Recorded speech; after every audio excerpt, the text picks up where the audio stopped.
Morning, everyone. Morning. How's everybody doing this morning? Fantastic. Everybody get good rest last night? Go out and get some good food after we got done here? Fantastic. We do have a couple of new folks joining us today, or maybe a little bit late yesterday, who we haven't been introduced to yet. Unfortunately, you'll have to get to know us on the fly, but we get to know you up front. So, Rick, do you want to go ahead and introduce yourself? Please. Rick Gresham. I teach commercial HVAC in Elmsgrove Community College in Kentucky. Been in the industry more or less since 2009. I've been starting as an electrician in ones. And I'd really like to pick the brains of people who've been doing this longer than I have. It'll be helpful. I've only been teaching for a couple of years. Many of you all significantly also teach that. That's all I got. Thank you, Rick. Here. Oh, put you on the spot. Who are you? Where are you from? What do you want to get from the work? I'm Pierre Carlo Tanez. I teach at Riverside City College, and I've been going through this the Best Center training and all that, and I get a lot of ideas as far as how to prepare my lab, and all that, and other new innovative ways on how to present it too. So I really get a lot of it. You've been coming to our events for about 4 years now? 4 years, yeah. All right. We also have some guests who are joining us today. We're going to start over here with our staff.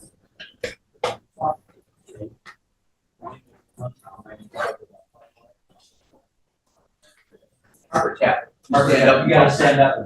Okay. He is up in the camera. Okay. Good morning again, everyone. My name is Harper Parmar. I'm Director of Product Management Controls. We are based in Chicago, and we have been working with Best Center for 4 or 5 years. We're part of the Annual Institute, and good to see all of you using our products.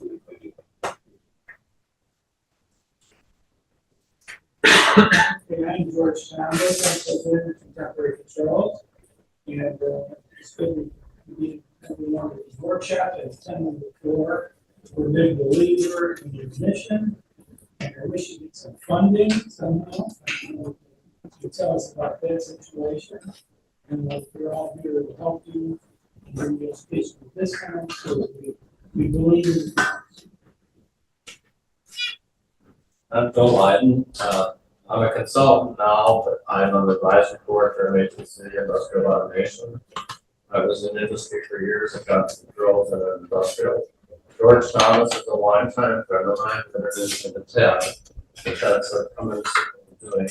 And unlike the contemporary controls people, I'm a Green Bay Packer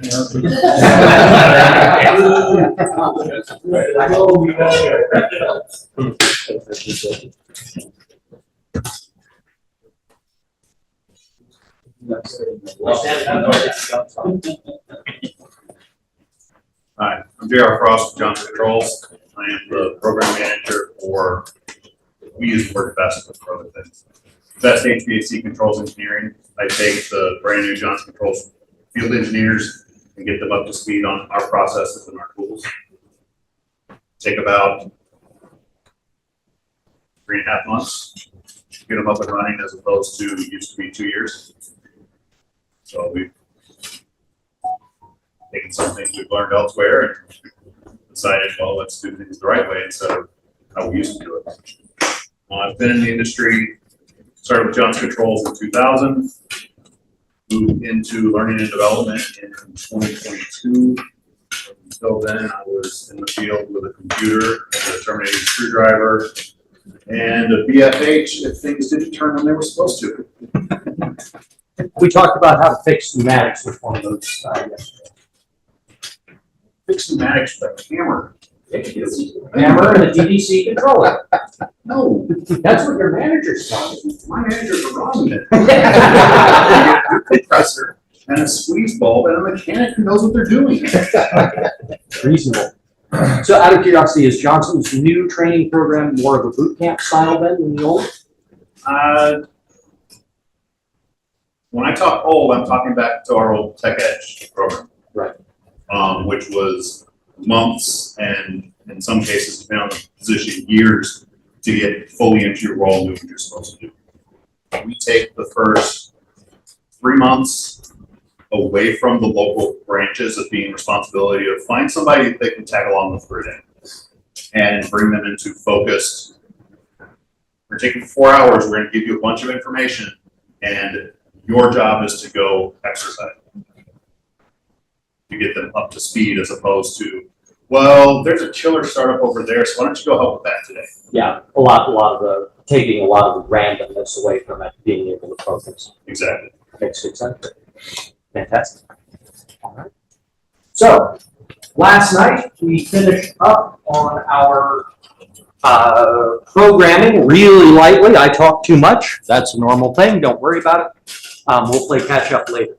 But we do still have a discussion that we need to have about either what you are already doing in your labs that is somewhat along the same lines or an alternative to what we did yesterday, or how you think you could potentially use something like what we did yesterday in your program, in your classes. Okay? I'm not interested in what I can do with it. I know what I can do with it. I want to hear what you can do. Okay? Anybody want to start us off? Sure, I'll start. I'm here, my name is Lucas Sanchez from Suffolk College. This is my first time joining the best for, I was the one who was off. this is my first time coming to one of these best programs. So I'm kind of a first time learner. My education starts back when I started with pneumatics. Okay, I use a hand reader. Okay, so, but this is something, it's not new, it's been out there. What we're trying to do is get more focused on just getting them started. I'm an AC HVAC contractor also, and I get approached by customers, you know, I want an inverter system. I suppose there's a lot of contractors out there that, you know, they're so afraid of it, they don't know what they're doing. So this is why I want to incorporate this. I want the students to come out with an education and say, you know what, I'm not afraid to go look at it, just touch it, and start working on it. Great start, and I appreciate everything. Do you have an idea how you could use what we did yesterday yet? Yes, we started with the training boards, and it's not always just show it on the video or something. So we need to incorporate it and start with this too. I like to start with when I teach basic electricity. This is what you're gonna do. Then I teach the terminology, how you're gonna apply it. Then I go back to this. This is a great start for just to get them to what they're gonna be looking at. And then actually take them out in the field and apply this to what you see here. We had some talk last night about, my name is Jose Picasso and I'm also from South Texas College. We had some talk last night about the controller perhaps getting a package unit and start, you know, putting some attention. Package unit, we got the package units. I got some couple of controllers, temporary controllers there, and pretty much that's what we have in mind. There we go. So using a package unit to be the physical side, not entirely dissimilar from what Ted has going on in the back here. This is a little bit more elaborate with that for the hydronics, but a package unit is absolutely valid. Best Center just finished up a training with LBNL 2 weeks ago, where one of the schools that we were doing training for, operations training, all they have is rooftop units. So those type of systems are out there for sure. So, and it's a great way to start learning digital controls. For us, the package units, we have them in wheels, everything's mobile, so that's a big plus for us. Space, we can, when we're gonna teach that class of the package units, incorporate this, we can always, you know, set up differently. Fantastic. Love it. Who's up next? Jay, you're looking at me. Sure. Yeah. From SUNY Canton back in New York, one of the ways that we discussed utilizing what we learned yesterday was not only just using it for the controls, but also our basic electricity class and taking back just the board idea so we can have the kids install their parts and explain them and do wiring diagrams based on what they install and have them do some basic readings even on a transformer or other stuff. And then they would understand step by step how to do the entire system. So it's not just for us in the controls class that we're going to teach in the spring, but also in the electrical class. So it's like hip class, carry on.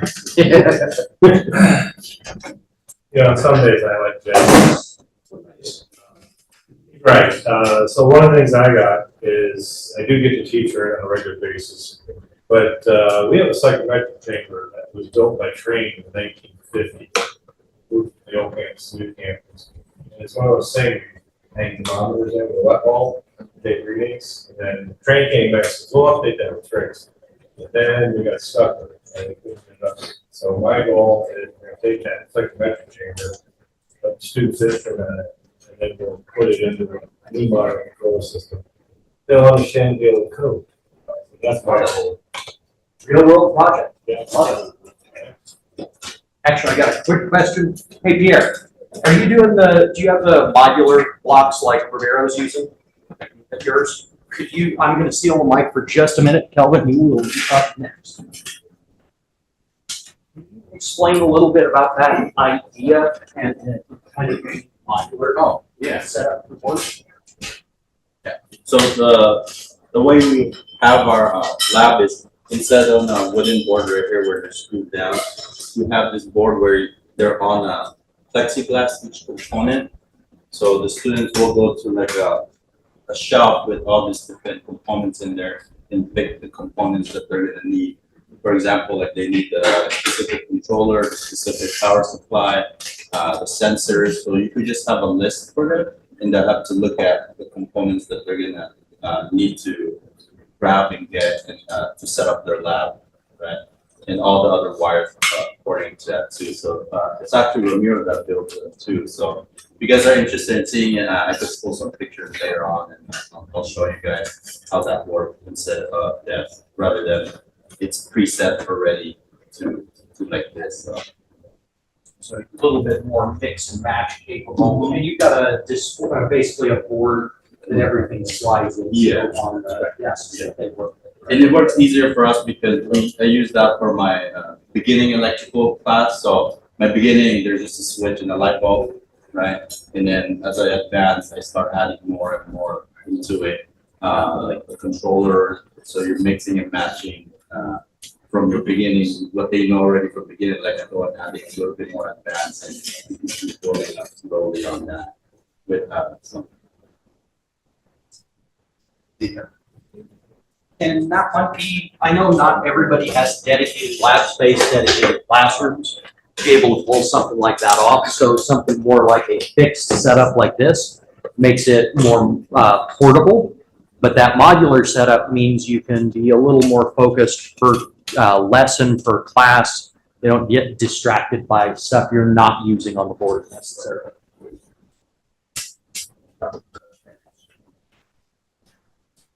Kelvin Snell from Southern Regional Technical. What I got from yesterday is we just adopted a basic BBC installer, TCC, which is a technical college certificate. So this will align perfectly with labs, giving students that intro and basic BS. Perfect. Justin Haynes. At my school, we have something called a dynamic wall, something that I actually got to build when I graduated. So with that, we have plexiglass and we have what's that backsplash with the holes in it? Oh, perforator? Yeah, different words for it, but basically, students can learn how to use the tools to install as well as wire up every time that they actually wire up the lights themselves. But yeah, this encouraged me to utilize that more and more because you have a bunch of fans, different sizes, much like that, and you have a whole row of relays, IVEX, and lining those up and comparing different kinds of relays would be important too.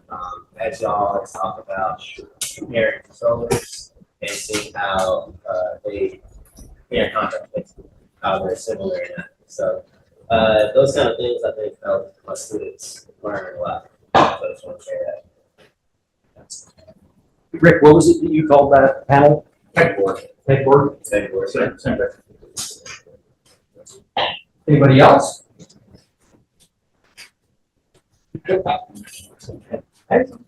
I'm Renee from Heartland Community College, and our BAS class is actually a capstone. So we have EV students coming in, we have renewable energy, we have the HVAC, we have the electronics students all coming to the same group. So it's kind of a little bit different than just HVAC. But our final project in the class is a dollhouse. And we take all the different sensors and they have to do an they have an input, they have an output that they have to work together with us. And we were running it through an Arduino system, and Arduino is very hard to program until you get kind of into the groove of it. So this would be very awesome to be able to do more of a block programming for them to use those inputs and outputs to be able to work on that dollhouse. Very cool. Next. And Renee, I can tell that you're an instructor because you got that voice that just projects. Oh yeah, no, they can usually hear me in the next room. That's good. It's a good thing for teaching. Good thing.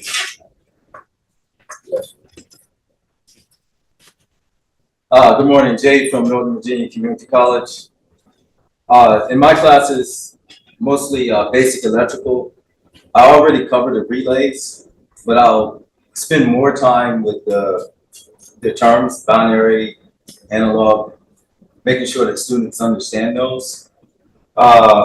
Introduce block programming, and I want to identify the relationship of I/O components, make sure students, if you put a given component in front of them, they understand what is in it, whether it's an input device or an output device, and then the next step would be understanding how to connect that. Just reading the diagrams, same way that we would. And if you look at a schematic, understanding what that requires. A number of years ago, we had one of our other instructors brought a whole stack of contemporary controls controllers, actually. And as one of our labs that we did at Laney was putting together the components to program them to be replacement thermostats. We had up and down buttons for set point, we had temperature sensors, and the outputs controlled little LEDs. And we really programmed the internal logic of the thermostat.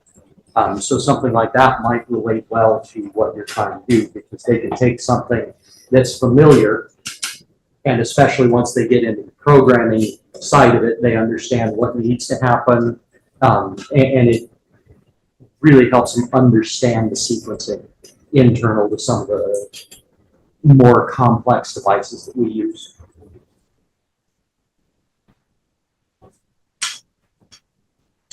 My name is Hisham from Northern Virginia Community College. So one of the things from yesterday, you guys said you made the student to draw the electrical instead of reading it. And I did find that really interesting, and I think if you have to do it yourself, you will memorize it, you're gonna learn it better than just looking at it. No matter how many times you teach them how to read it, I think once they do it themselves, they will learn it in a stick, or at least hopefully, beside what everybody else said. I think they can. Fantastic. Anybody else? All right. I do want to thank everybody who spoke just now. I really appreciate that whoever it was who started off introduced yourself. For our new folks, that was brilliant, love it, and everybody continued it. So if you haven't spoken yet today if you could, when the first time you stand up to talk a little bit, if you could introduce yourself, just that base item, who you are, where you're from, that would be awesome. You're Peter? Yep.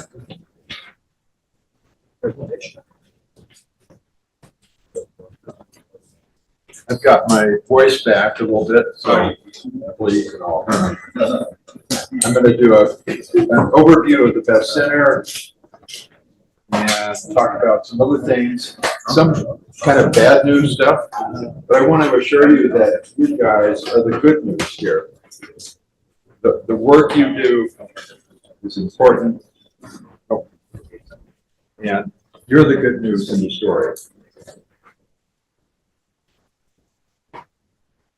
So, first of all, what is the NSF ATE program that funds the Best Center? It's a National Science Foundation funding stream targeted at community and technical colleges to help you develop programs in advanced technology areas, such as building automation systems. It's been National Science Foundation was funded by the federal government in 1950. ATE started maybe 20 years later, 25 years later. So the program has been around for quite a while. The Best Center grew out of several other projects, 2 project grants before we became the center. We're the only center focused on HVAC, on energy management, and building systems. And now some bad news. Where do things stand right now with ATE? The NSF director of the ATE program, well, first of all, the NSF director resigned. I put that in quotes. The director of the ATE program was abruptly placed on administrative leave and then reinstated through a judicial action.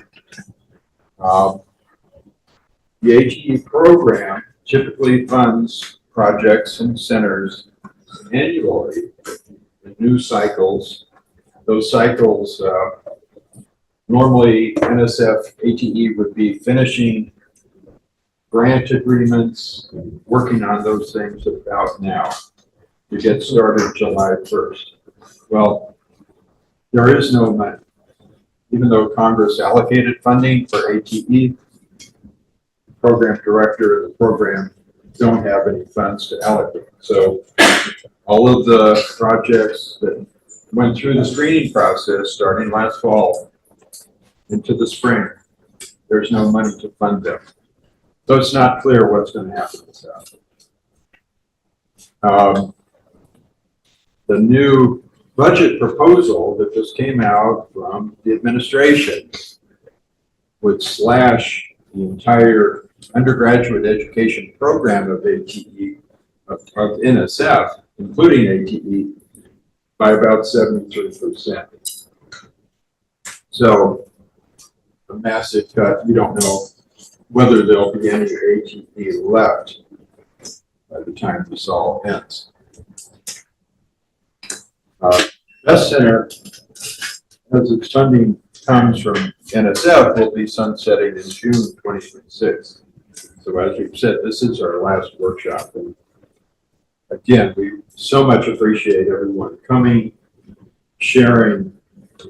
It's really the network that will go on.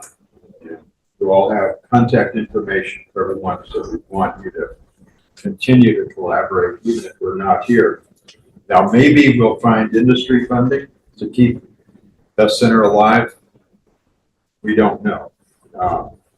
There's a huge demand in this field, and EAS technicians are few and far between. So there's a desperate need for more of the kinds of people that you are preparing to go into the workforce. Anyway, so we'll see what happens. Best has always had these 3 central goals. to work with the colleges to help you build your programs. Every program is unique and individual, so we try to give you resources to take back and work with as you see fit in your program. We've never seen this as sort of a cookie cutter approach. You're going to take this lab and do it back at your college, because your college is unique. Your strategies are unique. We also engage with industry partners. We have some really great partners here with us this morning. As you can see, their role is really important. Their support is ultimately extremely important for Best Center and for your programs. And finally, that proverbial STEM pipeline, both high school, this was a picture of a physics for building science course we ran at Laney College for many years. And then, of course, dislocated workers and all of the adult learners that we attract into our program. Our strategic focus, true to our name, sustainability has always been part of what we do. An enduring focus on energy efficiency and high performance. And a lot of your work as teachers is bringing that into your classroom and preparing your students. Building automation systems. This is the 14th EAS workshop we've done. EAS provides the gateway into effective and sustainable building operations. If you're not able to use your BAS system, you're not going to be operating your building very successfully. And what we've found working with incumbent workers is that the training for especially building operators is almost negligible. They're trying to use a system they've never been trained to use. Simple as that. One guy we talked to, we trained last year, an incumbent worker, told us, we wish we would have gotten this training when we started our career 20 years ago. It would have changed a lot. So all of the wonderful capability of the BAS system gets lost somewhere between the contractor who installed it and, you know, it just unwinds as the building ages. So it's really, really important. This work that we're doing here at this workshop is really important. And your work in bringing BAS into your curriculum is extremely important. We've had a focus on new technologies. If you go to our YouTube channel, you can see a lot of presentations on everything from Guideline 36, what those strategies look like, tools such as SkySpark, climate change, if you're interested in that, it's all on YouTube. Really valuable resource. And finally, we developed a national certification aligned with International Standards Organization. Yeah, you worked on the STEAM committee. Yep. That is live and well, and there's a flyer on it. Some of you may even want to get certified yourselves. And it's called HPBOP, High Performance Building Operations. And I inserted the word technical professionals because it's really for the technical workforce. You can go to this website, hpbop.org, and apply and find out more about it. And you have a flyer on it. There is no other certification of this type in the country or in the world for that matter. So fundamentally, this certification identifies the knowledge and skills needed by technical professionals. It's a national certification. And it, as I said, it's completely operative and awaiting completion of the accreditation process. We've had to take it through a full cycle from initial step to recertification to get through the accreditation process. So many of you have seen this slide before, some of you have not, but it's our belief that most of the technology already exists, and we're just needing to use it a lot more effectively. You know, there are new technology breakthroughs along the way, but fundamentally it's this horizontal access, expanding the use of existing technologies. Now, a quick update on climate change. This was actually a slide a few years back. This picture is from Australia.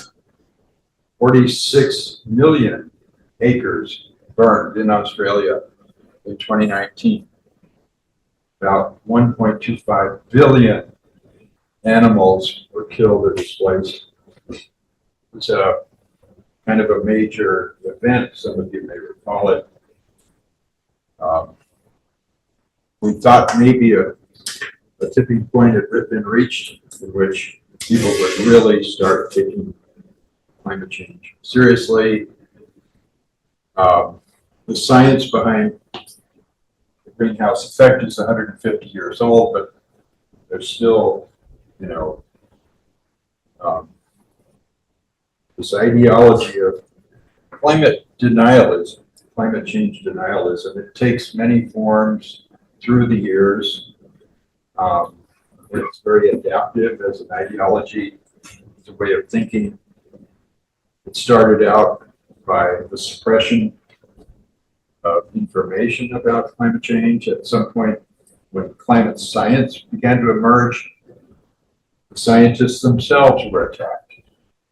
So, as STEM educators and science educators, and after all, science is at the core of what we do, we have to be aware that right now, science itself is under siege. In our research institutions, our research universities, our health research, all of it now is under siege. Just be aware of that.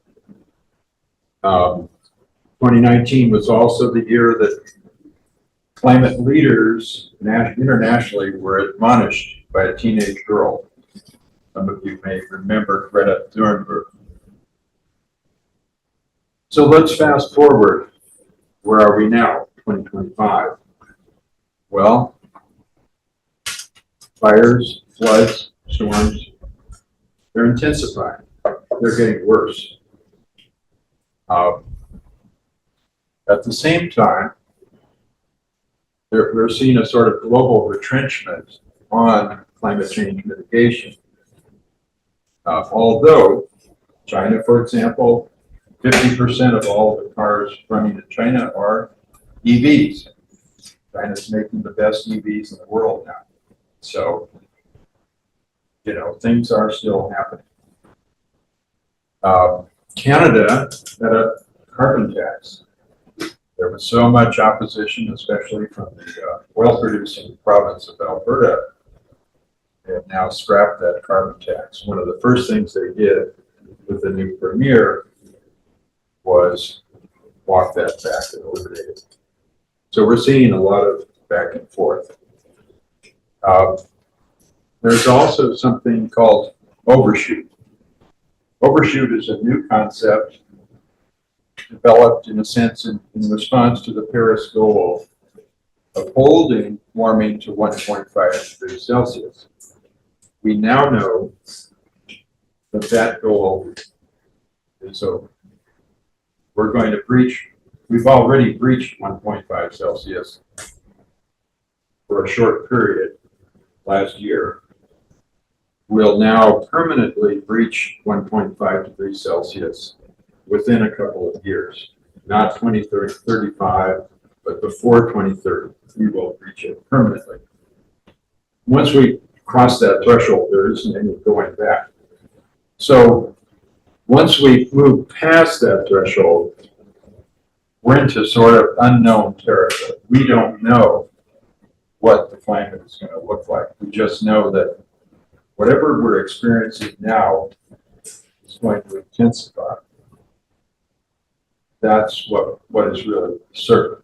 Beyond that, we're moving into very uncharted territory. This concept of overshoot is really a new form of climate change denialism. This is the new adaptive form. And that is that, as the Premier of Alberta, Canada, said, the oil producing state, province, we will deal with climate change in 2050. We will start sucking carbon dioxide out of the atmosphere. Carbon capture, it's called. So carbon capture becomes this technological mythology that we can hang our hats on.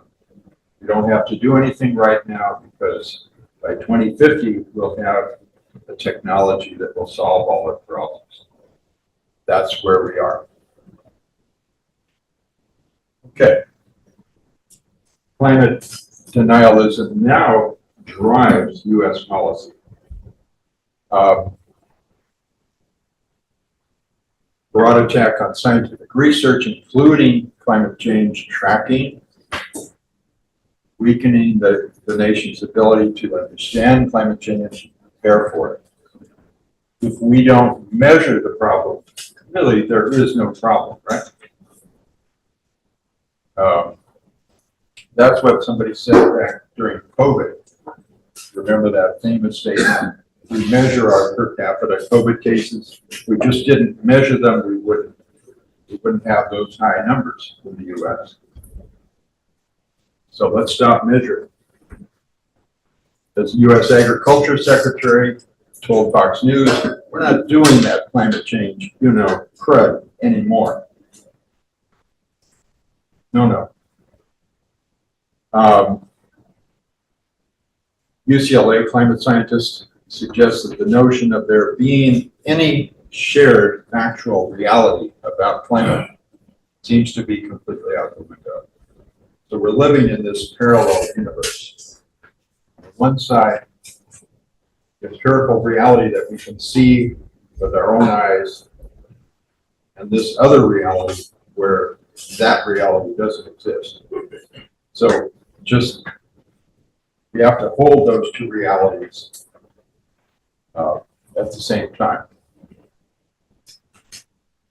The other thing I want to mention, the previous administration's policy of all of the above, which was we did a lot more drilling, we also did a lot more EVs, and we did wind and solar. Now, the program in the U.S. is no wind and solar, lots of drilling, lots of burning fossil fuels. So it's a very aggressive policy. Same thing that we saw in Alberta with the new premier up there. She immediately put a moratorium on all new wind and solar. Only fossil fuel burning. So it's not a passive denialism. It's a very active, action-oriented denialism that we see here in the U.S. So I want to close here. Your work is really, really important. It doesn't matter what's going on at federal level. You're teaching the next workforce. You're giving them the skills they need to be problem solvers part of the solution. I really value and honor all of you. You're what makes the Best Center what it is.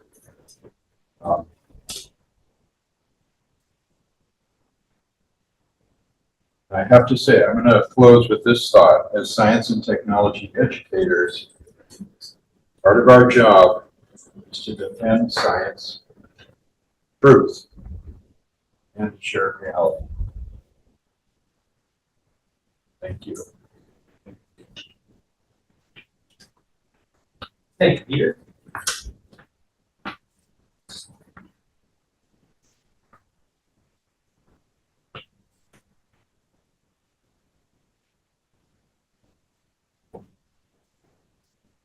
Why I turned the second microphone off, because it's going to be your turn to talk again here. All right. As we said yesterday, today we are talking heavily about networking. Right? Okay. So when we say networking, I just want to make sure we're all on the same page. What do we mean? Connections. Connection of? Mostly we're not talking about sensors in this situation. Like the control device on the network. There we go, control devices on a shared network, okay? We're talking about it in relation specifically to controllers, okay? But we could just as easily be talking about your laptops on a network, your phone on a network, whether it's the local guest Wi-Fi here at MATC or the overarching network provided by your carrier, okay? All still just a network, right? Okay, so that's what we're going to be talking about today. So I pose the question to you, why is that important to us? Justin? We communicate with more points. With networking done properly. You communicate with more points, and if you can do that, then you can control more things in your building. Okay. Why would we want to control more things? Well, pretty much the point of building automation, you would say, is for energy efficiency and comfort.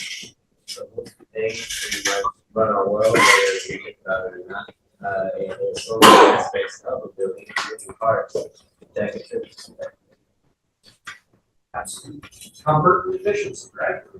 We want a system that is both effective and efficient. The more information we have in most situations, the easier it is to achieve those goals, right? Why else might we want to teach networking? Well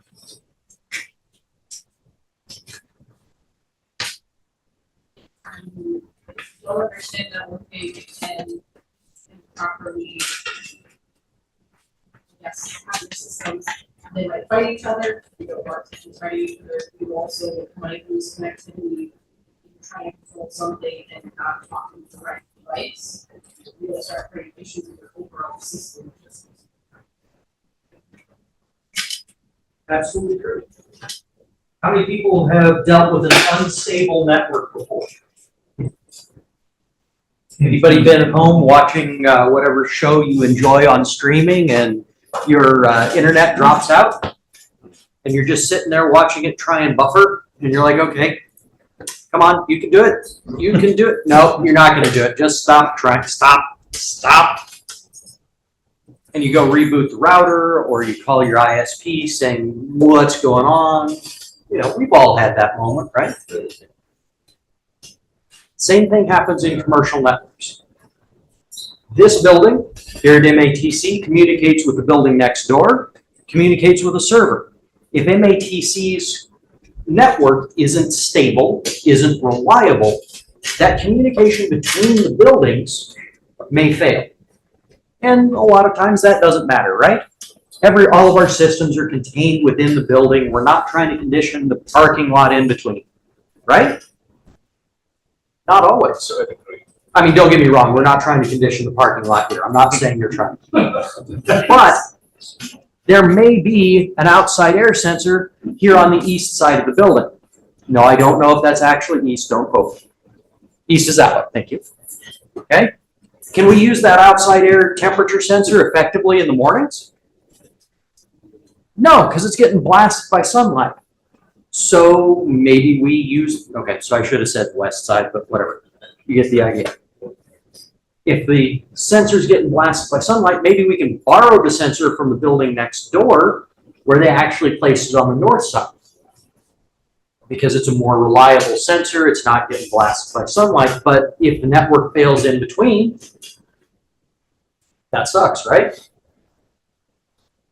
I don't want to steal Rafat's thunder, so I've got a question. Are you going to talk about the Target hack? Yes, I'm gonna talk about that too. But specifically the Target one, are you going to do that? Not. Okay, so I'll steal it then. Who remembers when Target got hacked? What was it, about 9 years ago now, I think? Right? Huge quantity of credit card numbers and POS data got stolen, right? Who is to blame? HVAC, the control system, right? Nah, not actually what happened. What happened was the HVAC contractor got a bug on his computer, which, yes, he was at fault for that. He clicked on a phishing scam email and they installed some malicious software, right? Nobody in here would ever click on a questionable email, would they? Of course not. Not anymore, right? Everybody gets training on that once a quarter. Okay. But this contractor did. And they got his password, his login information for the billing system. So he was submitting an invoice to Target and they got into the billing system. And they stepped into the billing system and it was a wide open gymnasium. They could look to the left and they could see the POS traffic. It's like, well, there's a gold mine, excuse me, I'll be over here. So security within networks is critically important, and it is not getting less important, it is only getting more important. We're putting more and more devices on our network. Right at the beginning of this discussion, I said, we're not talking, and I can't pick up a sensor off this board, but we're not talking about sensors, right? Well, we're not talking about sensors yet. There are a lot of companies that are starting to create smart sensors. So instead of wiring our resistive input back to our control board, we may be wiring a network connection to our control board instead. And that sensor isn't just capable of talking to that controller now, it can now talk out onto the network.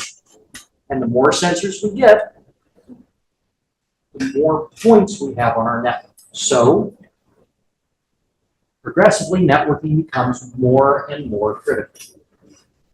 Okay. And not just that, think about what's changed in the last 10 years. We used to do 2-wire or 3-wire connection from one controller to another controller. Communication used to be RS-45, pretty much universal, right? Now what are they doing? Wireless. Every controller is IP or wireless. Unless you're So Honeywell. now every controller is going on their network and adding another point of intrusion. When you're talking to your students, remind them of that. Yes, you're taking your computer into their network. You're signing on to one controller. That controller is on their IP network.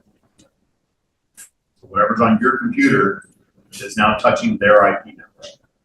It's no longer you plug directly into a controller and all you can talk to is that controller.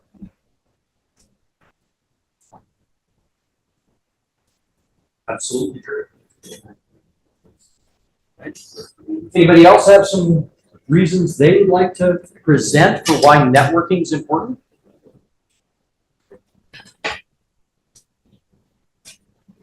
Remote access and diagnostics. Man, that's a mouthful, right? So for anybody who's not familiar, you know, there are times when you will have technicians, either local operators to a building or manufacturers technicians that need to access a building, okay? It's not that common anymore for everybody to have to go to that building now. At night, owners don't want to pay the operators the time to drive in and check in on systems if they can do it digitally. They can hit a web page, if they can jump on a VPN or virtual private network to connect to those systems and check things out. You know, maybe they can delay the problem until the morning shift gets there. Or maybe they can say, well, somebody's got to be there right now. And they justify it, you know, it's one of those things. Or when we have contractors checking in on equipment. I know we've got a lot of HVAC contractors in here. Anybody have AON units in your lab? Boy, I see a bunch of happy faces. No, I'm not knocking down. They're a complex unit, but one of the things they've started doing is they put a cell chip in every one of their rooftop units. And when a technician is having a problem and they call tech support remotes into the rooftop unit they are looking at. Okay? As we are getting more complex systems, we are getting more tech support concepts like that. I know a lot of the controls manufacturers are starting to head into that same direction. Train systems all have a built-in VPN. So if you ever have to work on train controls, I'm sorry. No, I didn't say that, I'm sorry. When you get call tech support, they may choose to remote into that site to help you with your problem. Our networks are not getting simpler. They are getting more complex. There's more stuff on them. And we rely on them more and more heavily. Our more advanced, our more efficient sequences. Anybody heard the term ASHRAE 36? Okay, that's the newest energy standard, high performance energy standards by ASHRAE that a lot of places are starting to adopt and implement. Those are extremely complex sequences that rely on a lot of communication between zone controllers and their supplying systems, whether that be hydronic systems or air systems. There's a lot of communication going on. So, you think your students need to be familiar with that? Okay. So that's why we're talking about networking. We've talked about networking off and on for years. We're dedicating an entire day to it today. And Rafat's going to hit much heavier on IT security than we ever have in the past. Okay? Because it is becoming more and more critical. Back in the early 2000s, it was not unheard of to catch a virus on a network that would effectively shut down the entirety of the network. Okay? Early 2000s, yeah, that sucks, that's annoying. But all the critical systems really lived off on their own. So they were largely unaffected. Our control systems were all on MSTP networks. They were an entirely separate entity. So maybe somebody couldn't remote in and they had to go down to the computer in the basement, which was largely what they had to do at that time anyway, so what's different? Same thing with our water treatment, our power plants. All of that is now network reliant stuff. So if we shut down a network for an entirety of a building, that gets really scary really fast because the functionality of that building goes completely to soup. So network security in particular becomes progressively more important. Don't forget that depending on the building, it gets real expensive real fast too. That's absolute fact. Anybody heard of ransomware? Anybody's college IT department complaining about ransomware or making decisions based on ransomware? I know MATC is. I've heard Ted complaining about it more than a little bit over the last 2 years. I worked for a federal agency that got hit for the ransomware. And they were asked to pay $6 million to remove it, which they refused. So they had to shut down the whole agency for 3 weeks and then reopen. Which gave us the, that was about 18 months ago, so it was, yeah. I wasn't even going ransomware. I was thinking pharmaceuticals. Mhm. You lose a network in pharmaceuticals and their spaces start going out of control and they start losing billions of dollars. Everything is thrown out, it's. Pharmaceuticals and data communications. Two of the fastest financial loss when their buildings shut down. Up to the date, I was based in Ohio, different hospitals give a site like that, and it has been more than a week. It has been more than a week, and patient, they are unable to schedule appointments, and open files, so everything is on hold. So they're asking for money, and the hospital is not willing to pay. And they don't blame them. If you want to take it back down to the student level, where it's more interesting to them, talk about Ring doorbells. Talk about Amazon Docs or the Amazon Echo, because that brings it straight back down to the student's level and to their interest. Because when you're talking about millions of dollars, I'm sorry, it kind of doesn't hit them. But if you talked about something like your phone and getting a virus on your phone and how it would shut down your own personal life, that makes more impact. Very Smart light bulbs you can't turn on anymore. Yes. All right. So we know why. Next question we need to ask is where, or maybe better, when. When do we start teaching networking? For those of you When they who, get their first phone. when they get their first phone. When do we start teaching networking to the students in our classes?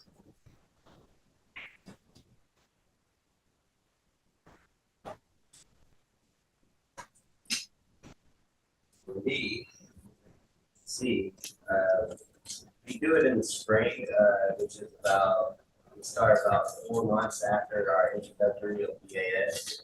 So, and after our devices. So they learn the devices that they're going to be networking. And they learn the importance of networking in the first place, like this, the basics controls of the automation in a nutshell. And then now they understand, well, if I want to communicate to these devices, I'm going to learn networking.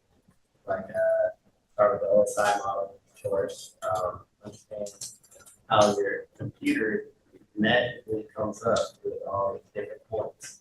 So basically, it's that kind of one step at a time, so they can really understand it. So for your program then, would you say kind of mid to late second semester? It's no, not second semester, mid to late. Well, really the mid of the first semester. Yeah, that way they can wrap their head around it as soon as possible, but not too early to where it's Overwhelming. Yes, exactly. Hard balance is right? Anybody else teaching networking right now? As everyone knows, I have 2 control classes, automated controls 1 and 2. And in automated controls 1, they get introduced, actually I do a refresher of the electrical controls class for the first couple of weeks. Then they get introduced to the controller, and I start with the inputs, then I go to the outputs. I introduce software, we work through some software using the emulator. Then right around week 6 or 7, I introduce networking to them. Because if they don't understand it, how are they going to connect to the controller? And then I repeat that same class the very first week of the next semester. And I spend a couple weeks on it. Because as you learned yesterday, when you're working in the emulator, if you're not careful and don't uncheck some boxes, you can easily change the IP address in your physical controller can make it unconnectable unless you do a factory reset on it. So networking is important. Just to be able to connect to a controller and to see other controllers on the network. So I start and repeat it in the mid-semester of the first controls class. Repetition, we talked about that yesterday. Talking about the basics and safety every class. A lot of our BAS classes are going to rely on networking, so it's an opportunity. You don't have to give it to them all at once. You can kind of spoon feed it to them so that they're not overwhelmed. Anybody else? Nobody else teaching networking? You got a long way to go, Rafa. But that means it'll be a good group. Always has been.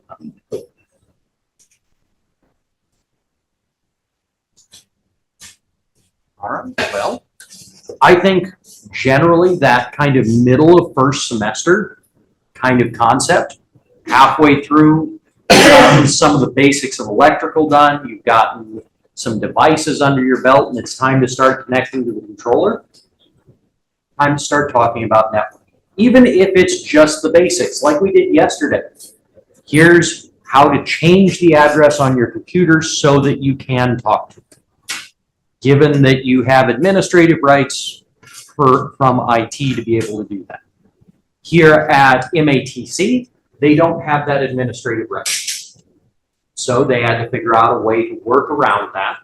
And sometimes that may be a wireless router that you bring in and put down on the middle of the table. It's a valid option. Okay? But that doesn't mean you get to skip teaching about networking because you still have to go through connecting to the controller. So you still get to the opportunity to explain that address idea. Equate it, like Renee said, to their phone.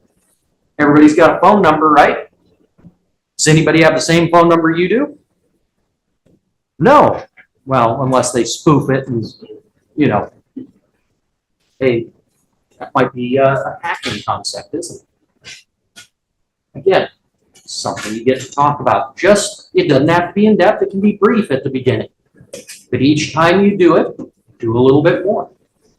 Maybe you have an entire focused section on networking when it's the right time for your students. Okay. Make sense? Out of curiosity, does anybody have a required IT class for your degree programs or anything like that? Renee? We're just designing that right now, so that's gonna be part of ours, because a lot of the tests now talk about USB 3, USB A, USB-C, and what all of those do and what they look like. So we're starting to pull a lot of the networking down.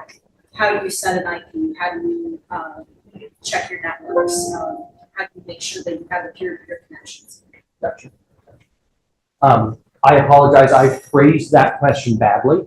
I mean, does your school for the like every associate's degree require students to go take the base IT class? You know, this is a mouse, this is a keyboard, this is Word, this is Excel. Show of hands. Some, but not as many as I would expect. It's an optional class for you guys? Yeah, I know a lot of schools have those classes as an optional. I was just curious how many were required for you folks. That surprises me.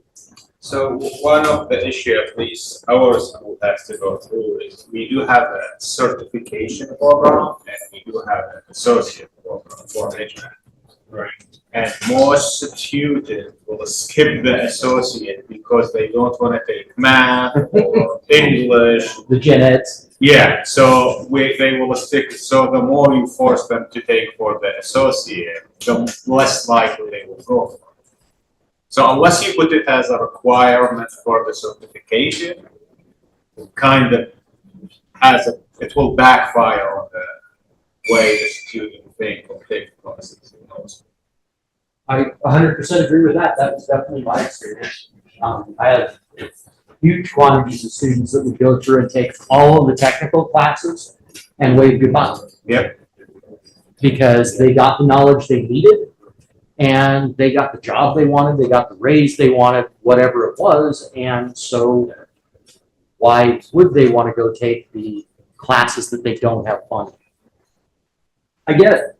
I personally have an issue with how we deal with our metrics in relation to trades programs in colleges because we don't take that student goal into account. If they just want to get a job in the industry, maybe they only need 2 classes. They don't need an associate's degree necessarily. And yes, it's a hugely complex issue, and I understand. Okay, I was just curious who had that kind of a requirement, because I know it's not universal, but I was expecting it to be a little more common than current. Ready to go, Rafa? Come in. Pass you the mic.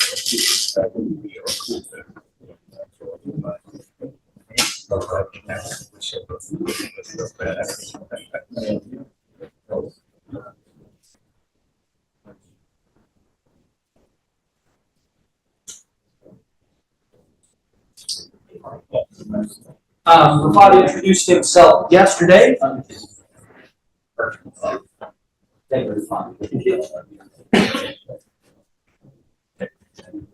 Good morning, everyone. My name is Rafat Al-Sharif. I am with METC. I've been teaching networking and cybersecurity for METC for the last almost 25 years now.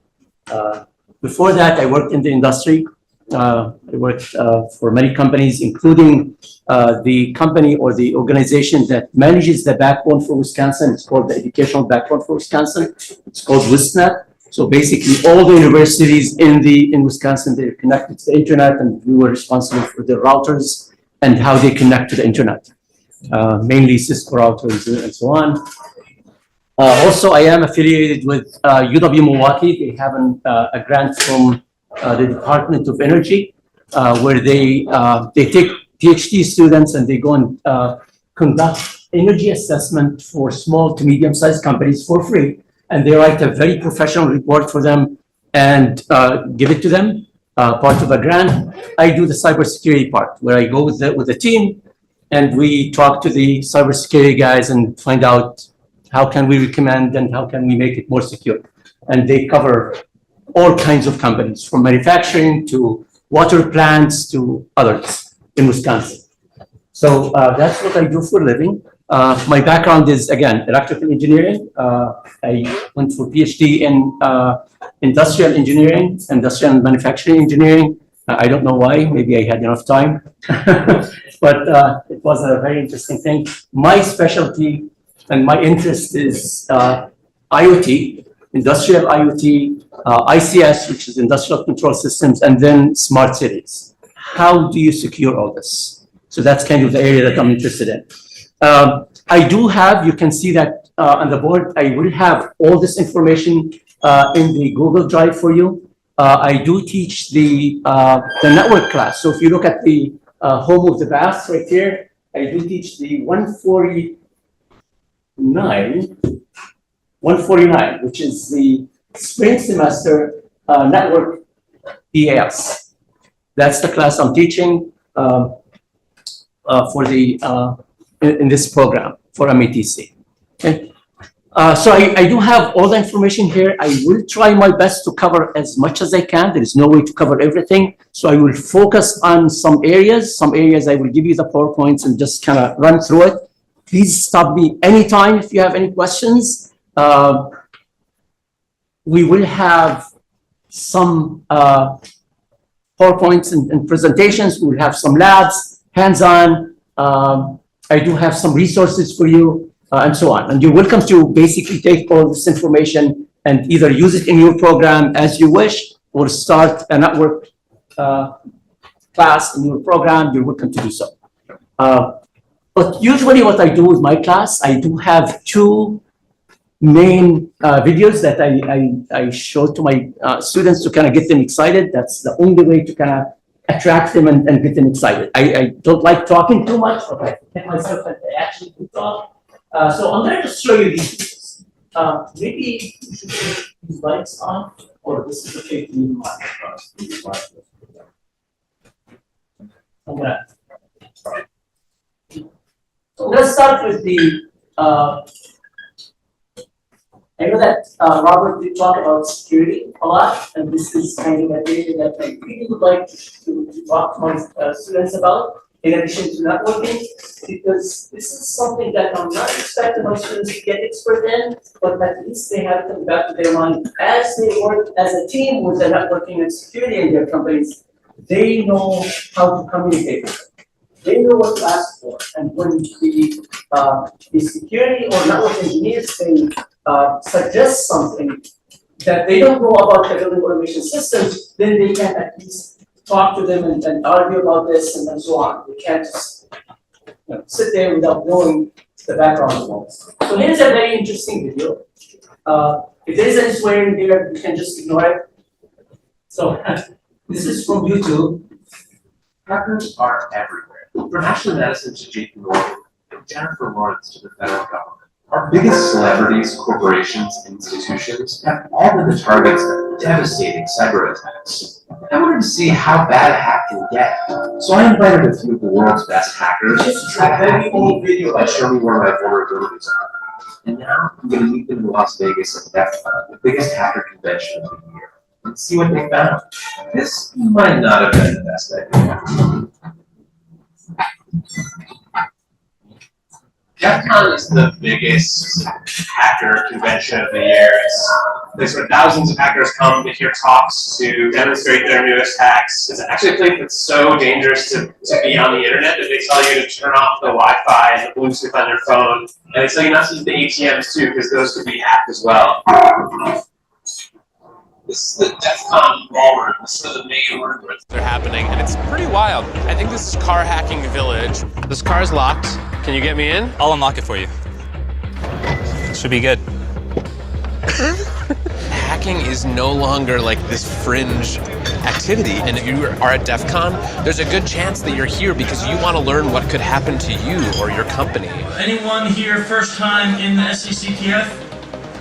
Holy crap. I invited Chris to hack me with his team, but they're gonna hack me using social engineering, which is essentially hacking without any code. They just use a phone and an internet connection. We help people with human security issues by testing vulnerabilities for like a network test, but it's for the people network. We test those vulnerabilities, see where the holes are, and then help people learn so they can patch them. Can we try some of this? Can we try some, yeah, see if it works? Yeah, we probably could have our star visher here make some phone calls as Let's do it. Sure. Do you want to do a sample vishing call? What's phishing? Phishing is voice elicitation, and basically what you do is you use the phone to extract information or data points that can be used in a later attack. Let's do it. Who are you gonna call? Maybe I'll call your cell phone provider Okay. and see if I can get them to give me your email address. I bet they're good. I bet they have my back. But yeah, go for it. I'm gonna spoof from your number, so it's gonna look like it's calling from you. Okay. Hi, I'm so sorry. Can you hear me okay? My baby, I'm sorry. My husband's like, we're about to apply for a loan and we just had a baby and he's like, get this done by today. So I'm so sorry, I can't call you back. I'm trying to log into our account for uses information and I can't remember what email address we used to log the account. The baby's crying and can you help me? Awesome. In just 30 seconds, gmail.com? Jessica gets my personal email address. Now, if I needed to add our older daughter on our account so she could call in and make changes, how would I need to go about doing that? You would have to send me a secure PIN through a text message? Yeah, well, the thing is, I don't think I'll be able to receive a text message if I'm on the phone. Shh. Oh, I'm not on there either? So I thought when we got married, he added me to the account. Okay, my Jessica uses my girlfriend's name and a fake social security number 5127. to set up her own personal access to my account. Wait, I'm sorry. So there's no password on my account right now? Can I set that up? She even gets the support person to change my password. Thank you so much for your help today. So she just basically blocked me out of my own account. I'll get her fed after this. All right, thank you. Holy shit. So they just gave you access to my entire cell phone account. You're gonna have to go on and change your password now because it's Jess, my name. And all it took was a crying baby and a phone call. Yes. I really thought that my cell phone company would protect me. I mean, like, this is the most basic stuff, and they're not doing it. And if they're not doing it, you know all these other businesses aren't doing it either.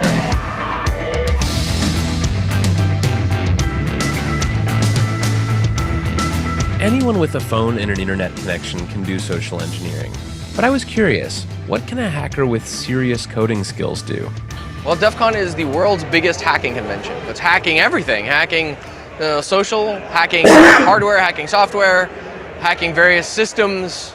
I asked Dan Tentler, a well-known security researcher, to turn all of his firepower on me. I did get into quite a number of things that I found.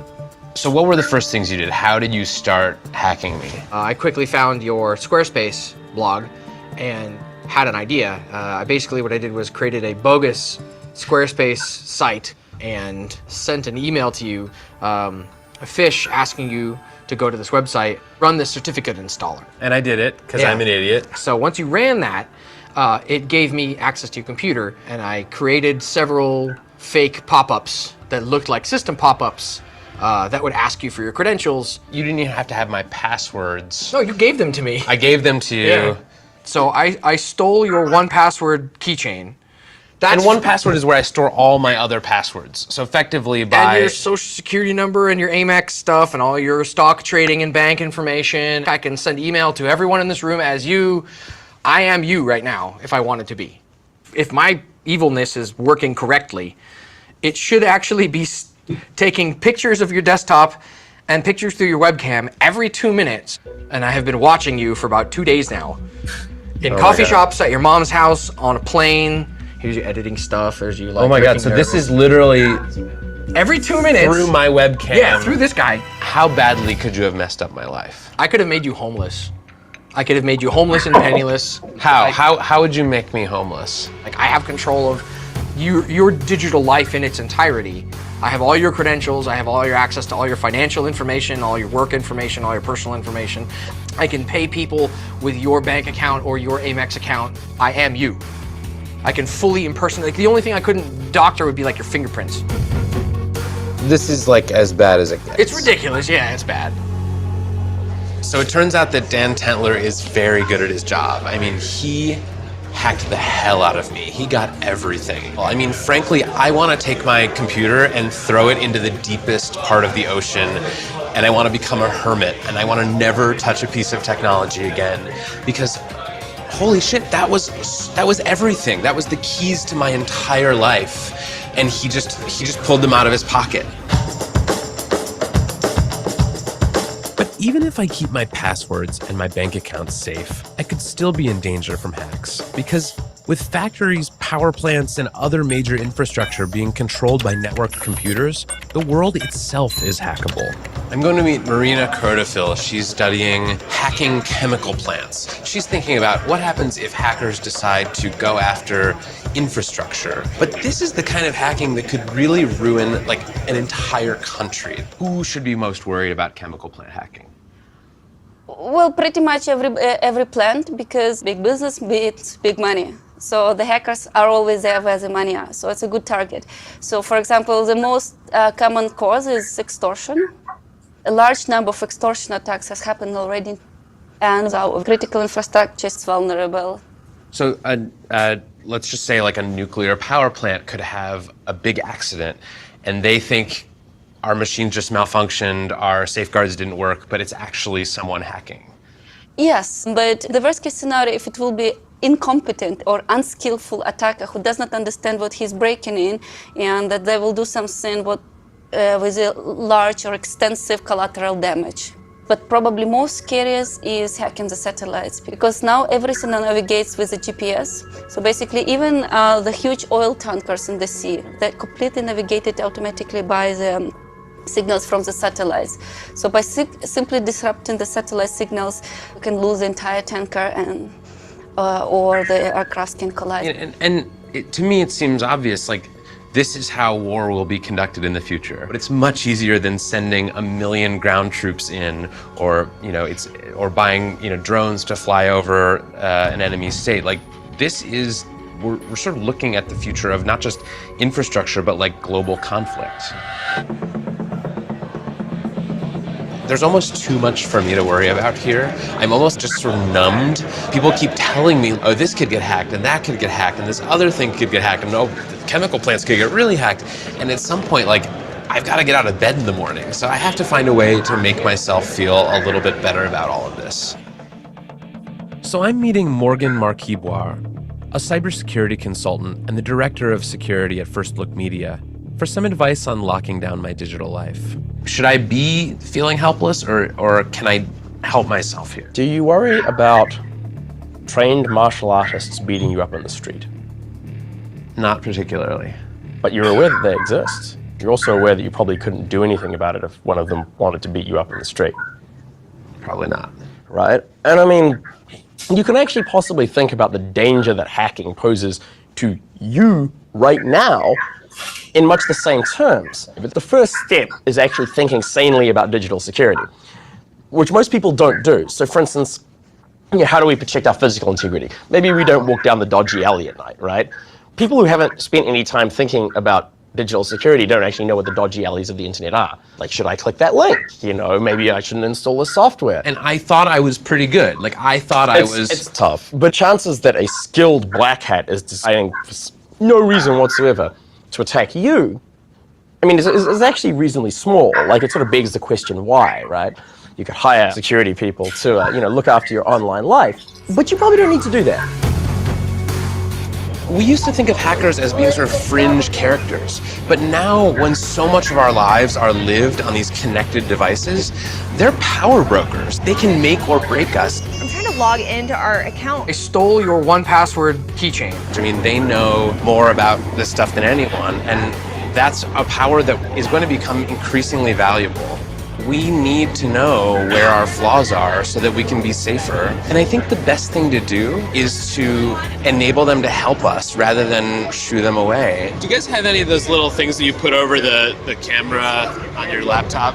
Paradoxically, I feel more secure now than I did last week, because now at least I know what I have to fix. Right, so what do you think? I want to take my phone and smash it. Is that different than last night? Yeah. Okay. Yeah, I mean, we're not going to be a hermit and throw all our computers and not touch anything, but I think the idea here is to get an eye-opening of, there is some risk by connecting to the internet, and we should take some steps to secure our devices, right? There isn't anything that's called cyber 100% security there, because if somebody comes in and say, yep, I can for sure 100% secure your devices, they don't know security, okay? There are so many flaws in these devices that we use, whether it's hardware, software, social engineering, right? All this stuff. So you basically take steps, and we will talk about these in terms of layered security and so on and so forth, to try your best to secure your network. That's what we're doing. Okay? So that's the first video that I wanted to show you. I hope that you got something out of it. You're welcome to use it in your classes. This is a very great video to kind of attract students and let them start thinking about security and about networks, that this is something serious. Once I connect these controllers to the internet, there are so many risks out there, okay? And what should I watch for? I know that they're not gonna be the ones probably securing all this, but at least they can communicate that with the security people that, hey, this is what we're looking for. These are the ports that should be open on these devices, and maybe you should do something in your firewall about these, right? Or maybe, VPN and other things that they mentioned. All right, so that's kind of the first one. The second one is kind of a funny video. And what I would like to do, and this is what I do with my students, is once we're done watching this video, we would like to have some discussions in terms of maybe this is the thing that you want to watch for. What are the devices that they mentioned in terms of networking?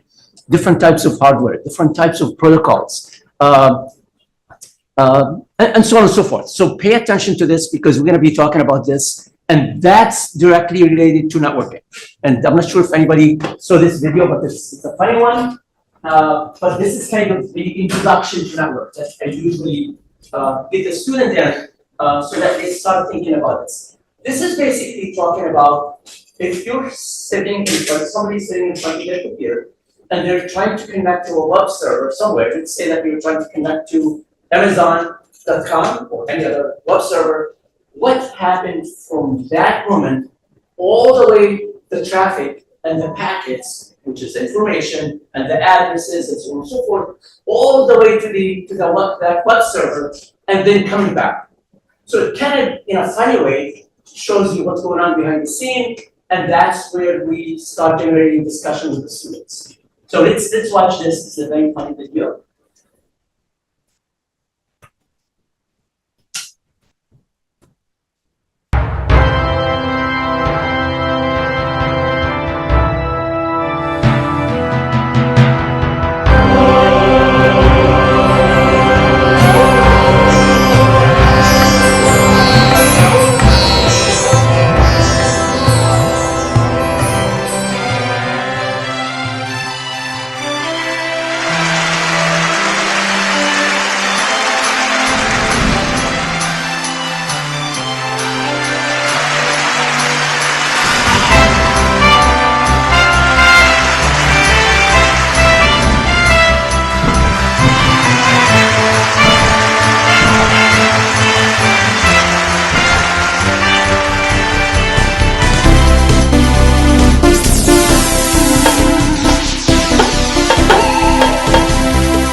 For the first time in history, people and machinery are working together, realizing a dream.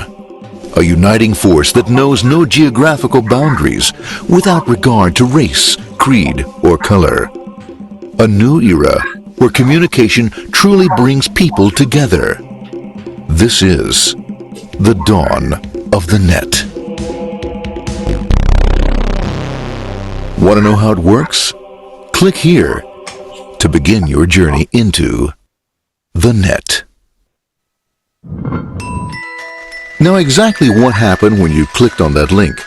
You started a flow of information. This information travels down into your own personal mailroom, where Mr. IP packages it, labels it, and sends it on its way. Each packet is limited in its size. The mailroom must decide how to divide the information and how to package it. Now, the package needs a label containing important information, such as sender's address, receiver's address, and the type of packet it is.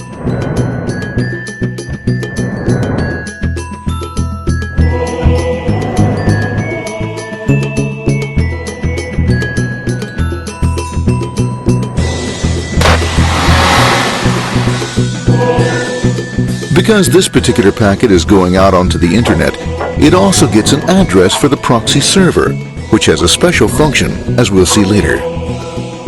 The packet is now launched onto your local area network, or LAN. This network is used to connect all the local computers, routers, printers, etc. for information exchange within the physical walls of the building. The LAN is a pretty uncontrolled place, and unfortunately, accidents can happen.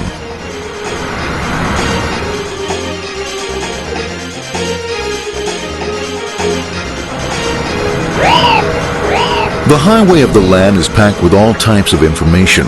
These are IP packets, Novell packets, Apple Talk packets. They're going against traffic, as usual. The local router reads the address and, if necessary, lifts the packet onto another network. The router. a symbol of control in a seemingly disorganized world. Whoops, sorry about that. Well, let's go with this one here, this one here. Well, this one goes here, this one goes here. I don't like this one. Let's go with this one. Let's go here. The little one goes left. Let's go with this one here. Another channel here. Let's put that one here. Another one there. Let's put that one here. There he is, systematic, uncaring, methodical, conservative, and sometimes not quite up to speed. Sorry. But at least he is exact, for the most part. That's the one goes there. That one goes there. That one goes there. That one goes there. And this one goes there. Well, and that one goes there. That goes there. He's behind him. He's still there. That goes there.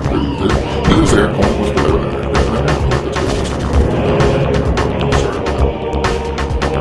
there. As the packets leave the router, they make their way into the corporate intranet and head for the router switch.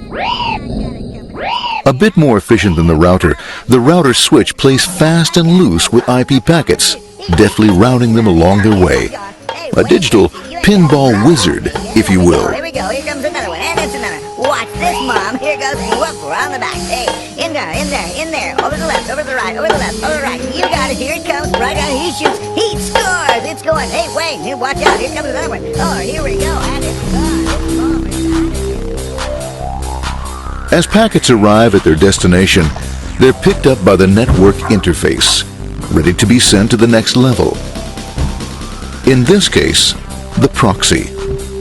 The proxy is used by many companies as sort of a middleman in order to lessen the load on their internet connection, and for security reasons as well. As you can see, the packets are all of various sizes, depending upon their content.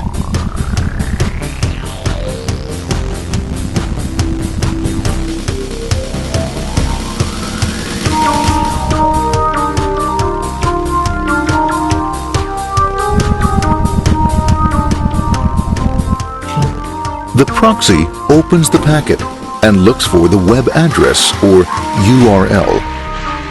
Depending upon whether the address is acceptable, the packet is sent on to the internet.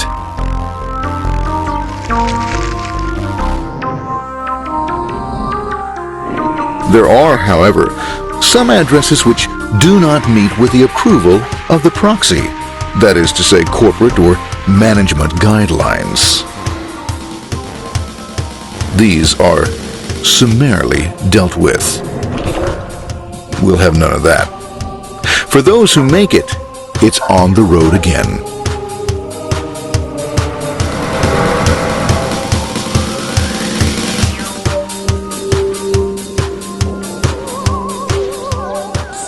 Next up, the firewall.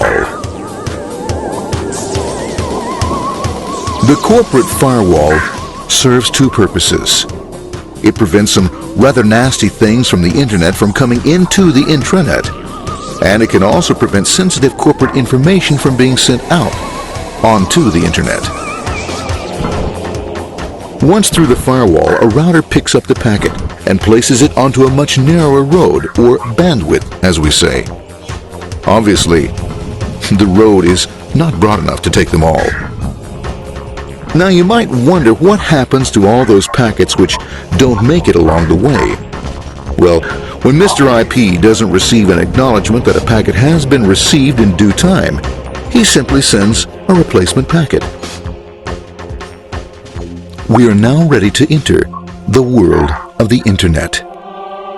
A spider web of interconnected networks which span our entire globe.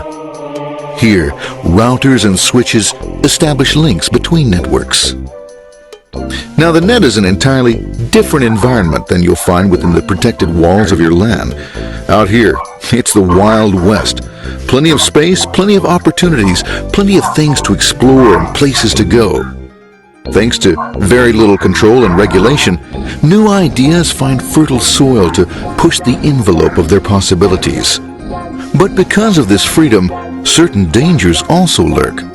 You'll never know when you'll meet the dreaded ping of death. A special version of a normal request ping, which some idiot thought up to mess up unsuspecting hosts. The paths our packets take may be via satellite, telephone lines, wireless, or even transoceanic cable. They don't always take the fastest or shortest routes possible, but they will get there. Eventually. Maybe that's why it's sometimes called the worldwide wait.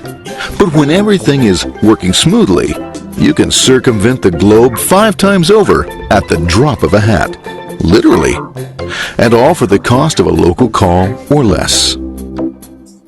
Near the end of our destination, we'll find another firewall. Depending upon your perspective as a data packet, the firewall could be a bastion of security or a dreaded adversary.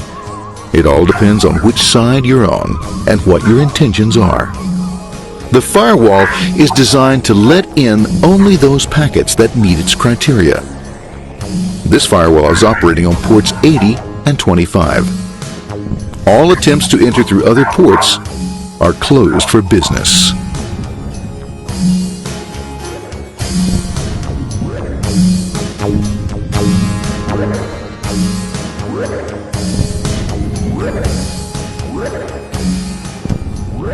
Port 25 is used for mail packets, while Port 80 is the entrance for packets from the internet to the web server. Inside the firewall, packets are screened more thoroughly. Some packets make it easily through customs, while others look just a bit dubious. Now, the firewall officer is not easily fooled, such as when this ping of death packet tries to disguise itself as a normal ping packet. It's okay, go on, it's okay, no problem. Have a nice day, be out of here, bye. For those packets lucky enough to make it this far, the journey is almost over. It's just a line up on the interface to be taken up into the web server. Nowadays, a web server can run on many things, from a mainframe to a webcam to the computer on your desk. Or why not your refrigerator? With a proper setup, you can find out if you have the makings for chicken cacciatore or if you have to go shopping. Remember, this is the dawn of the net. Almost anything's possible. One by one, the packets are received, opened, and unpacked. The information they contain, that is, your request for information, is sent on to the web server application.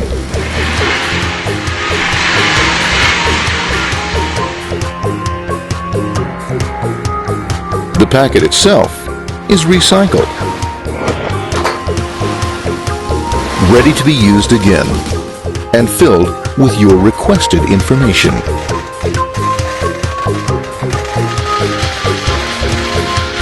Addressed and sent out on its way back to you.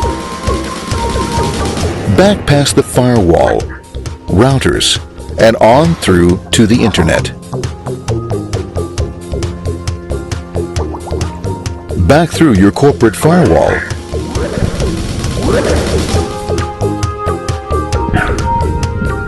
And onto your interface. Ready to supply your web browser with the information you requested. That is, this film.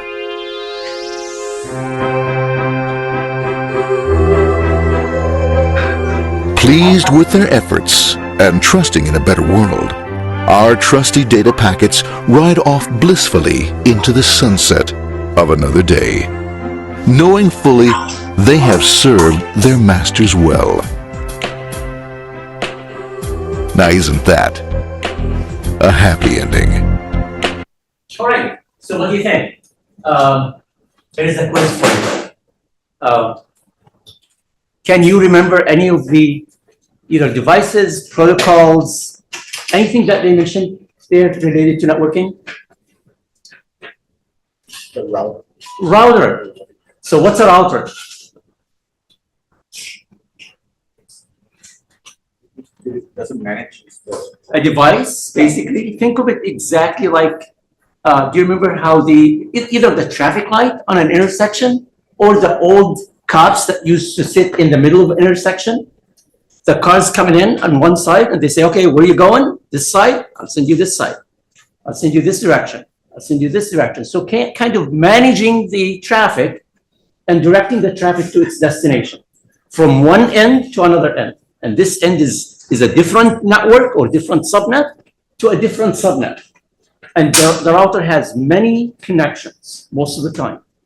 Your router at home has two connections. One connection inside for your home, which is called local area network.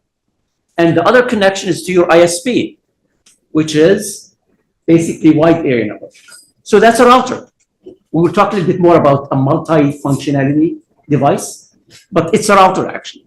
So it's acting as a router. So a router is one of the devices. What other devices did they mention? Firewall. Firewall. So what do we do with the firewall?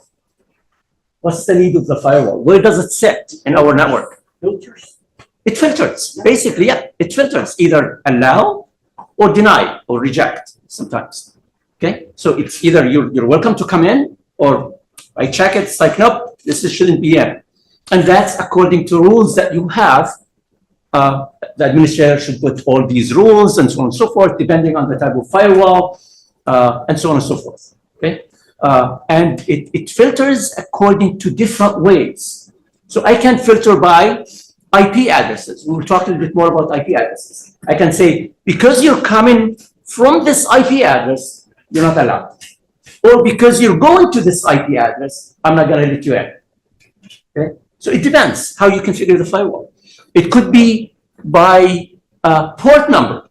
Port number, we did talk about port numbers. We'll talk about it in a minute. But port numbers are related to applications. So when you say port number 25, what do you think port number 25 in the video talked about? What is it related to? Email. So it means if somebody is coming to port 25, and I may direct them to my mail server. If they're coming to a different port, I can maybe reject their connection completely, as you saw in the mail, because the other port, the other application is completely shut down. It's not allowed. Right? So it depends on the port number. I'm going to show you something very interesting in a minute, but don't ever use it in your company, in your school. Maybe you can experiment with it at home, but just be careful. There is actually, we'll talk a little bit more about it, but basically there are scanners out there that scans the internet. Anybody heard of Showdown? Showdown? Nobody? Okay, well, I'll show you. These are sites that actually scans the whole internet. And it says, here is a controller that's connected to the internet. Here is a PLC that's connected to the internet. Here's a camera that's connected to the internet. And if it's open, if it has the default configuration, guess what? You will be able to get in. You will be able to click and watch people actually through their camera, their own camera that they use as security cameras. This is very dangerous. It's used by hackers, but it's used also for pen testers and other things. Please don't use it without permission. Okay, I'm going to show you some tools here. We'll talk about these. And I have a line that says, be careful. So we will see all this. So yes, firewalls is very important. Clocks. Also, that the newer firewalls, it doesn't only check the IP addresses and the port number. It actually deep inspect the packet and find out, even if you disguise yourself by using a different port, I will actually catch you. So it depends on how the firewall is, what type of firewall, and so on and so forth. They call it stateful, stateless firewall, and so on. So what other devices they mentioned? Proxy servers. Proxy servers, right? So the proxy is basically hiding you from the internet. So if I'm on the internet and I'm trying to look at you and map your network and see what's inside, the proxy is saying, no, talk to me. You can't talk to people inside. Okay? And as you're leaving, the proxy may check your traffic and say, okay, where are you going? Is this allowed or not? Are you sending a document to somebody that you shouldn't be sending? A PDF document or whatever corporate information. So there is a lot of things that can be happening using the proxy server. It's like a checkpoint where they check all the information going in and out. Is this like an intermediator or? Exactly. It's like between you and the internet, usually, between the corporate and the internet. Any other devices they mentioned? themselves. I'm sorry? The packets themselves. Yes, the packet itself, and that's a whole thing right there, right? Because you have the information. We will talk about this as I go through the PowerPoints, hopefully, as time permits, if Robert gives me enough time. But basically, the raw information, the information that comes in, if you notice with the video, and then you take the raw information and add information to it. What is the source IP address? What's my port number? What is my MAC address? We will talk about all this. And then where is this packet is going? What's the destination IP address? What port number I'm talking to? And so on and so forth. So all this and how to assemble all this is very important. Packets are very important. What other things that they mentioned? What do you think?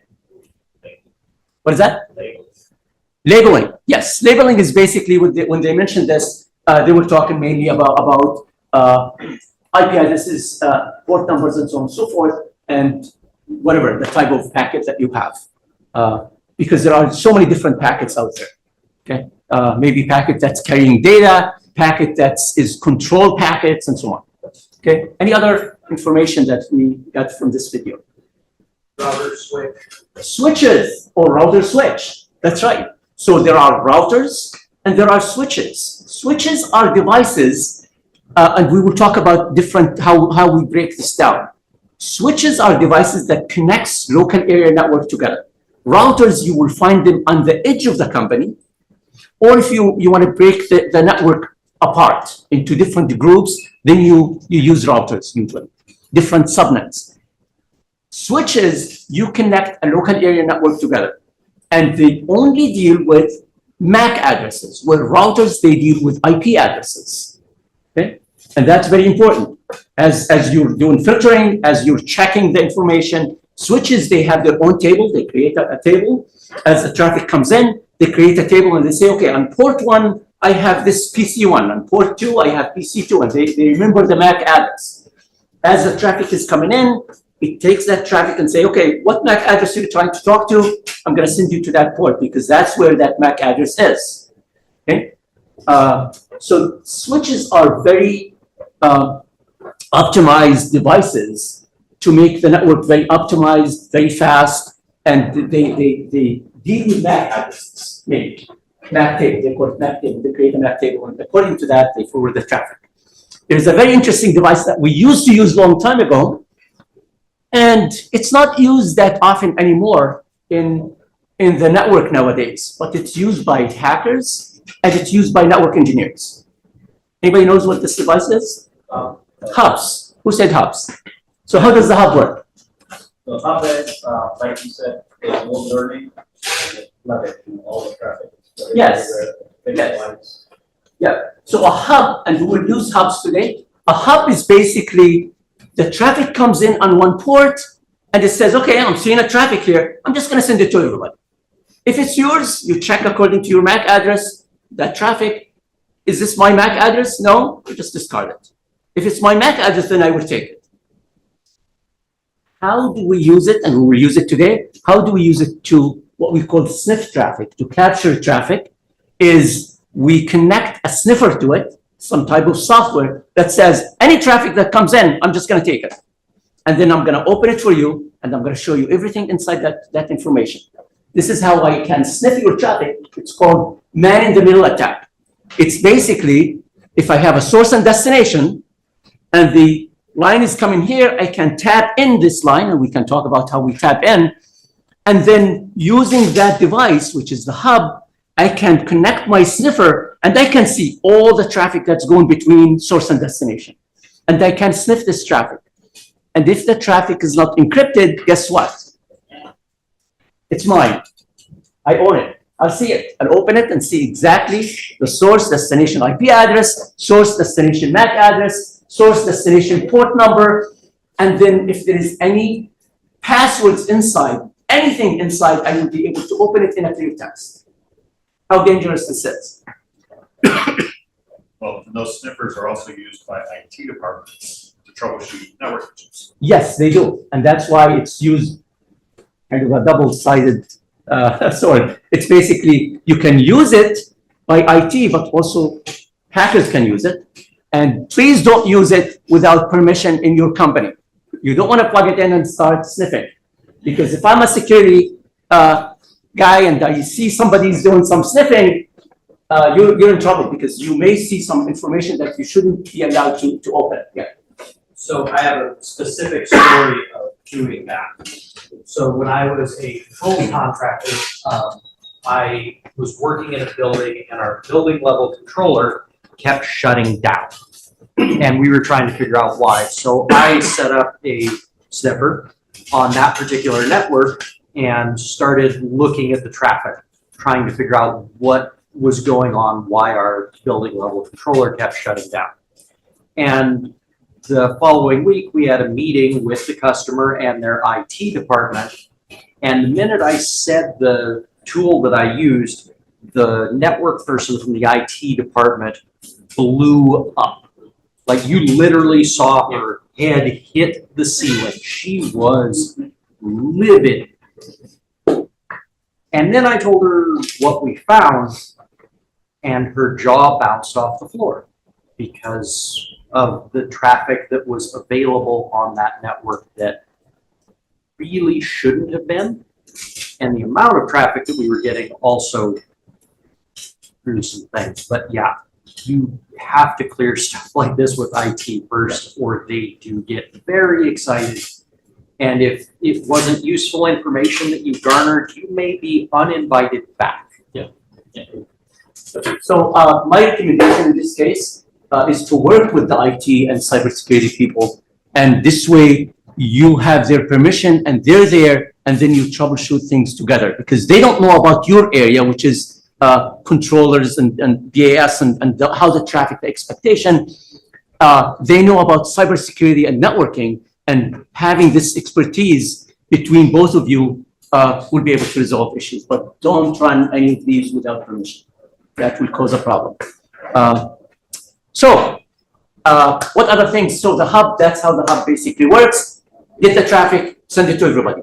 The switch is different, as we have mentioned. The switch gets the traffic on one port, open the packet, look at the MAC address. It has a MAC table that says, okay, you're going to this MAC address, that's your destination. I'm gonna check, it's this MAC address is going, let's say, for example, to port 3. I'm gonna send you to port 3. Guess what? Nobody else will be able to see your traffic. But as a network administrator, I can do a spanning port, which is basically, I can, if I have administrative access to the switch, I can take one port and say, on this port, copy all the traffic from this port. So I can copy your traffic if I have administrative access to the switch. Or I can say, copy all the traffic from the switch to this port, and then I plug in the sniffer for troubleshooting. There are tools to turn the switch to a hub. We're not going to talk about these. By flooding the switch completely, this is a hacking tool that will flood the switch with MAC addresses, and then the switch will be so confused to the point where it says, okay, any traffic comes in, I'm just going to send it to everybody. You don't want to use these tools. You don't want to know about it at this point. There's no need for it. But there are some tools there. Any other devices or any other things that they mentioned in the video? And I will stop in a minute. Any other ones? They did talk about TCP, Transmission Control Protocol. We will talk about these. They did talk about UDP and other protocols. The protocol is basically, what's a protocol? Set of rules, right? Exactly. So if I speak one language, you speak a different language, we're not going to be able to communicate. But if we speak the same language, the same rules, then we will be able to communicate. So that's what it is. It's different kinds of rules with protocols. Okay, so I'm going to stop right here. Ted is asking me to stop. I'm going to stop right here. We'll continue after the break, and then we'll do that. So we're on break. We'll be back at 10:20, and we are going to get started right on time. We still have a lot of area to cover. All right. So what is this says? Cyber attack and breach on the MGM Resort. Anybody heard of this? Right? Oh yeah. Okay. So customers, they couldn't check in, they couldn't pay, whatever. This is serious stuff, right? So that's kind of a very interesting one. Another one which is also very related. How hackers could use Nest thermostat as an entry point to your home. So even if you apply your own security, you want to check other things, right? You've heard of the supply chain attack, right? Usually we know that the big guys, they have their security set, everything's secure, whatever. But maybe a customer that you're working with or somebody else down the road, and they connect to your systems. Did you check their security? Do you know if they actually use best practices in their cybersecurity, or somebody's gonna pivot in, they log in through them because they don't have good security, and then they tap into your, get to your network, right? Because you already gave them access, even though you have good security against everybody else. So that's very important. Anybody bought lately any appliances, right? Refrigerators or stoves or any of this? Most of these washers, most of these, they have Wi-Fi. You will not believe it. Actually, we will talk about scanners today, and I'll show you how to download a very nice wireless scanner. And you look and you see all these access points out there, or whatever, somebody's advertising. I know that, I do understand that manufacturers, as Robert mentioned, they want to see real time, so that before something fails, I want to come in and repair it. It's a good thing for them, it's good for you, but do you have cybersecurity applied yet? Okay, so I want to ask a question. So like the city of Atlanta, Cobb County, you can share your ring and you can allow the city to share your video and actually monitor as well. Would you advise against that, or what do you think about that? I'm gonna use the word it depends. Who has access to this? Well, and where is my cameras is sitting? Right, because it's your cameras at your home, but you allow access in so that the city has more access points, more video. I know, they can see. but there's, I totally agree.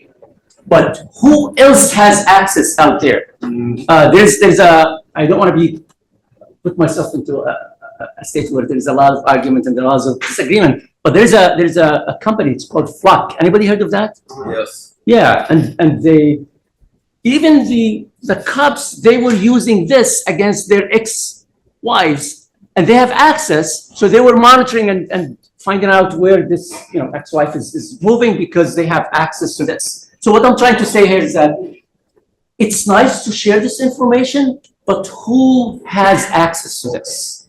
Do you accept this risk? That's what you want to ask yourself. That sounds like a hard no. Yeah, right. So do you accept this risk of allowing somebody to have, to be able to monitor your coming in and leaving and whatever? And what about if that person did not apply enough security and somebody hacked in theirs? They have yours, even though probably you have good passwords and whatever, then they got you. And then they want to find out when you come in, when you leave, what you do, whatever. But you see my point here is that it depends. It depends how much privacy and security you want to have, and whom do you want to share this information with, and how much information, and where is this camera is located. I don't want to have it in my bedroom, right? And believe it or not, this is true. There were actually some cameras at one point, they were sold with the default username and password. And I mean, most home users, they just plug in, it's a plug and play, and they have it monitoring their kids, and they have it in their, whatever. And then they're sitting there, and somebody else is watching them, right? I'm not sure if I can show that, since you mentioned this. This is a very interesting. I want to get into the material, but I have to show you all these tools, and I figure we can get to it. I'm not sure if METC would allow me to go to that slide. They may say you're blocked, you can't go there. But if they do, I just want to show you the slide and I get into it. Otherwise, I get myself into trouble. I have a question. Yeah. So like the hacker that was accessing the camera of the guy, if you're using your camera, can they still see what you're, like if you're in a Zoom call, can they still access your camera? Yes. Any device that you have, it has cameras and let's say the way they did it, where you click on a link. So what happened is once you click on a link, a small agent will come in and they can remotely log in and see the thing. And this is what we use in our ethical hacking class, where we actually experiment with all this, and it's very easy to do that. Once you click and you accept this program to come in, you're done. I own your computer. I can see screenshots. I can listen to your mic. I can take a video. Everything, basically. So you have to be careful about this. But let me see if I can slow down. It's always the weakest link in the chain. It's a human being.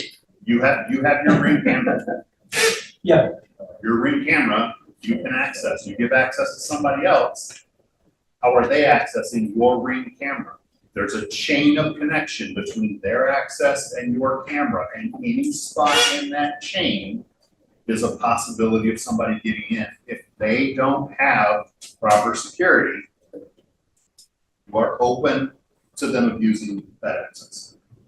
You're open to somebody getting in because someone can get into that isn't you and isn't somebody you authorize. So this is a site that usually it's used by hackers, but also used for pen testers and others. Pen testers are people who you pay money for, and then they come in and they evaluate your network. And they tell you, they write a report that says, hey, this is what I'm seeing as weaknesses, and this is how you correct all this. So they use this site. If I click on it, maybe Ted is gonna get an email from security. We will try, but it's called Shodan. This site, it's a search engine. What they did is they searched for all IoT and any devices that are connected on the internet. And then they put the IP address there and they put a lot of information. Please don't use it in your work environment. You will get yourself into trouble with security. If you want to experiment with it at home, don't log in to these devices. They're going to give you the IP address. You click on the IP address, you may be able to see a camera open, completely open, and you will be able to actually monitor things. If you look at YouTube, people, they use it and they were able to get into plants, actually processes that are controlling things, and they were able to see and control things. So it's very dangerous from a point of view that people are not paying attention to security. And believe it or not, I do have this experience where I go to talk to people about this, small and medium-sized companies, and they say, for example, and this is exactly related to our lecture today, is that they have a disaster recovery plan. It's like, do you have a DR plan? It's like, yes, we do. Okay, show me the plan. And they have documentation, everything is there. Did you ever practice this plan? Did you have a drill? Right? What do we do in our schools and in our environments? Fire drill, whatever drill, right? And we actually walk out and lock the doors, and did you actually practice this plan? It's like, no, we've never done this. Well, how do you plan? How do you know that this plan works? Because when there is an attack or something happened, what happened to us as human beings? We panic, and we don't know what to do. Unless you actually work that drill and you work it step by step, it's not gonna work. And that's the problem, is that a lot of things are out there and it's been there for years, but people are not applying it in companies. They're not really applying it the way it should be. You've heard of the SolarWinds attack. Anybody heard of the SolarWinds attack? Yeah. Supply chain, the same thing. They've been in our systems, these hackers, for years. And recently they said, oh, there are hackers there. Now what should we do? It's like, guys, the same thing. I know that I talked about, but the same thing with, if you notice, they have nothing against any other nations, but we talk about security and cybersecurity. And this is something that hits home because I do talk to my students. One time my student, she came in, one of my students, she was crying. She had an internship with one of the companies here in Milwaukee, big company, well-known company. And I said, what's going on? She said, you know what?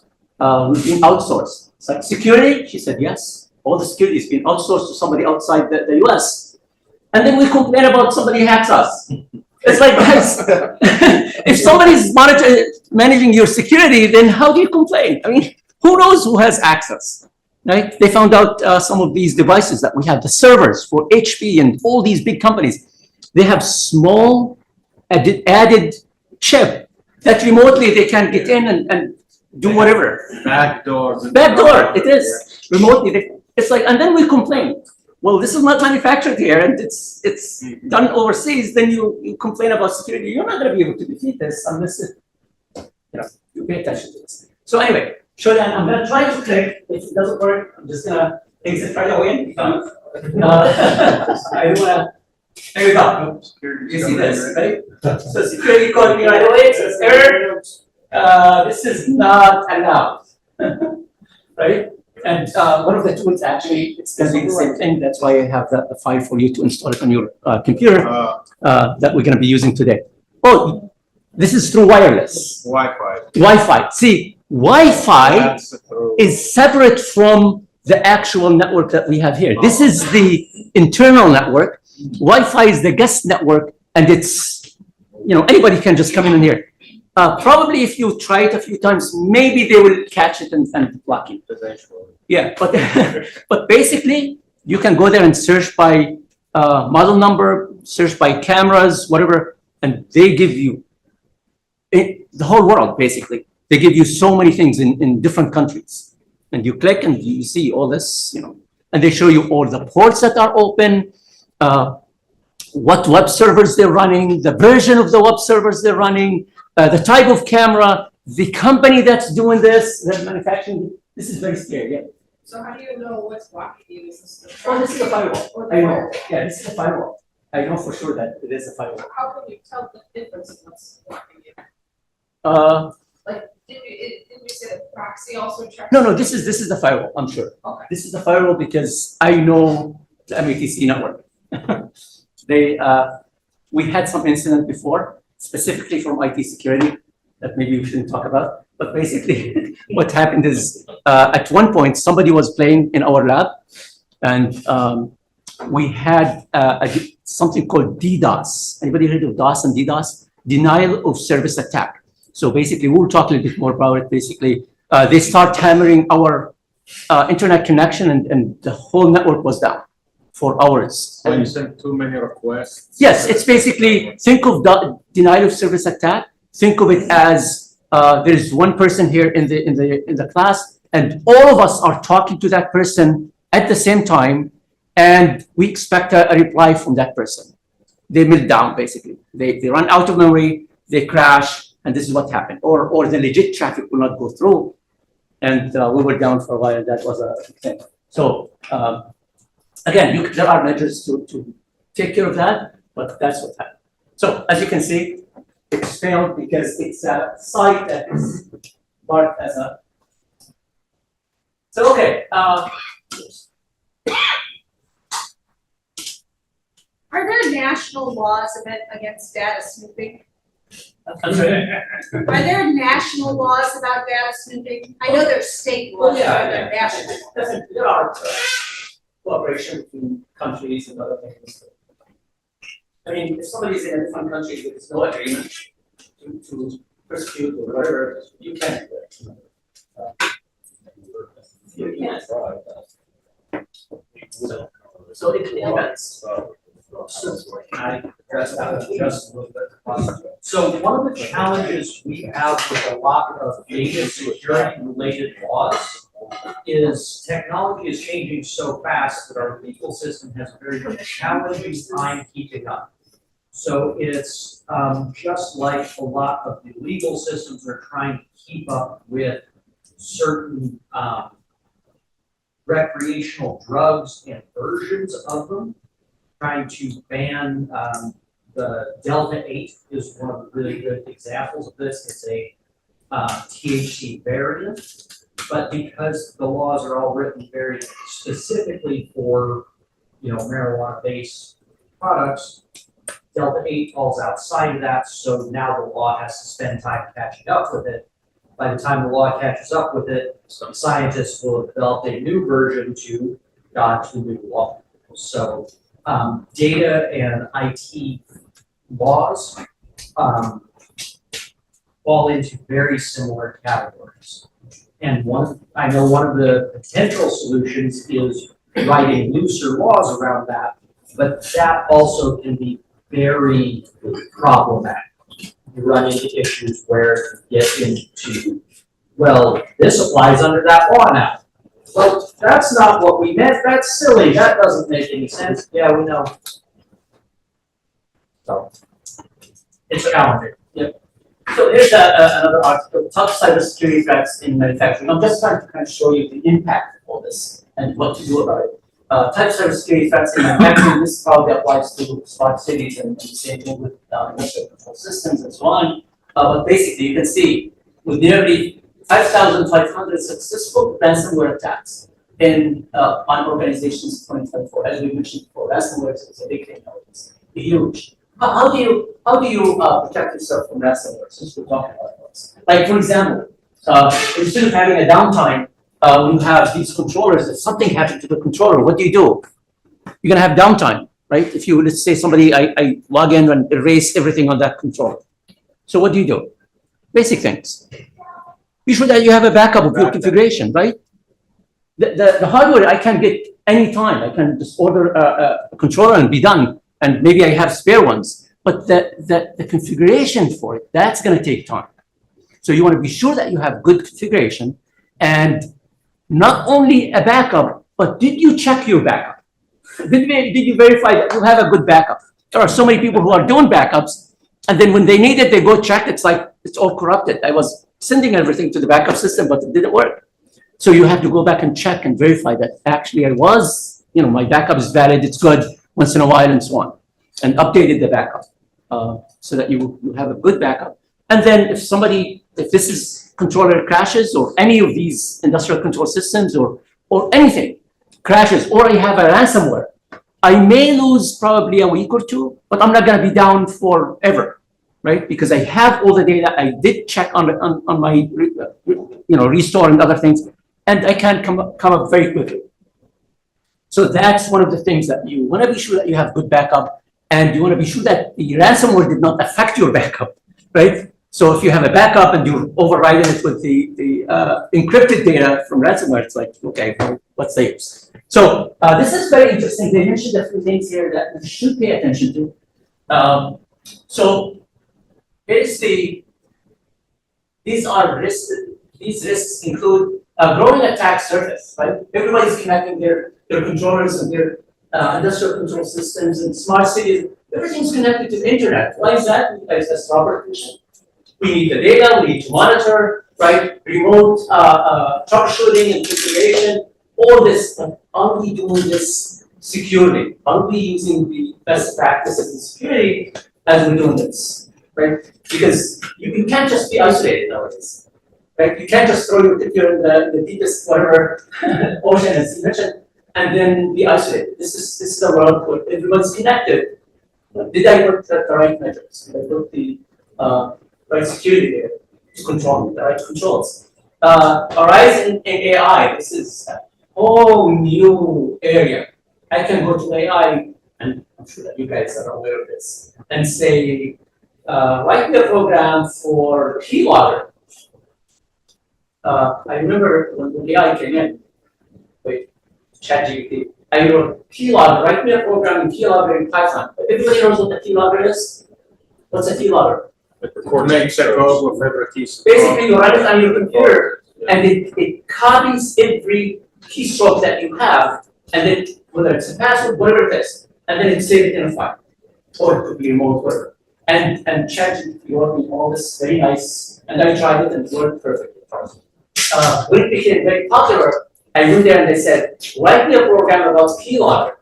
They said, no, I can't do this, whatever this. Then I said, well, why don't you, I would like to write a program to capture a few keystrokes to do this. I mean, you just work your way around it and it says, here it is. So with AI, it's becoming very easy for hackers and other people to be able to generate all this. And so again, AI, changing regulatory landscape, again, regulations, supply chain as a target. We did talk about this, right? Robert mentioned the target incident. SolarWinds, there are so many of these. And we keep telling the other side of the work with UWM. We tell these guys, we know that you're a small company, But if you connect it to somebody else, then you would be in trouble, and they would be in trouble, because you're not applying best security practices. And they said, no, nobody's gonna come in the campus. We're a very small company. They're going after the big guys. Well, they're gonna go through you to go to the big guys. So again, supply chain, and then the last one is capacity and skills gaps. Again, we would like to have our technicians be aware of security. They're not gonna be an expert, but at least they are aware that have things. Do I discuss that with security? You should have it secure. You should have, I have my own subnet, my own VLAN, which operating that's not permits, and so on and so forth. So this is very interesting. All right, so let's get into all this discussion. Any questions, by the way? Any comments? So go ahead. I'm just curious if there's ransomware, somebody gets hacked, give me a bunch of money or else I'll hold you. If they do end up paying, right? How do they know it's not gonna happen again? Again, not only that, you have no guarantee that they will give you the right key. Right? I mean, where are they? You pay them the money and then they'll say, okay, here's the key. And maybe it will work, maybe it doesn't. So you have no idea to do for. Yeah, so it's a problem. So the best way to do it is be sure that you apply best security practices and have a good backup. Good backup will be verify everything. In case if there's a downtime, they encrypted your servers, you have a good backup, so put it aside, take your time, do whatever, and then get a new server and have a good backup. Maybe I'll lose, as I mentioned, a few days, whatever, but at least you're not completely down and you lose it.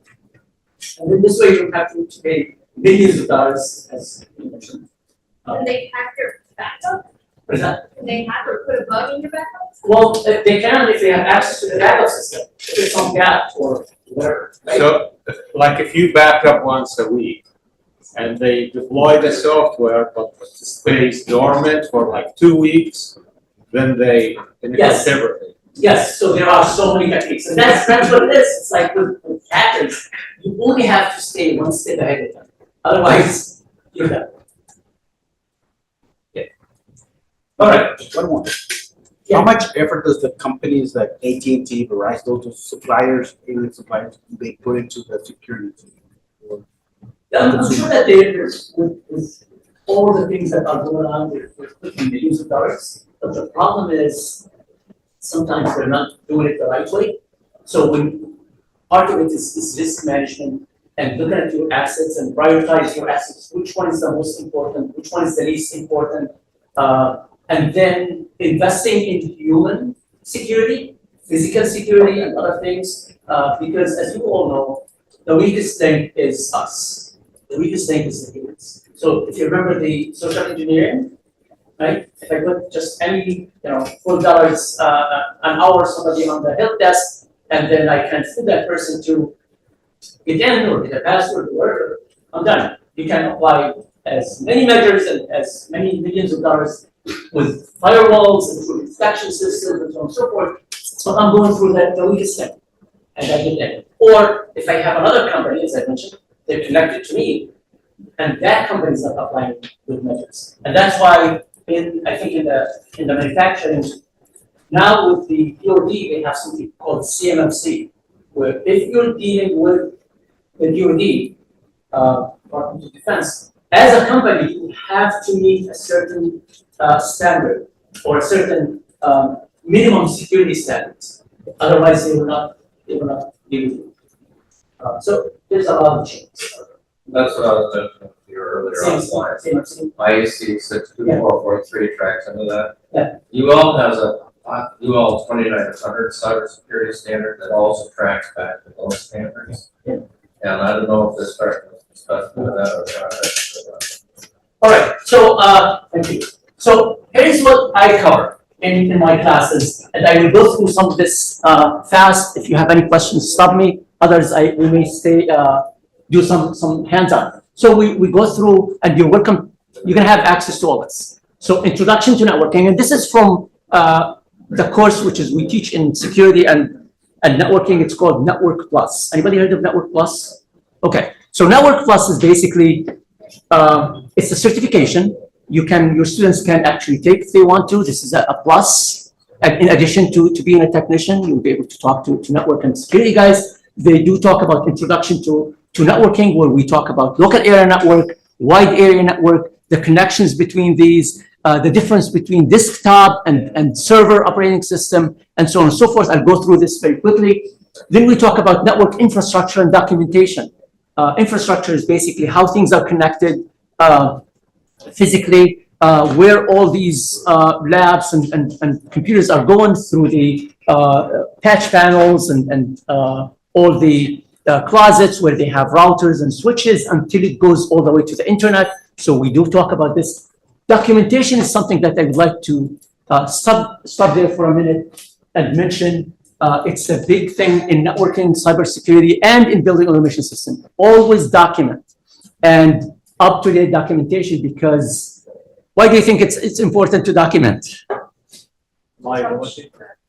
When something happened, you want to go back to the documentation, and if the documentation is old, troubleshooting is going to be a waste of time, right? You want to be sure that you have current, real-time, whatever documentation, any changes that you make, any configurations that you make, any physical connections or plugins, be sure that it's documented. Be sure that the documentation is ready in case if you need it for troubleshooting. Same thing applies to security and networking. So that's a big thing. Unless if you're going for job security and you don't want to document and you're the only one who knows, then that's a different story. No, don't do this. Be sure that you actually document. Then we do talk about addressing and networking. Addressing is basically, we talk about 4 areas in addressing. Anybody knows these four areas in addressing? First one is MAC address. So we talk, that's the area where I'm going to stop for a minute. So MAC addresses. Then the second one is IP addresses.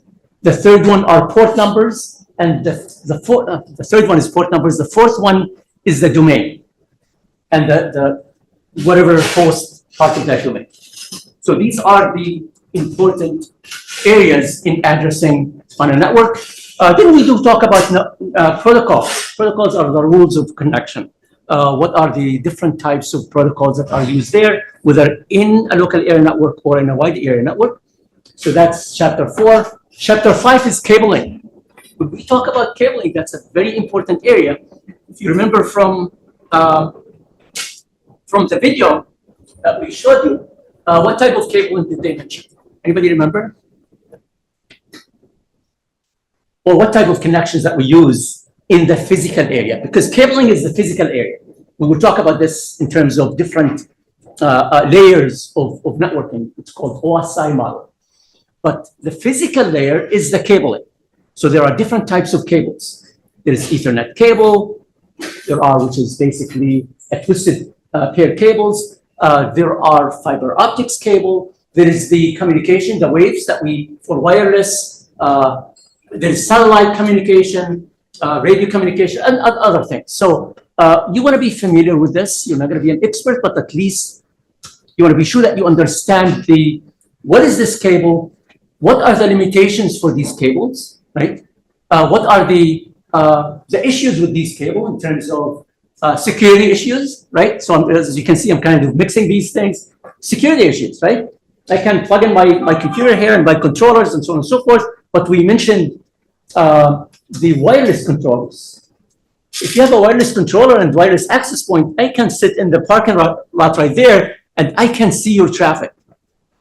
Well, it depends if it's encrypted or not. If it's encrypted, then it depends on how skillful I am to be able to decrypt your traffic, to look at the information. But if it's not encrypted and you're using port 80, you remember port 80?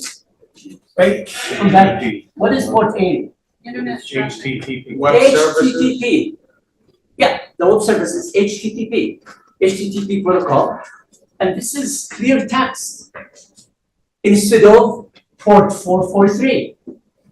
This is HTTP. This is HTTPS. Yes, this is encrypted. This is not encrypted. So if I'm using port 80 on my controller, maybe I want to see how can I either protect it or use HTTPS.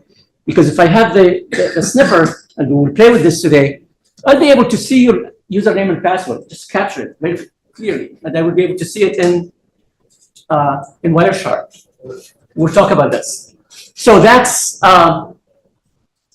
wireless and networking cable with security. We'll talk about later on with wireless also. Wireless is a big thing, as you can see, so you have to do extra measures.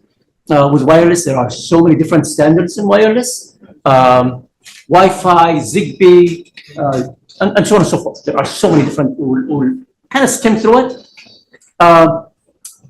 Anybody heard of virtualization and cloud computing? You did hear about cloud computing.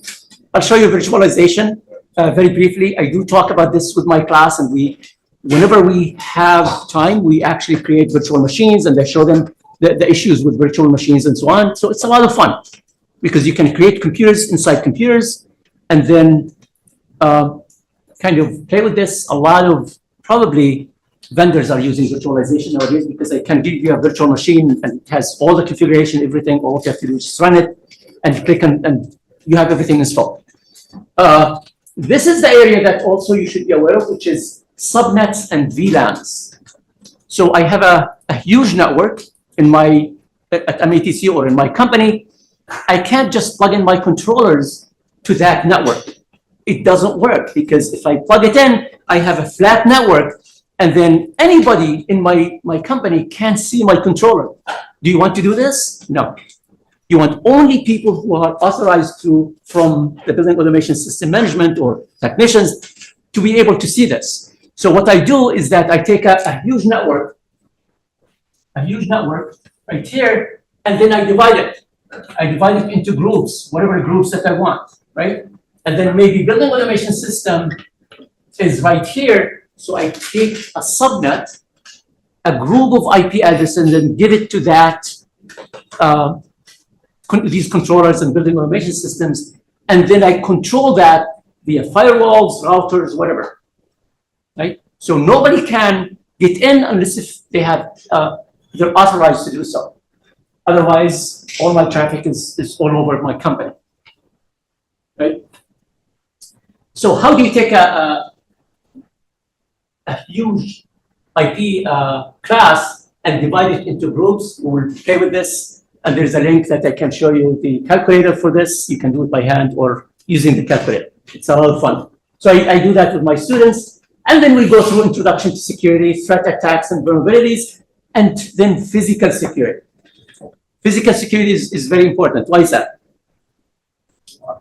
Lock doors. What is that? Lock doors. Lock doors, but also what else? Why is it important? If I physically touch your controller, I own it. Nowadays, I can go to any router and reset the password, Cisco router. If I go to these controllers, I'll be able to probably do a lot, okay? If I physically have access to it. So what I'm trying to say here is that physical security is very important. Don't overlook this. You want to be sure that only authorized people have access to these controllers physically, right? And not only that, usually nowadays, you know this. It's in a closet or in a place where anybody who comes in, they have to use their card. So everything is logged, what time they came in, what date, what time they left, how long they stayed in that whatever environment. So you're monitoring all this. And that's very important from a security perspective. Make sense? So these are the things that I address in my class. I will come to it in a minute, but I'm going to switch to the labs. Can I show you what the labs is? What can I do?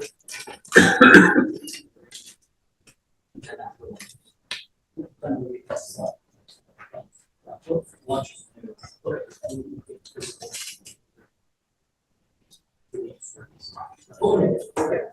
So here's these are the labs, and you will have access to all these labs. Some of these are very, very basic. Others, so I'm gonna show you what the expectation of the labs. We're gonna be using something called ifconfig. In Linux, it's called ipconfig. In Linux, it's called ifconfig. So ipconfig will show you all the addresses, the subnet mask, which means what group you are in, right? The default gateway. What's a default gateway? Anybody knows what a default gateway is? So I have my own IP address, and I have a subnet mask that says what group I belong to, if you remember, what group within this space of IP addresses I belong to. What's a default gateway? Different way to get in. Think of it, a good analogy of the default gateway is that door. We are right here in this classroom. If we want to communicate, I don't need a default gateway. But once I need to talk to anybody outside my group, outside of my subnet, outside of my network that I am in, I need a default gateway. Otherwise, my device will not work. So anytime you need a default gateway, you need to talk to your controller from outside of the network of that controller. Then you need a default gateway configured in that controller. Otherwise, it's not going to work. Is that like when you're trying to dial into the network or the controller to do it from home? You need that default gateway? If I have a VPN, then I need a default gateway because I'm coming from a different network to the network of that controller. So I need it. So it's like somebody is trying to talk to us from outside of this room. They have to go through that door. That door is my default gateway.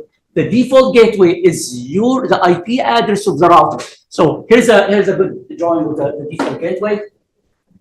Across networks, you have to have a gateway. Yes, yes. So anytime Across networks with a switch, you have to have a router across the network. That's Yes. the gateway.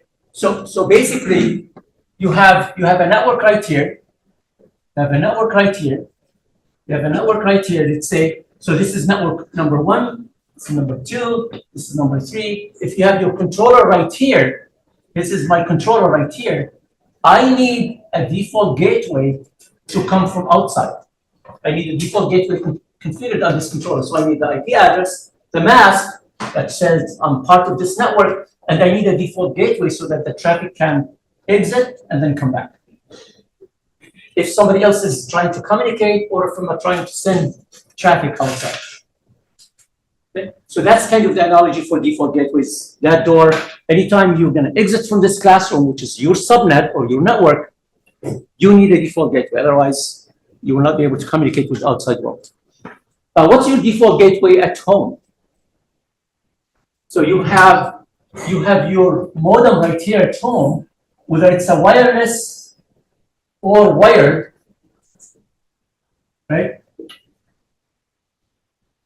I know that I'm getting into the lecture also. Usually at home, and then you can apply it probably to your company or your institution. Usually we have something called NAT, Network Address Translation. Talk about this very briefly, but basically you have part of this that's connected to your ISP, and part is your LAN. So this is your LAN inside, this is your WAN. The network address translation will translate between the public IP addresses and your private IP addresses. We will talk about these in a minute. So there is public IP addresses, which is one IP address from your ISP, one IP will be translated to many IPs inside.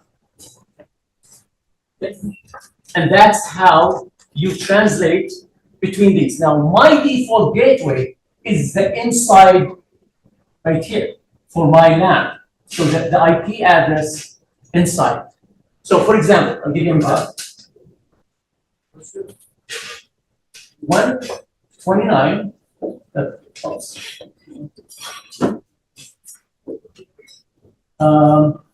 I can take any. Let's have them do IP config right now. Let's take a look at IP config. Let's go through that hands-on. We're not going to make any changes at this point. All what we're doing is, notice that there's an IP config here. So I'm gonna put this right here. And Oops. So what I would like you to do is open. So you know how to open a command line, right? So if you come in right here and you type CMD, in the search, type CMD like this. Notice that it's right here. If I type CMD, which is the command line on your computer, right here, you will find this command prompt system. If I open this, it's going to give me this one right here.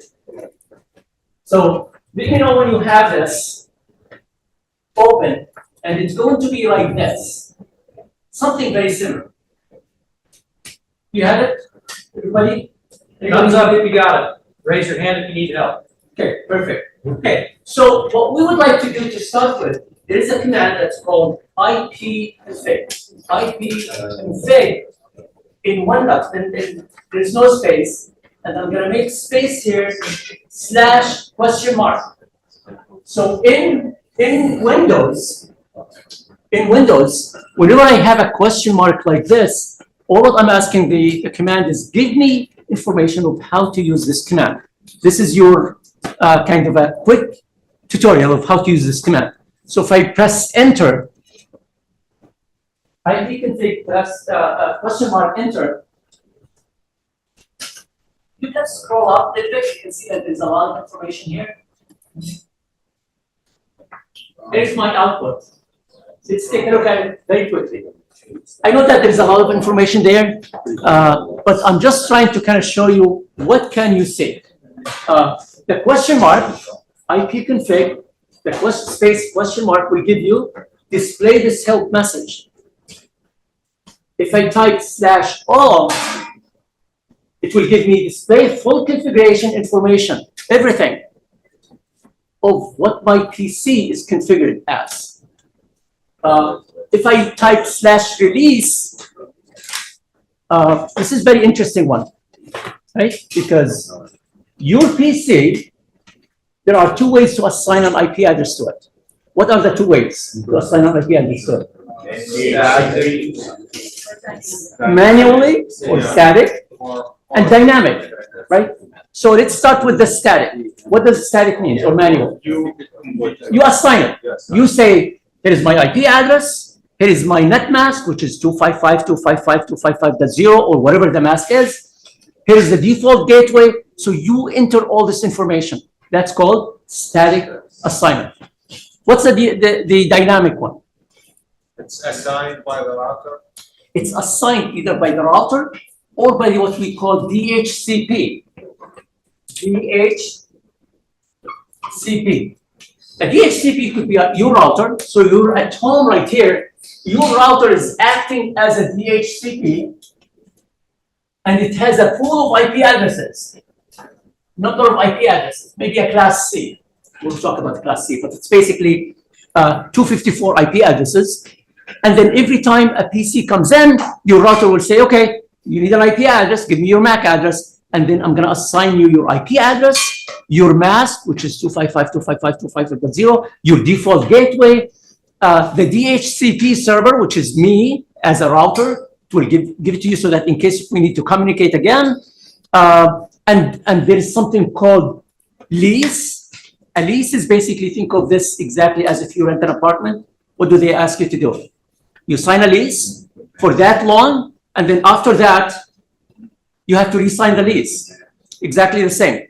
That says, if you don't communicate with me again within this number of whatever, hours, days, whatever, I will actually release your IP address. I will take your IP address and give it to somebody else. I'll talk to you, I'll mention a very interesting incident that happens with that. But basically, that's what it is. And it gives you also something called DNS. Anybody knows what DNS is? Domain name server. It's basically, this is how you translate the name to an IP address and vice versa.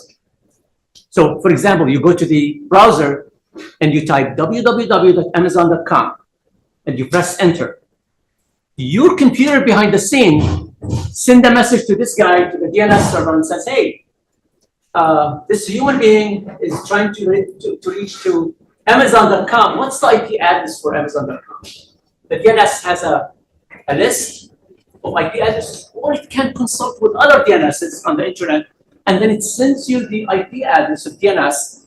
Then your browser will take the DNS and go to Amazon, and then you will be able to see the web server, the web page of Amazon. All this goes very quickly behind the scene, right? So that's what the DNS is, basically mapping the IP address to name and translating these for you. So again, going back to the DHCP, your router is acting as a DHCP.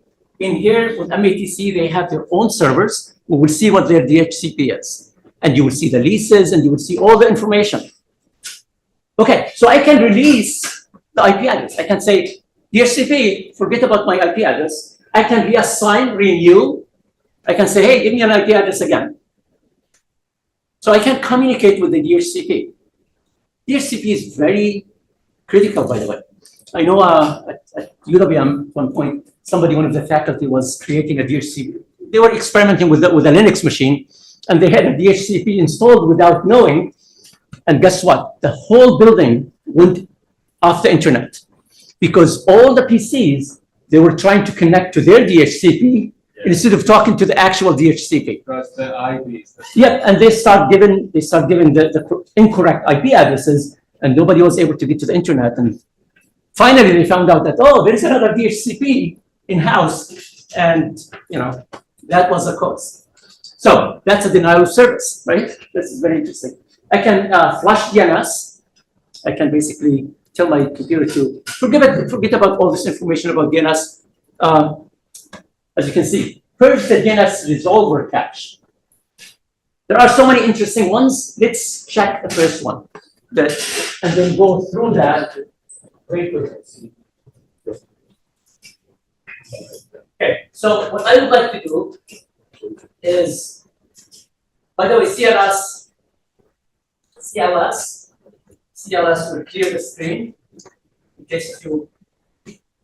Okay, so I'm going to type ipconfig /off. So this is what we would like to do, and you want to do it on your laptop and press enter. And I'm going to scroll a little bit up so that we can see. Here's the result of all this. This is very interesting here. So let's see what we can see. So at the top, you're seeing your host name. This is the name of my computer, whatever your computer is. Okay? The primary DNS suffix, this is kind of the domain, ad.matc.edu. The node and so on and so forth.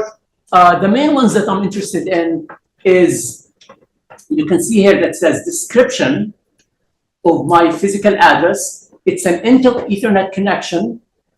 And here is some information about my Ethernet card, right? This is the physical address. This is what we call the MAC address. So if you remember, there's physical address is the same as MAC address. IP address and logical address, it's the same thing.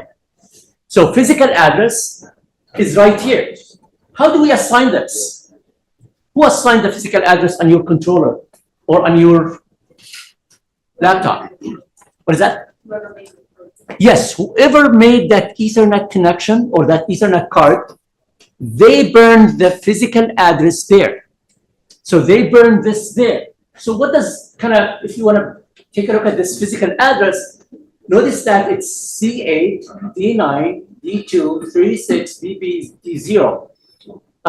This is alphanumeric, combination of alphanumeric. So here is something that's very quickly that you should be aware of. And these are, by the way, these are part of the presentation. We go through all this. So the decimal is what?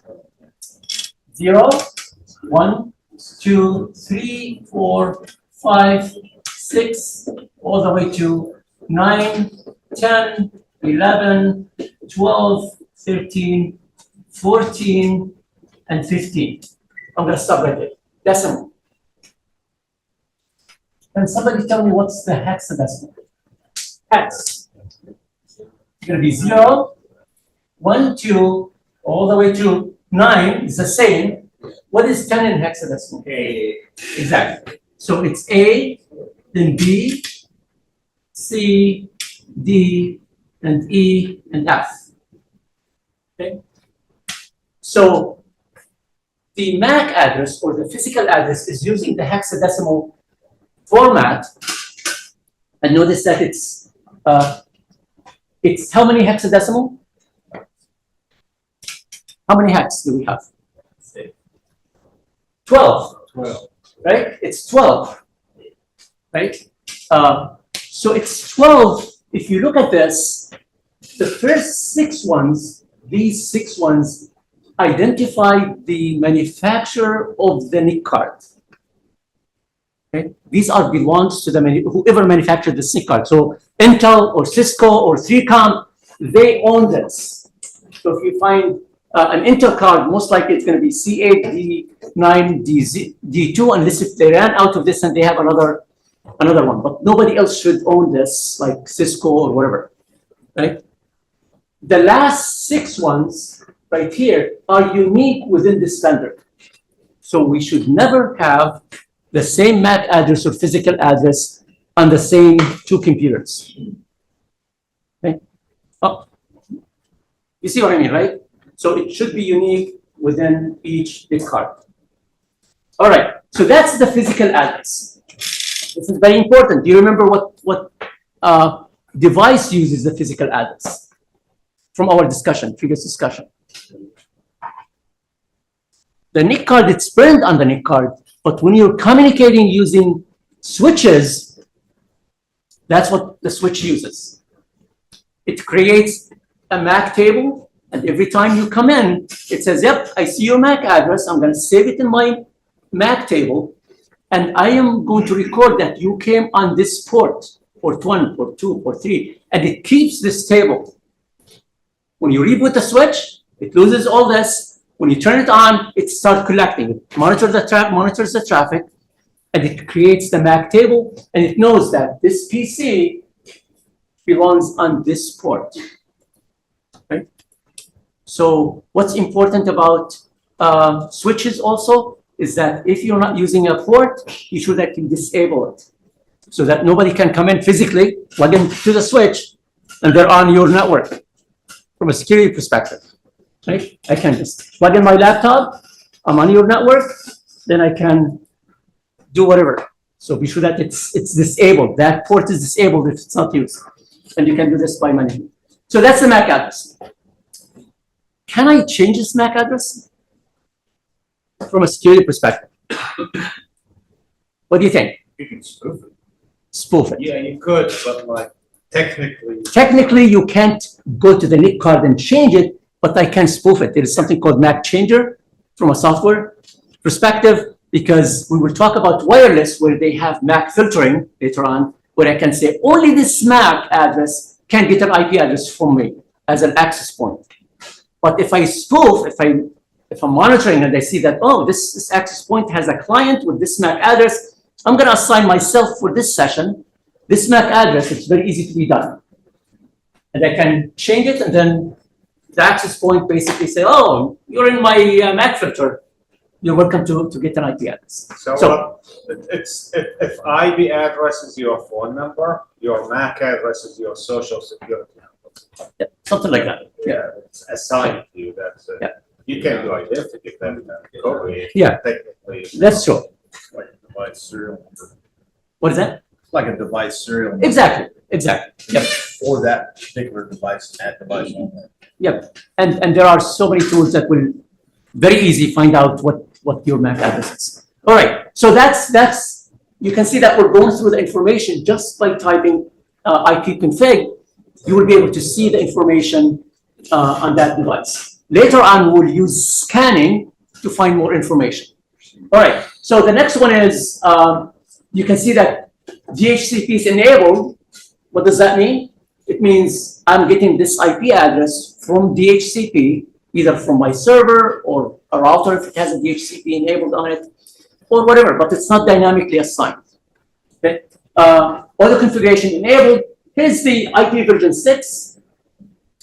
In case if you're using IP version 6, and this is the one we're interested in, IP version 4. In this case, I have 148.8, 158.31, and this is actually the assigned class B. So I'm going to get into this right here. There are different classes of IP addresses. So now we're getting into IP version 4. And when we talk a little bit more about this, IP version 4, IP version 4 is what we refer to as, it's a 32-bit address. If we're talking about binary, 32-bit. If we're talking about decimal, it's a 4-octet. Okay? 4 octets, or 4 octet. So we have, in decimal, we have a number, dot a number, dot a number, dot a number. Okay? And usually we have something called mask, which is subnet mask for each number that we have assigned. So the subnet mask will tell the device what group you're part of. Okay, so here's the different classes. Whoever is responsible for IP addresses, they came and they said, let's divide this huge space of IP addresses into different classes. And they have a class A, class B, class C, D, and E. Okay. These at this point, we don't care about. So don't worry about it at this point. Okay. We have a class A, class B, and class C. I'm going to talk about the octets right here and looking for the first octet in something called, there is class O and class this. So we're going to talk about this right here. If we're doing about class fault, it means we're dividing the IP addresses into different groups, group A, group B, group C. Don't worry about the other ones. Then just by looking at the first octet from the left, I can see that class A is between 1 and 126. We'll talk about 127 in a minute. 128, class B is 128 to 191. Class C is 192 to 223. So just by looking at the first number right here, I would know what group I belong to. So just by looking at my group right here, what is in my first IP address right here? Or the number? 148. So what group do I belong to? It's a group B. Now, here's a very addition to all this. This is a /8. It means the mask is 255.0.0.0. It means the first octet is the network. This is the network. These are the number of hosts that I have in that network. I'll make it a little bit easier in a minute. Bear with me. Class B is a /16, which means the subnet mask, the default subnet mask, is 255.255.0.0. Notice that I have a /8 here. 255 is how many ones? If you convert 255 to binary, it's 1, 2, 3, 4, 1, 2, 3, 4. So it's basically we're saying we have 8 ones in the subnet mask. If you convert this to binary, so we have 8 ones, 1, 2, 3, 4, 1, 2, 3, 4, 1, 2, 3, 4, 1, 2, 3, 4. In binary, I have 16 ones in the mask. This is the default. Class C is a /24, and it means the default mask, that's 0. Okay. So if that's the case, why do I have, this is the class B, why do I have 3 255s and 0? I know that the default is for a class B is 255.00. Because they took this class B and they divided it into groups of IP addresses. And that's why they moved it into many class Cs or subclass Cs even, to be able to manage it. We'll talk about this in a minute. I'll show you the calculator and so on and so forth. But for the time being, this is my class, this is my address, which is IP version 4. This is my subnet mask that tells me what group I belong to. So in this case, I belong to 148.8.158 dot something. In this case, it's .0/24. We'll talk about this more. Here's the lease. Lease obtained. You remember the lease? When we talked about DHCP? It says, you got my, we got the lease in January 2nd at this time. This would expire on Thursday, January 5th. If my computer right here doesn't turn on January 5th at that time, what do you think will happen? If I have it turned off, by that time, I didn't turn it on. The ID will be assigned. Exactly, the DHCP would take this IP address and say, hey, you're not using it. I'm gonna assign it to somebody else. One institution at one point, when all the Wi-Fi devices like iPads and cell phones and so on and so forth start connecting to the internet, they actually had their DHCP server with a long assignment, long leads. So many students, they came in, they start getting their IP addresses, and then they leave home, and then they don't come back sometime for 2-3 days. And guess what? That IP address is locked with these students. They ran out of IP addresses. So a lot of students, they're trying to connect and they can't.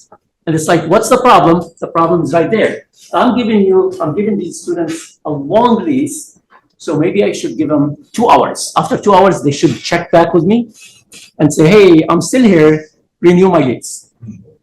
Otherwise, they take the IP address, the DHCP says, oh, I assigned this IP address, and then I'm running out of IP addresses. Okay, so that's a very interesting one. The DHCP is a very interesting one.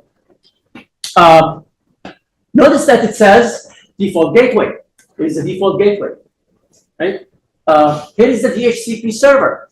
So I'm getting an IP address so that this is where I renew my lease.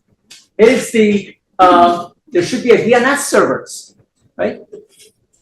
What's the DNS again? Resolving the name to an IP address. And how many do they have? 1, 2, 3, 4. Why is that? Why do we have many DNSs? Yeah, if one goes down, we are human beings. We can't remember all these IP addresses on the internet. I remember www.metc.edu or maybe Amazon.com or eBay.com, but I'm not going to remember all these IP addresses. Then we'll be down. We can't connect to the internet. So I need DNSs. So in case if one goes down, at least the other one will pick up. So I have many DNSs there as backup. Make sense? Okay, so that's one of the tools that are very important to you, because this way you can see what are the configurations, what am I talking about. If I would like to check things, I can do that. There's one thing that I would like to ask, and then I'm going to show you another tool very quickly, hopefully before 12, before I keep you away from your lunch. What is 127? Localhost. Yes, this is what's called the loopback address. It's called loopback address. So 127.0.0.1 is the local host or the loopback address. Basically, I can take your computer, unplug it from the internet completely, and then type check to see, we'll use some of the checking commands. It's called ping. Anybody heard of ping? Yeah, ping of death. What's the ping of death? You remember it from the video? Ping of death. Ping is basically a tool, and we will use that will allow you to check for if the site is up or not. It means, is it online or not? So I can ping, send some packets and say, are you there? And if you reply, you're there. If you don't reply, maybe you're not there. It means you're down. or maybe something else is not replied. So that's what ping is. Ping of death is what, since we mentioned ping of death? It's basically sending you so many, it's a crafted ping that instead of sending you only a few packets, I can send you so many packets to the point where I overwhelm you, or somehow somebody changed the programming in ping to overwhelm the host to the point where the host will melt down. It's like there are so many requests I can't handle. And then basically I reboot. All right, so ping is important. We'll play with that in a minute. Any questions at this point? Okay, so this is a very important command, ipconfig. ipconfig/all will give you a lot of information. So we'll move to, since we mentioned the ping, I'm going to clear the screen CLS, okay? And I'm going to try to ping I'm going to try to actually ping some sites. Okay? So I can ping by ping slash question mark, first of all, right? So here's another question mark. If you type ping space slash question mark, I have different options here. So -T, ping the specified until stopped. Wow. So I can send not only default ping, we'll try it, I can just keep pinging, whatever amount. -A, resolve address to host name. So it's not only giving me the IP address, but it gives me the name of that IP address. So what does it do behind the scene? It takes the IP address or the name. If I give it an IP address, it will go and consult with DNS, find the name, and give me the name for that IP address. If I have the IP address. And so on and so forth. There are so many interesting things here. Here is a number of echo requests to send. I can send whatever number, and so on. There are TTL, time to live, and so on. There are so many interesting stuff here. Let's try to ping. Can you ping Amazon.com for www.amazon.com? I hope that we're not going to create an attack for. So www.ping. So you type ping space www.amazon.com.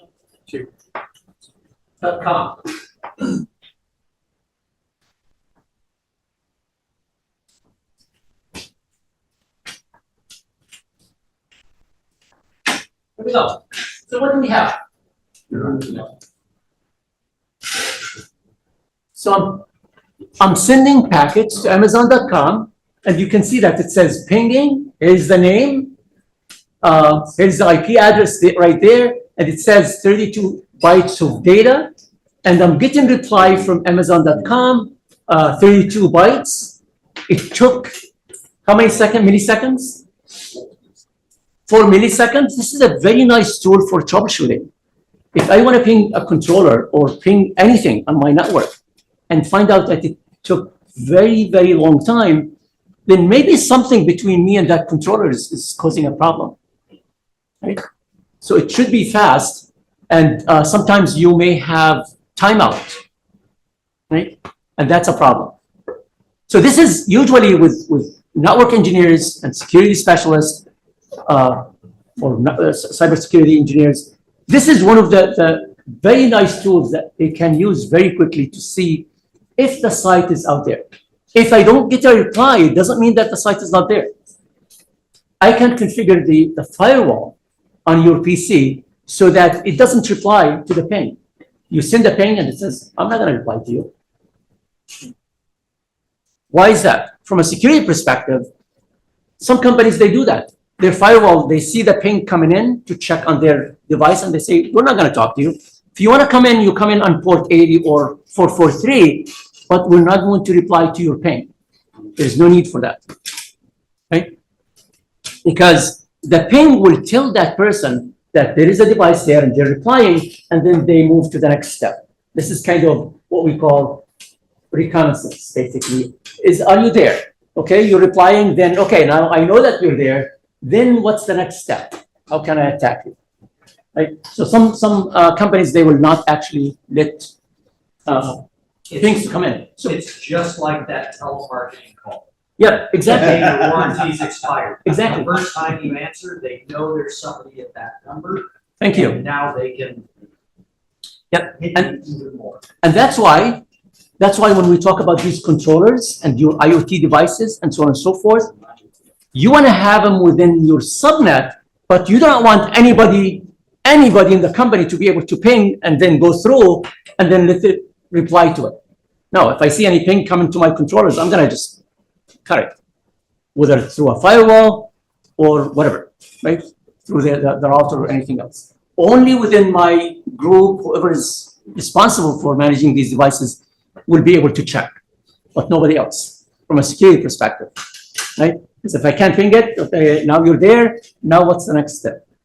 All right, so that's one of them, and you can see that there are some statistics there.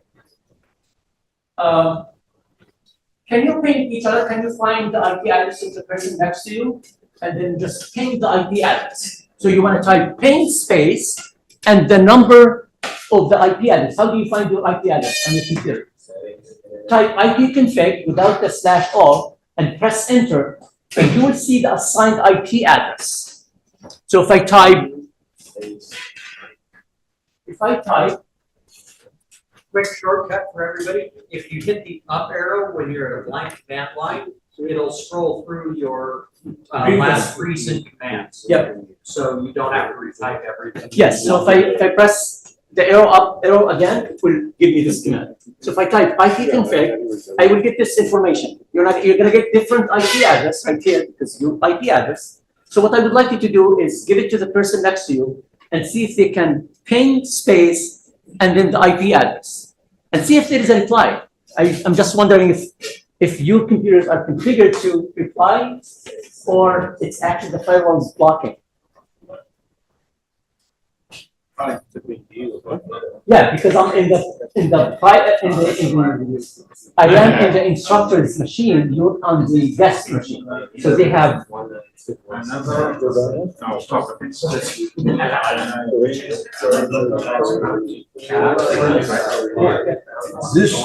is it, but I believe this is my VPN.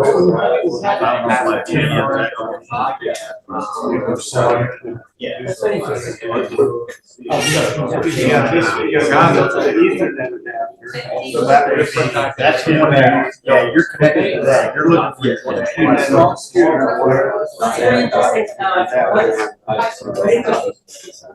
Usually they have it so that it's yeah, you can ship in your Wi-Fi adapter. very interesting. Has a different IP.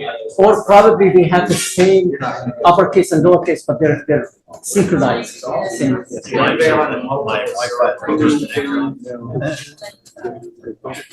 Were you able to ping the person next to you? No? Oh, this is very interesting. Oh, you're on the network. You're not on the desktop. You'd have to ping the Wi-Fi. The guest network and the actual network are separate. 10. Makes sense. 1050. Did you say that? Why? 50. Can you repeat the conversation you So, just had? so remember that, I'm sorry, I forgot your name. Laura. Laura works for METC, so her computer is connected to the actual private access points, not the guest one, but private METC access points. So she can ping from her laptop, she can ping my computer because they're on a separate network. This is METC's network, you guys on the guest network, which is probably 10 something. So that's a different network. It's isolated from the actual network of METC, which is a good practice, right? Believe it or not, it wasn't like this, I would say probably 5 or 10 years ago. This is something new. Because you want to separate the guest network from your production network. So when you make those, it might be because When you ping, I'm assuming. oh, yes. So why I cannot speak to you? Because MATC, they have clock. They have clock. Yes. They have clock specifically so that they protect their network from guest network. Yeah. Okay, who was successful in pinging somebody next to them? Anybody was successful? Were you able to ping? Okay, that's good. Anybody else was able to ping? Was it successful? You couldn't ping?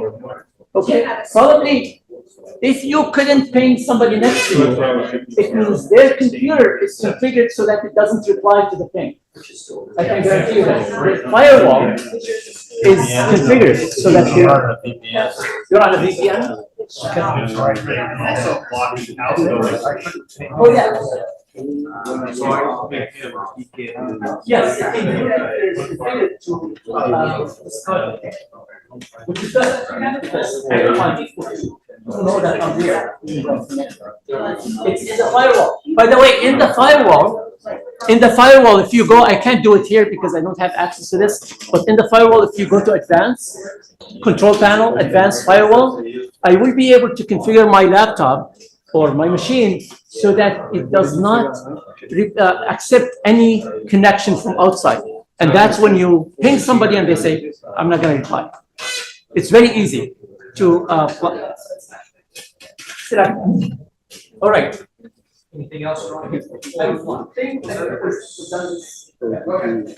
So Robert, I just want to point out, if you have class A, class B, class C, when you think Amazon, look at the plus number, okay, that's 20. That's the internet, okay? So your local ones are gonna be class C and class C. So when you set up your networks, you're gonna have local IP, class B and class C, right? And then you're trying to, when you're going internet to connect, don't try to class A. You want to Yeah, usually that's a good point. Usually, the right way of doing this is that when I configure my internal network, it should be private IP address. It should not be part of any of this. The classes should be on the edge for the routers, but inside it should be part of the TEN network or part of the private IP addresses, and we will go over this again. Anything inside should be private IP address, should never be public IP address. Thank you. Any other questions or comments? Yes. Okay, so I tried talking to the guy from IT at my college, and when I started talking about controllers and IP addresses, he taught me like can't plug it into the internet. Can't plug it into the internet for my security. Give me a long talk about 1,001 ways how I would compromise them.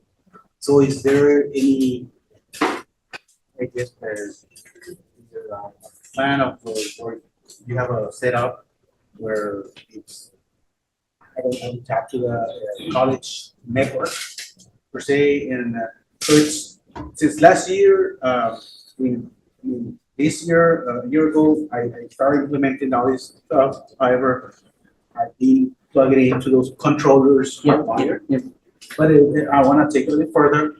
But I'm interested in some sort of a plan where, give me all the information where I can, per se, create a network with a network. Say, and I can bring it up to this department, and I can present it and say, okay, this is what I'm planning to buy, and this is because I got to present it first and make sure I have a green light from them.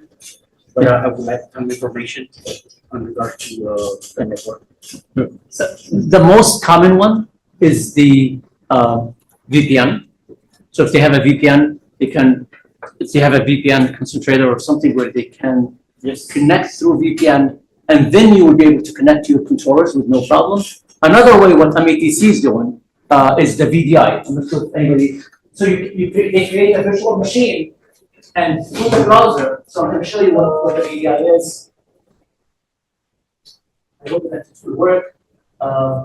So it's VDI.MEPC.edu. Here we go. So as you can see, this is a machine. I can enter my username and password. Oops. Stay with me for a moment here.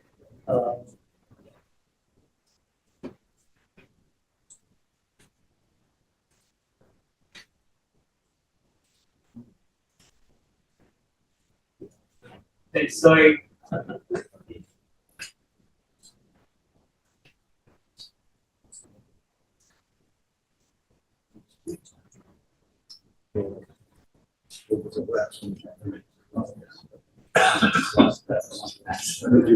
Okay, so here's a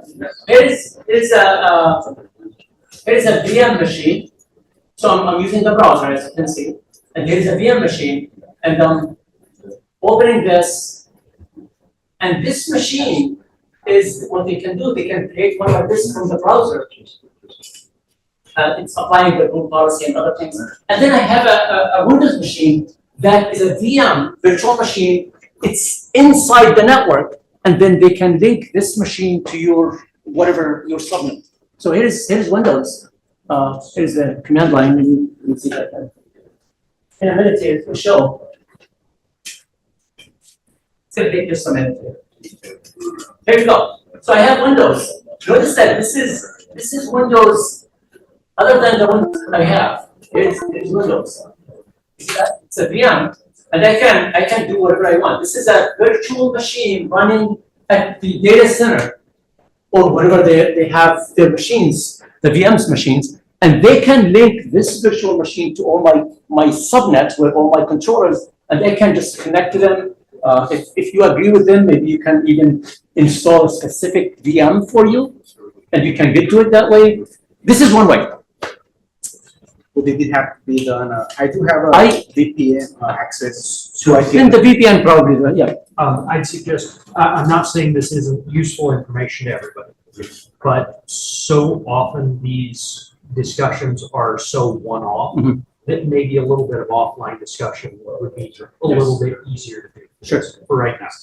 So a lot of times, generally speaking, we've got a lot of constituent networks or colleges that have set up a small internal to their lab only network so that they can do control stuff.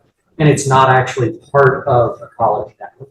Oftentimes that works for working in the classroom.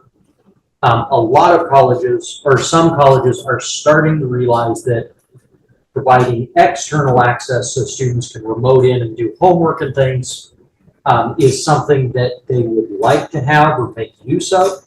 And that's when things go from, well, we'll just do this over here and we can make IT not part of the conversation, to, well, IT now has to be part of the conversation. And yeah. And it's one of those things. We didn't mention it this morning during our reasons for why we have to teach networking, or should teach networking, excuse me, is because a lot of our students, while they're not going to go out in the field to become a network professional, they're not going to be a penetration tester, they're not going to do any of that type of work, they're going to be communicating with IT professionals. They're going to be communicating very heavily with the networking team for customers. And just them knowing that vocabulary, being able to say, hey, I'm not totally an average user, I actually do know some of what I'm talking about, goes miles in getting IT to sit down with that conversation. And instead of giving you the 1,000-point list of how you're screwing up their network, you get to have that basic conversation. Hey, these are the protocols I'm using, 1, 2, and 3. These are the port numbers I need, 1, 2, 3, 4. I've got 20 devices. That's all I need. This is where it's isolated. How can we work together to make it work? And that's something that DAS technicians have been dealing with for quite a while now. Ever since we started putting our controls on customer networks. Used to be that we just made our own networks and told IT that they could, well, in polite words. And we still do that sometimes, absolutely. There is no device more secure than the one that's not connected to the internet and nobody uses. Or not connected to the net, excuse me. Do battle with IT again, because I've got a server that's running XP that they want to shut down. Oh my God. Sitting there, no, you're not. All right, other questions? All right, folks. It is noon. You know what that means. Now, we need everybody back in their seats. Let's plan to be back at 5 minutes till 1 so that we can start our presentations right at 1. We've got a lot still to cover in the afternoon, including hearing an update on some industry trends in networking and controls from our friends at Contemporary. Okay.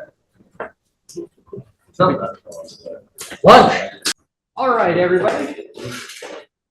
So first off, we should probably, next time you see Larry and Ted, say thank you to them because they went and got dessert for us. And also the chips. So if you had either of those, please thank them for that because catering didn't win for that one. But this afternoon, we're going to start off with an industry presentation from our friends at Contemporary Controls. And we're going to talk about some industry trends right now from the networking side of building automation systems. So, Parker Tapp. All right. Hi, everyone. Good to see you here. There were a lot of nice questions this morning. You know, we touched on a lot of things that are a good, segue into my topic. We talked about analytics, we talked about IT network, we talked about security, and then we talked about, how IP networks are bringing everything together, right? So I'm just gonna go over, what we see in the industry and, what the next things are happening, some of the technologies. And then I'm sure, there will be more details, that Rafa will go over into cybersecurity stuff. So let's get started. So this is gonna be on vast networking trends. My name is Harper Tapp, I'm with Contemporary Controls. So in the presentation overview, we are just gonna talk about the building management landscape, how it has changed, what was used previously, we all talked about, there are still some guys talking about, using a hammer and pneumatics and stuff. So we have moved way ahead of that into, all connected systems. We'll talk about the different connectivity mediums, different wiring standards, different protocols. We talked about IP networks, we talked about IP protocols, TCP, UDP, different port numbers. And obviously, there are going to be hybrid systems, right? You have existing networks, you're not going to throw everything and say we're going to retrofit or install everything new. So we'll talk about how you can do some retrofits here. And then also, as you are doing that, there are going to be some security considerations and some best practices here.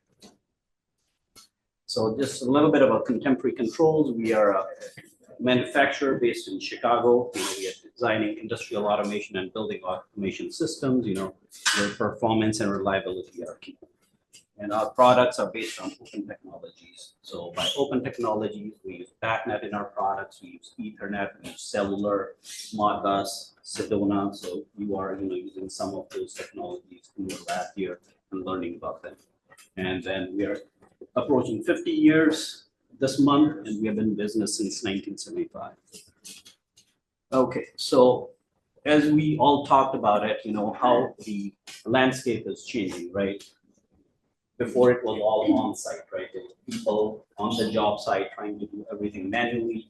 Now there's a lot of change towards online stuff, right? People don't want to be at the job site. They want quicker access, quicker fixes. So it's meaning building management is moving from on-site and manual adjustments to remote access. There's a shift from, separate systems. There were system silos. Everything is now connected. You may have, HVAC. You may have, your access control. Everything is being connected together now. And this is all possible with the advent of internet and IoT. which has, revolutionized this process. So we talked about serial protocols before. You had RS-232 networks, you had RS-485 networks. So data was just sent, over a serial single channel or single wire. It was very simple. It was cost effective for small systems. You could do point-to-point or also multi-drop systems. And it was the basis for early DAS systems.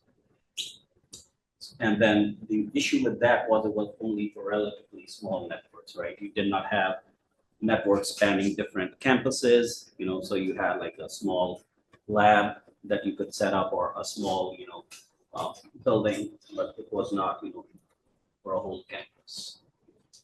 So some of the serial protocols that were used in the building automation system, you have heard about Modbus RTU that was pretty prevalent. It's still used in a lot of energy meters, boilers, and chillers. Manufacturers are making the leap towards BACnet, but you still see that used a lot. Lawnworks was very popular, so there's still a lot of serial cables. And the other one that's pretty prominent is BACnet. So now today we have been talking about, IP networks, IP addresses. That's because it's an IP connected world, right? So why was that shift made towards IP protocols? So it's a tried and tested IP protocol. It's tried and tested. It's basis of the internet. It's a proven technology used in billions of devices. We have PCs, we have tablets, we have cell phones, we have sensors. Everything is now using IP. And then that's the reason, why do you want to reinvent the wheel? If something's working well, we should be using it and basing it for, using the large user base, knowledge base, and a lot of security mechanisms. So these are the advantages that, fueling the migration of the IP networks and the HVAC systems toward the IP networks. So on the IP protocol, we talked about Ethernet, we talked about the OSI model, we talked about layer 2, layer 3. So there could be Ethernet, right? That's a layer 2 wired network. You could also go wireless. You could be doing Wi-Fi. You could be doing cellular. And with the IP, data is transmitted in packets. The communication can occur across networks, and then that allows devices to communicate using the same IP addresses and routing systems. So just before lunch, we talked about, setting up gateways, we looked at DNS. So all that is part of IP protocols. So what are some of the IP-based protocols? So from serial, Modbus RTU, we made the leap to Modbus TCP. For BACnet, we went from BACnet MSTP to BACnet IP, and there's also MQTT. So MQTT is used for IoT applications. It's a lightweight protocol. There's a publisher and a subscriber. It's mostly for sensors. And then it's for low bandwidth IoT applications. It also supports bidirectional communication. So you can also have, a device or a sensor sending the data to the cloud. And you can also have the cloud sending information to the sensor and also doing control. So this all makes for a smart building application. So on the IP network adoption, so what were some of the factors that are pushing it? So the first one is scalability and network size. So on the serial protocol, you had a very limited size, depending on the physical cable length, right? You had point-to-point or bus topologies. And then when you wanted to add devices, it was very hard and challenging because they were limited by the network size. So with the IP-based protocols, we talked about how, we have one building and another building, and they could be talking to each other. So IP protocol makes it possible to use, standard Ethernet or wireless. So a lot of you guys, you looked at running IPconfig. You looked at your IP address, right? There were different networks, but you could communicate between them. So that's all possible with the use of IP protocols.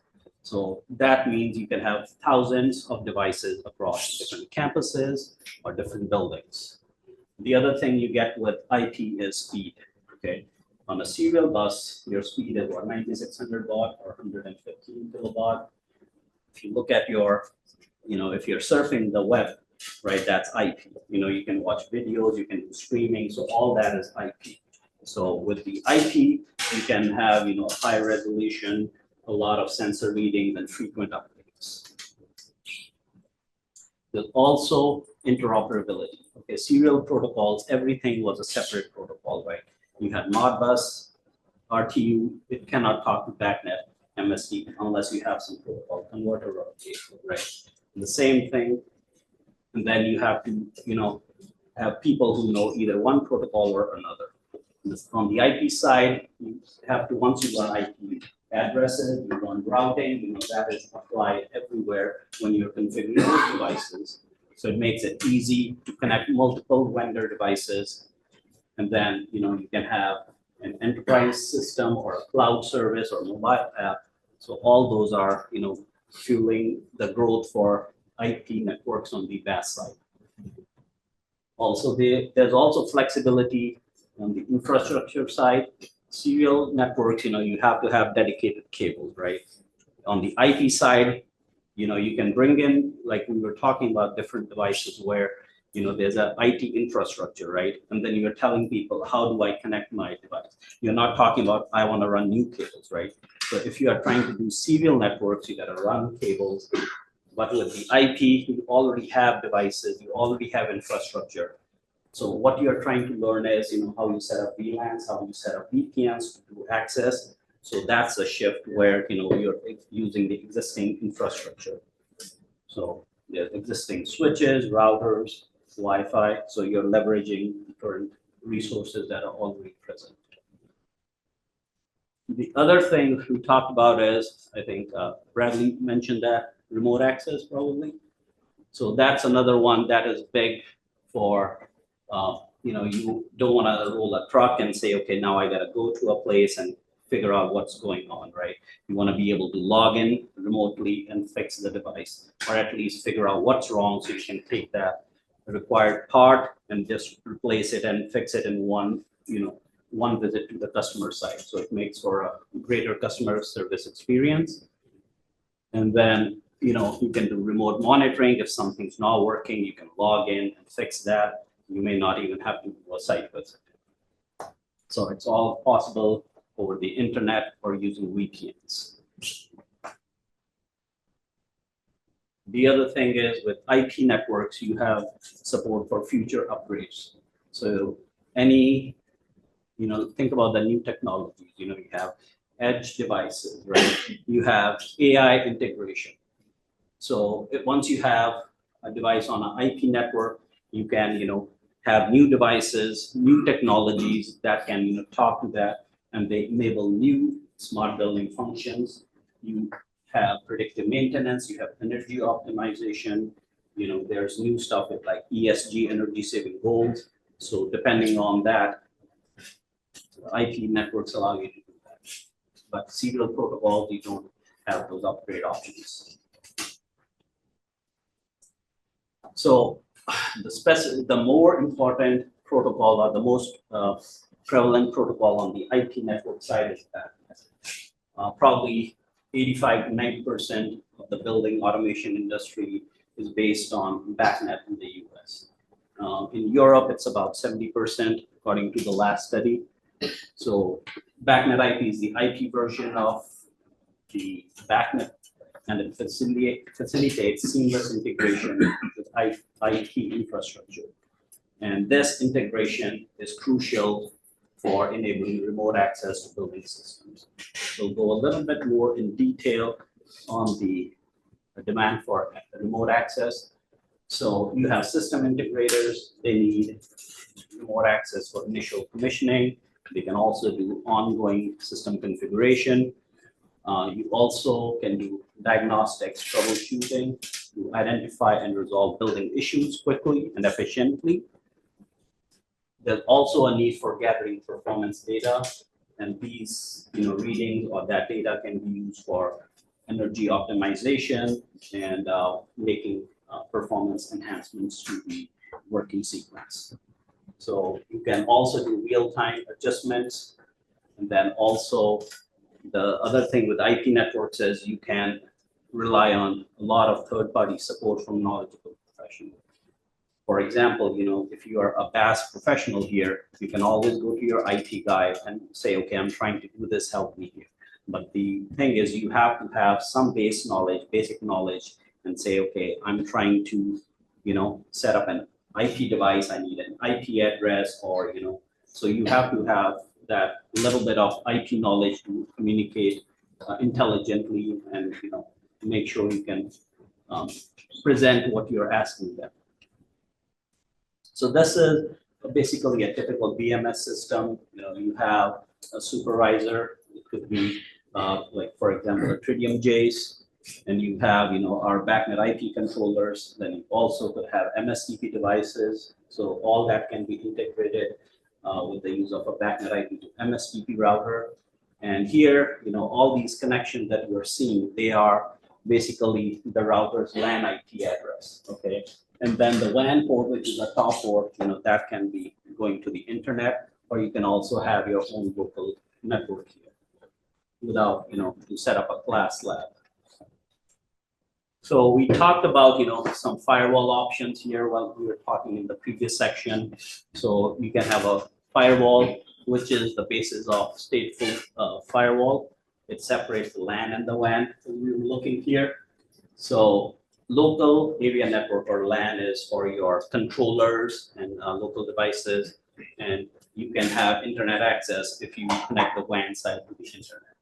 And users want queries to the responses they send.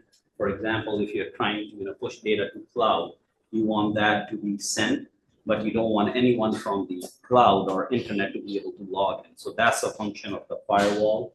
And then there are different techniques where you can allow access from the remote side to access your local devices. So there are firewall rules like port forwarding. You can also do network address translation. And then you also have the option to do virtual private networks or VPNs. So the most common thing that's being used right now is port forwarding for remote access. So here, for example, we talked about port 80. Port 80 is a web page. So if you want to access a device, which is at the local address of 192.168.92.101, for example, say that's your controller, then you can set up a port forward entry and say, okay, if I talk to the WAN IP or my internet router at port 8080, then I want to see the web page of the local device. And then the same way, you can have a separate entry for each service you need. For example, if you want to log in and do Telnet, you can set up a port entry for port 23. So as you can see, as you keep adding more and more devices or more services, it's going to be cumbersome to manage that, right? So if you want to look at one controller, you have to have one entry. Now you want to look at another device, you got to have another entry, right? So that's where it becomes, a little cumbersome to maintain. And then talking about port numbers, for BACnet IP, for UDP protocol, you have port 47808 and 47823. Those are the defaults. And then if you want to talk to a device, you want to do a port forward for the BACnet IP device through the router. And then it also required a public static IP, right? So if you're talking to devices from, a different location, you need to know where that device is located. So when you are connected to the internet, your router has to have a static public IP.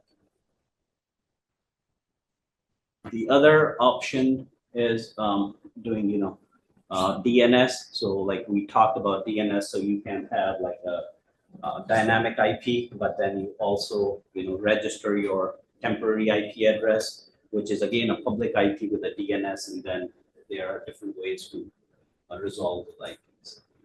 The issue with port forwarding is, it is all unencrypted traffic, right?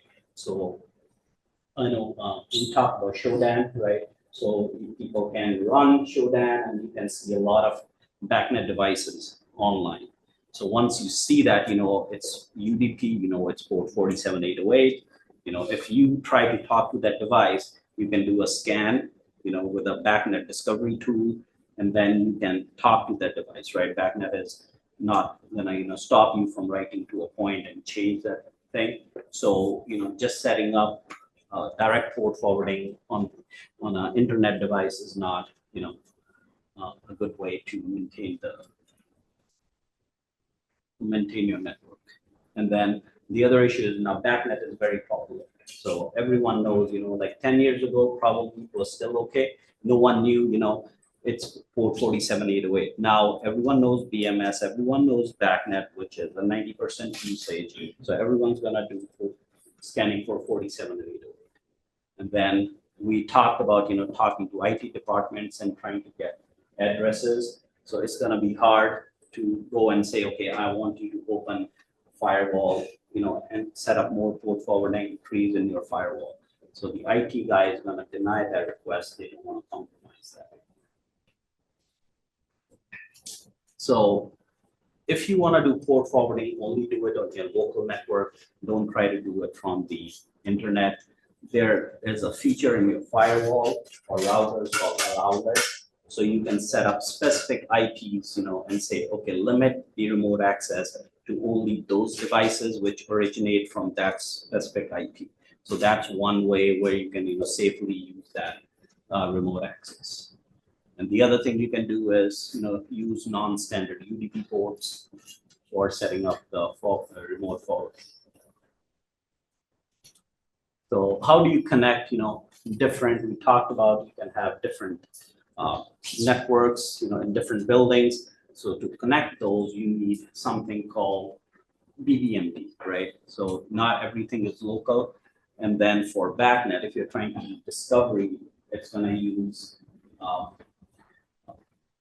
broadcast messages, okay? So when you do ping, you are just sending a specific message that's, local and directed to those two devices. But if you are just trying to do a discovery on the BACnet, it's gonna send a broadcast message. Everyone's gonna respond, and everyone on the network hears that. So those messages are not gonna go over or through a firewall. Okay, that's where, when someone says, okay, I'm trying to set up my own network, some people just put an IP router and put a BMS behind it. So the IT or your campus network is not gonna get all that broadcast traffic.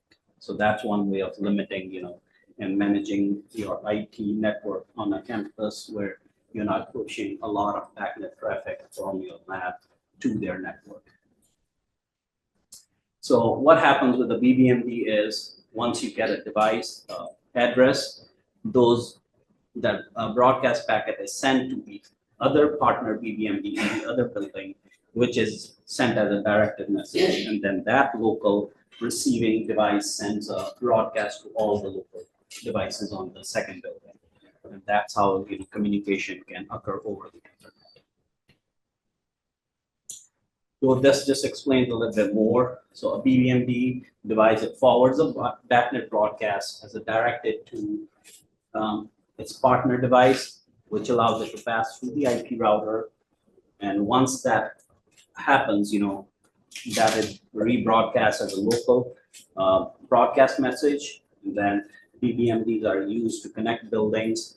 They can also be used, if you have a central JACE or a central supervisor, you can have BBMDs and push all that data to a central location. So and then each BBMD, you need to configure its partner BBMD in its table, which is called a broadcast distribution table. But you got to be careful if you have multiple duplicate entries, you can call broadcast loops. So this is just an example where we show there are two buildings, and for simplicity we are just showing a few devices. If you look at the IP addresses on the internet side, you see public IPs, and then on the local side you see the 192.168.92/24 network. You also see a router being used to connect IP and MSTP devices. And the same way, you can have one device here as a head end, it can talk to its local devices, and it can also talk to the devices on the other side and control that. Now, to add security on the remote access, you can also add VPNs. So VPNs, what do VPNs do? They create a secure connection between devices or networks. So it's not a 1:1, it can be 1:many. And this VPN connection is secure. It's called a VPN tunnel. So there's a VPN server and there's a VPN client.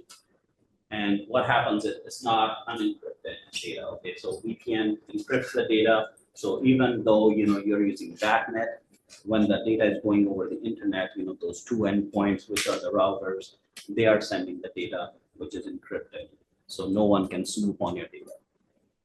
So how does VPN encrypt it? There's a protocol called Transport Layer Security, or TLS. And what does TLS provide you? Okay, so it provides you encryption. Encryption means no one else can read your data. Okay, data integrity. So it checks data has not been tampered. So there's a checksum on the devices. So if data has been changed, right, your checksum will fail. So someone has tampered with the data. And to be part of a VPN, you also need to authenticate devices. So TLS also provides authentication. And there are mechanisms, called public key infrastructure, or PKI. So you can scale it to a large level, right? So when you are trying to talk to Google, you're trying to do any banking, this is all a big network on the internet, so you can talk between, multiple devices. And VPNs, they can be implemented on PCs. They can also be implemented on IP routers. There are some even some controllers, you can have the VPN functionality embedded into that. So anything with an IP and enough horsepower and a powerful CPU can be used to do VPNs. So this is another example, showing how you can do remote access. So here we are just showing, you can have a cellular router, and then you have your home office or with a PC, and you can log in and look at that. So the other option or the benefit of remote access is you do not have to have local PCs. A lot of people I know use remote desktop and stuff, but with that each job site you have to have a PC and a specific license for application. So with this, if your home PC or your office laptop, if you have the software installed, you can just VPN in and do your configuration, right? So you're not spending a lot of money on your licensing. So what are the benefits of remote VPN, remote access over VPN? So VPNs provide secure and encrypted communication. So they reduce the risks associated with open networks. They still involve communicating over subnets and VPN, right? So there's still, going to be gateway addresses. There's still going to be communication across subnets, and you still need to do VPNs. But the other benefit of remote access using VPN is you only need to do port forwarding if you are using a firewall for just that one specific port number for the VPN. And then once you have VPN, you do not know how many devices are on the LAN side. So it does hide and provide you additional security on the BACnet controllers and PLCs. And if you have a device that's working, all you need to do is put a router in the front for VPN. Your existing applications don't need to change. Okay, so there's another thing on BACnet. We talked about BACnet being an open protocol. And when you talk to IT, they don't like that open nature. So what BACnet or ASHRAE did is they included security or encryption and came out with another BACnet layer called BACnet SC, or BACnet Secure Connect. So what does BACnet SC add? Okay, so it's a new data link layer. Okay, it adds security directly into BACnet communications. So we talked about how TLS adds encryption, security, authentication. So BACnet SC uses TLS 1.3. So you get all the benefits of encryption and the TLS. The drawback is, it's a totally different data link layer. So if you have a BACnet IP device, it will not talk to BACnet SC directly. You will need a device or a BACnet router, which can talk, BACnet SC, which can understand BACnet IP. So that's the only one drawback, but it does allow, secure device provisioning. And then it also has, each and every device now that you add to the network, they need to have, the security certificates installed on the devices. So as you are learning about IP networks, about cybersecurity, this is another thing that people in the BAS, managing BAS have to learn that, now when you talk to your IT guy, you also need to talk to them about, I need to manage my BACnet secure connect devices. So, and then there are, controllers and routers that are already, implementing BACnet SC today. So with the SC, you are addressing all the concerns that the IT departments are saying, it is using the concepts which are familiar to the IT admins. What that does, it helps you with the greater acceptance of VMS systems on IT networks, right? So when you tell them you speak the same language as the IT guy, it's more, he's more inclined to help you and say, okay, it's a secure device that you're adding to my network. So they are more willing to help you. And then also addresses the open nature of traditional BACnet IP, and also it gets rid of the broadcast messages that are, part of the BACnet IP. So it's a TCP communication. It's also using encryption. It requires authentication and authorization with the use of keys and certificates.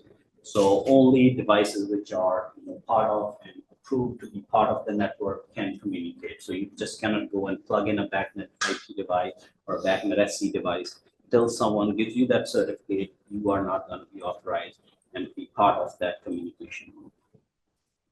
And then it also introduces, a hub and a spoke model. So right now, any two BACnet IP devices can talk, but with BACnet SC, there has to be a central hub or a server per se, and each device is a node.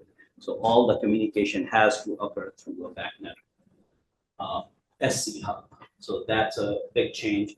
And then that's where it gets rid of the BBMD, because you have access to the hub, and hub knows where all the other devices are, and that's where the communication occurs.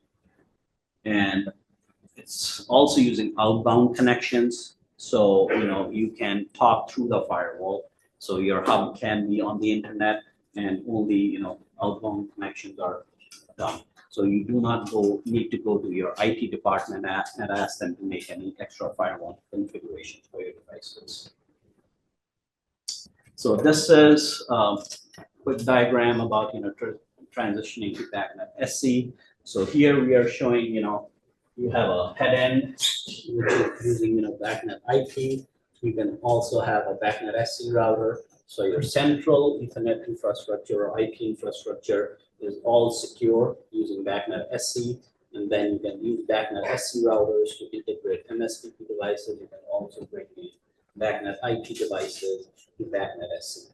So it offers significant, advantages for security. But again, transition to this new standard is going to take some time. There's a significant install base of BACnet IP and MSTP. So currently, you will need a BACnet SC router that will, tie all these systems together. So when I say legacy BACnet, I mean BACnet MSTP and BACnet IP. So, all right. And then we talked about, all the BMS devices, but there are also IoT devices. So IoT devices are basically sensors, right? So what are they? They're gonna use, MQTT protocol, just to say if you're trying to read some weather data, some temperature data, right? Some push buttons and stuff. So you are still gonna use an IP protocol, but you can still use the firewall rules. You can still use non-standard ports, and there's still encryption and kills. So we talked about with the other thing that you're seeing in the industry is retrofits, okay? So there are different protocols that you can use for retrofit. There's a lot of wireless, and also the two prominent ones right now are Enocean and LoRaWAN. They are being used in the industry. So with Enocean is for shorter distances, it's energy harvesting. So think of your old calculator, right? It had that little cell where it would harvest energy. So Enocean has the same thing. You can have some temperature sensors. You can also have some push buttons. Once you press the button, there's a little spring, so it generates enough energy to send that Enocean message. So you can just take peel it. I can put a switch right here and tie it to my VMS network without doing any wire, without running any power. So there are again that Enocean. So if you go from Enocean to BACnet, you will need Enocean to BACnet gateway.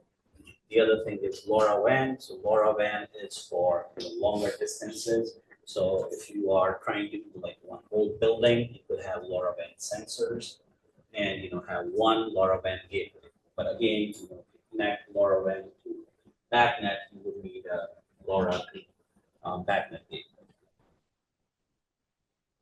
So with all this, you are basically saving on the wiring cost.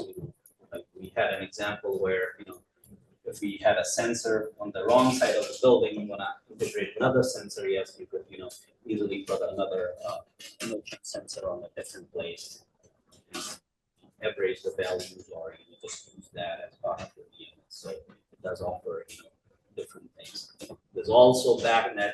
You can run wireless and just regular Wi-Fi. So there are BACnet IP Wi-Fi thermostats that can be part of the retrofits, without having to run wires.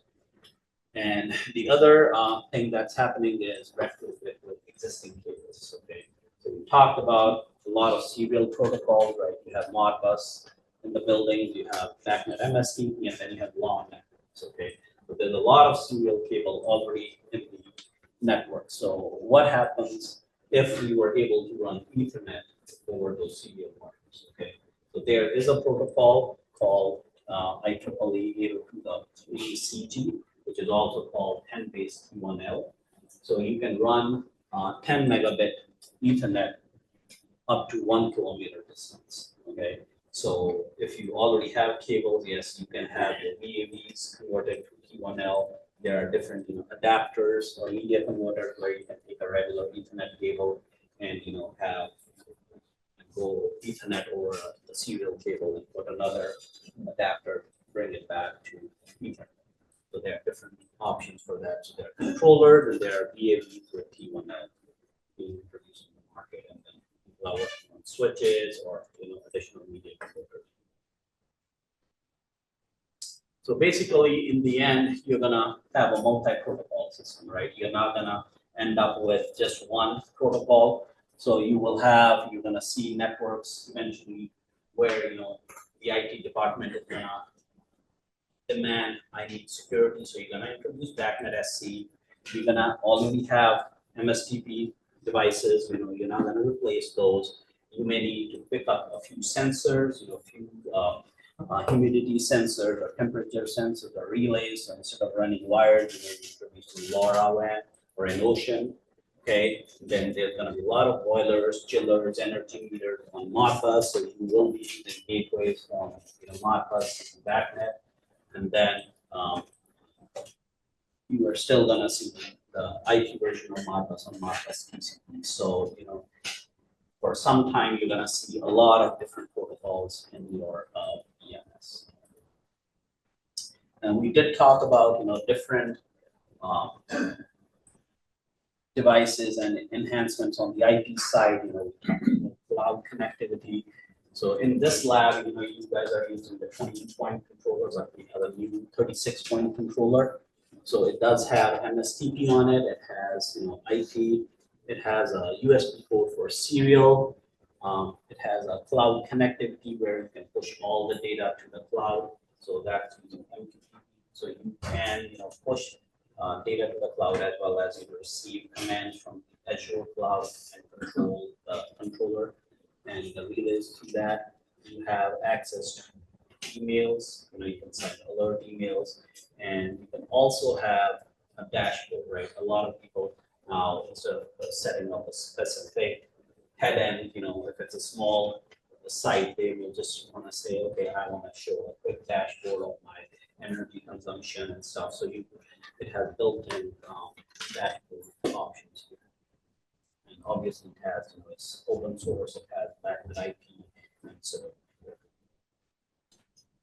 So that's the end of my presentation. And then I'll take any questions that you have.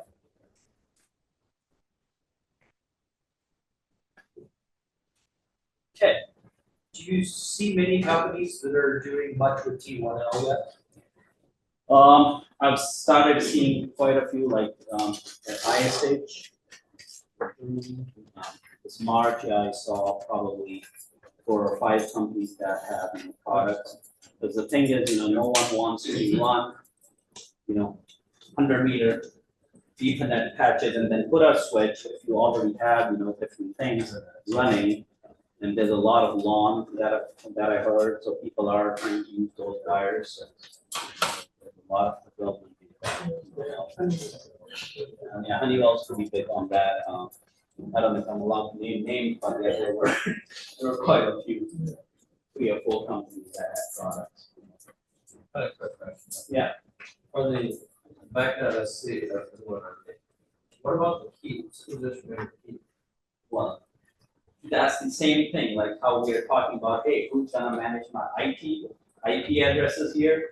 That's a conversation that needs to be had where, who's gonna generate those keys and certificates. And the thing is, it's not like an IP address where you get the IP address once and you're done. No, these keys and certificates expire, right? So someone has to come up with a way and define thing, and it has to be noted somewhere where these things are gonna expire every 5 years. And once they expire, nothing's gonna happen. So you gotta, yeah. The 8023 SG. CG, yeah. CG. Yeah. I wrote a series of technical articles on them. Okay. I think it's an opportunity. Yeah, yeah. Thank you.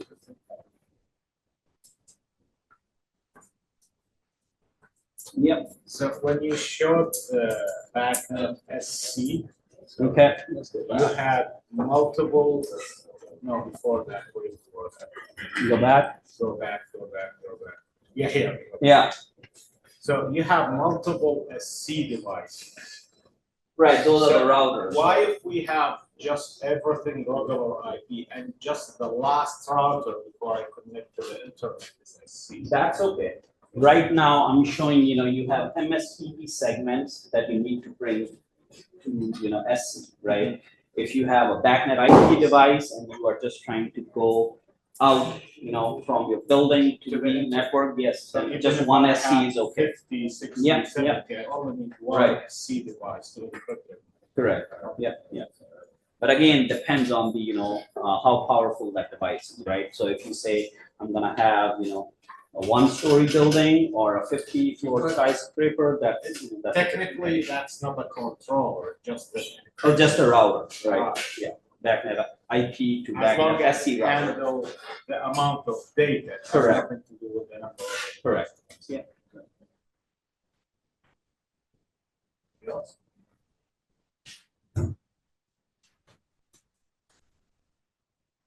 Okay, thank you, everyone. Thank you, Robert.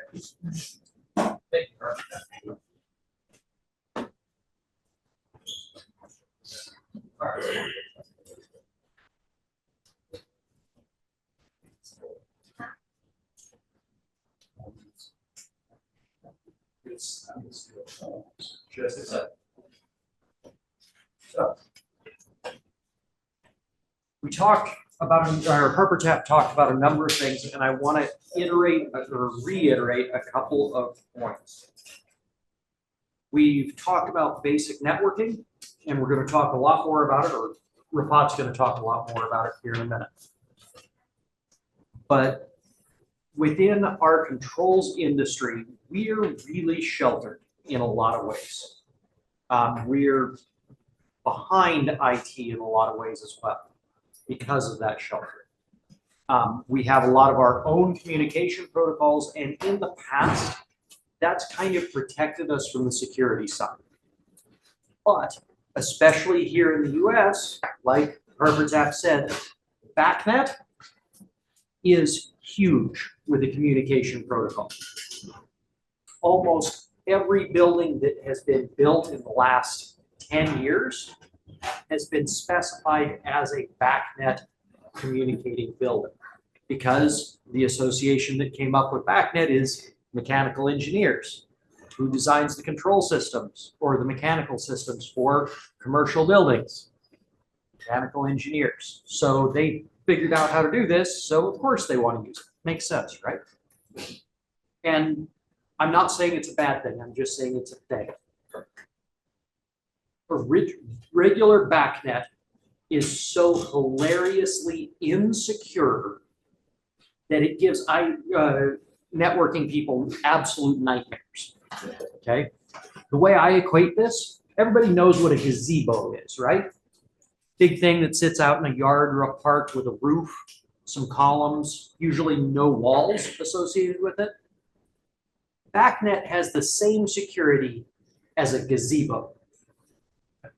Literally nothing. Anybody can walk up and go stand in the gazebo and use it, right? Now imagine that you can tell somebody to do things from that gazebo. I want to turn off the furnace because I'm too cold or I'm too hot.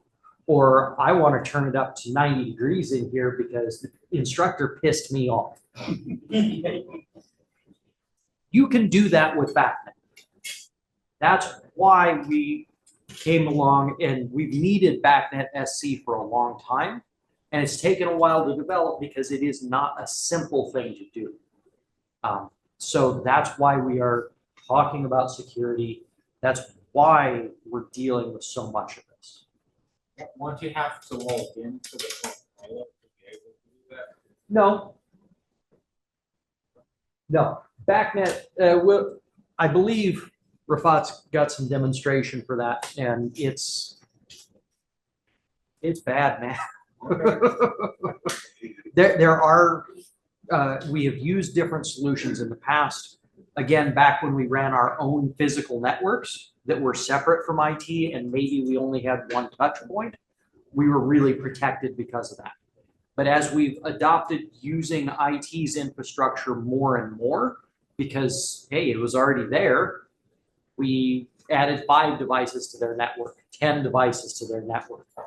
Now we're getting to the point where we're adding 100, 200, 1,000 devices to their network.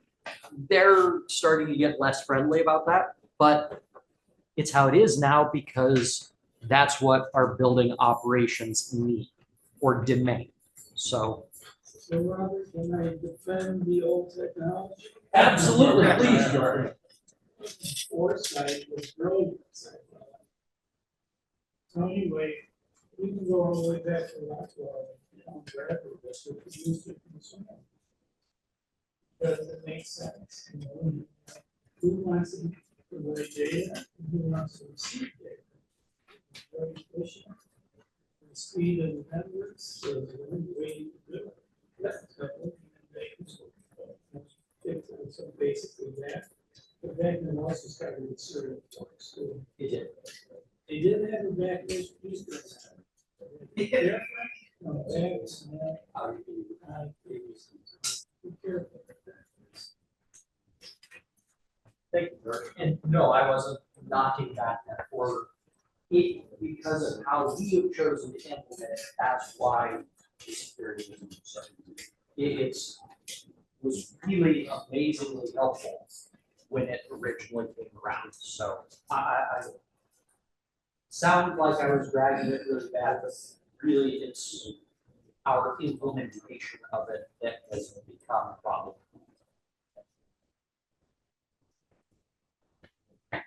All right. I just wanted to talk about that. We, again, one of those jargon things where we have so much jargon within HVAC in general and electrical, and then we put BAS on top of it, and we put IT on top of it, and everything gets complex. So, does that make sense though? Questions to this point? Anything we have covered today? Ready to go, Rabat? Somebody?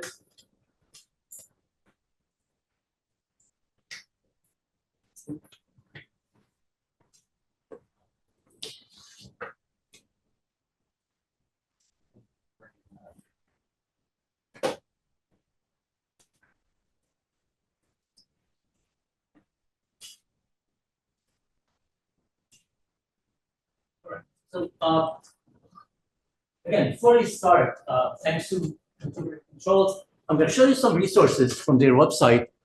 Probably some of you are already aware of these resources, but I think these are great resources that you should make a note of this. So if you go to their website and you go to the learning resources, you come in right here, you go to support, and learning center. So learning center. I think these are great resources right here. So we're going to start with the Ethernet. I'm not going to show you everything, but if you the place there, the integrated controls, support, learning center. So if you go under Ethernet, it's some information. General Ethernet and so on and so forth. So you can see that they do have part 1, part 2, that's Ethernet. So there's a lot of information about networking there. Okay. Also, I believe they have, you go under videos and then Ethernet. Same introduction to Ethernet. As you can see, there are some videos there. I think there is the electronic book is there, and I did include it under the tools. So I would include that in the Google Drive. And I think that I have probably 15 copies, printed copies. I'll bring them all. Okay. So these are printed copies of the Ethernet book. The Ethernet book is right here.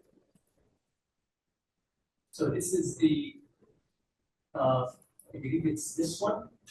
So I will give you an electronic copy. It's going to be in the, this is the book. And this is, I think, I just skimmed through it very quickly. This is a great book, actually. The book, it covers basically almost everything that we discussed here. So just very briefly going some of this.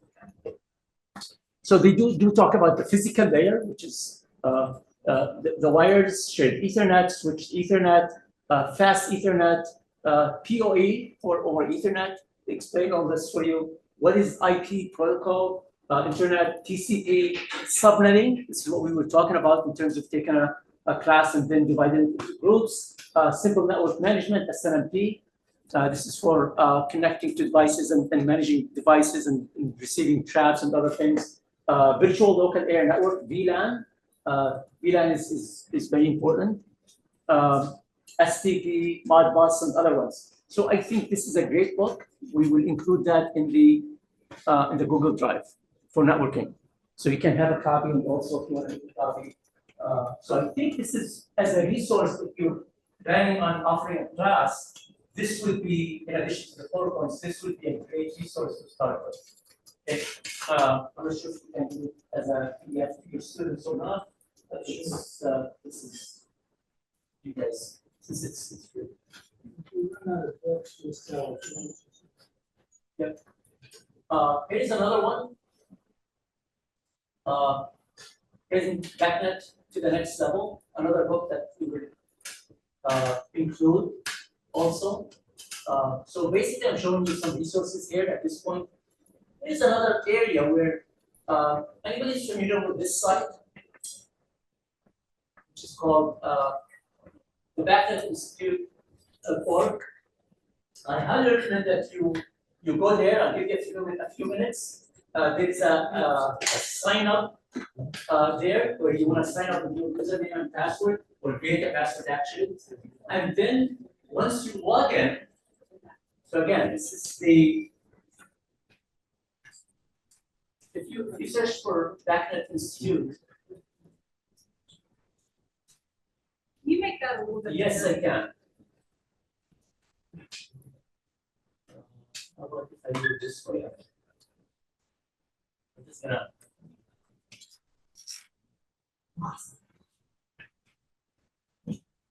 BACnet Institute.org. And you should get to this page.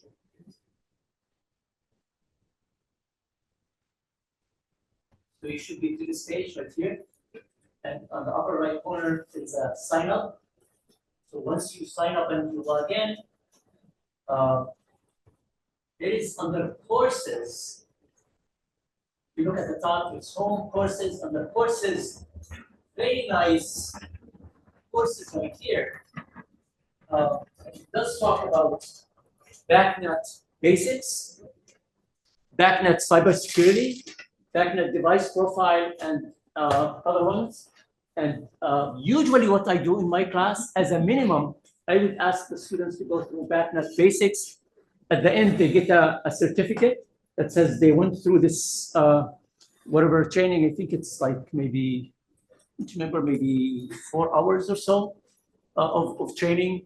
Let me just actually click on it and you'll see.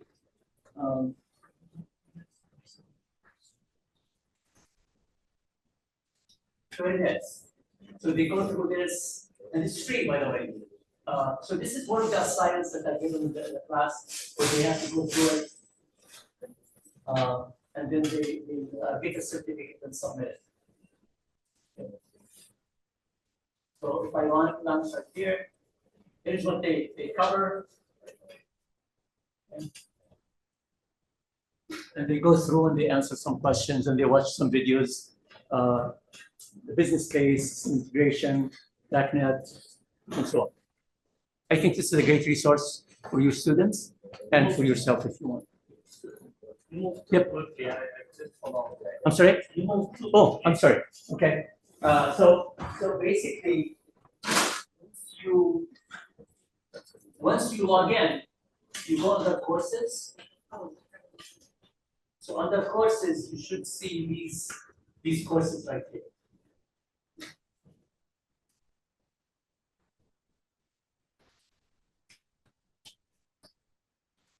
Okay. So that's good. You go to courses and then they can select any of these basics, cybersecurity, and so on. Usually, as a minimum, I ask them to go through the basics. And then you can first 1/3 of the class can ask them to go through the basics. Later on, you can ask them to go through the cybersecurity one. Again, just extra homework and resources for the class. Any questions?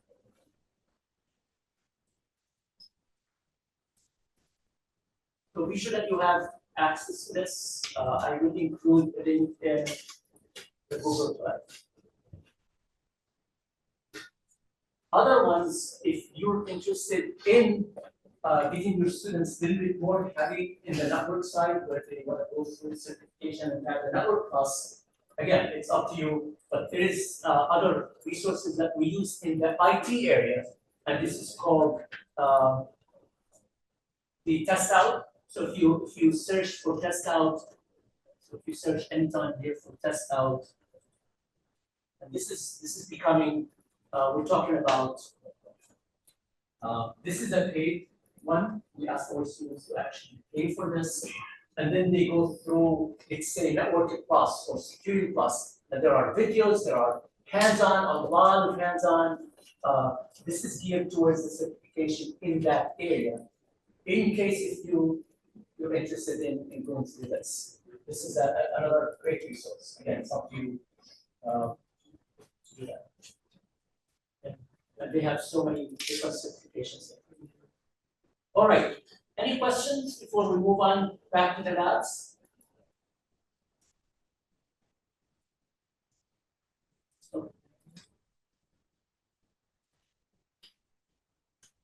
All right, I was asked to move on, so I'm gonna skip some of these labs and we will go directly to the wireless labs. Since we're talking about wireless also.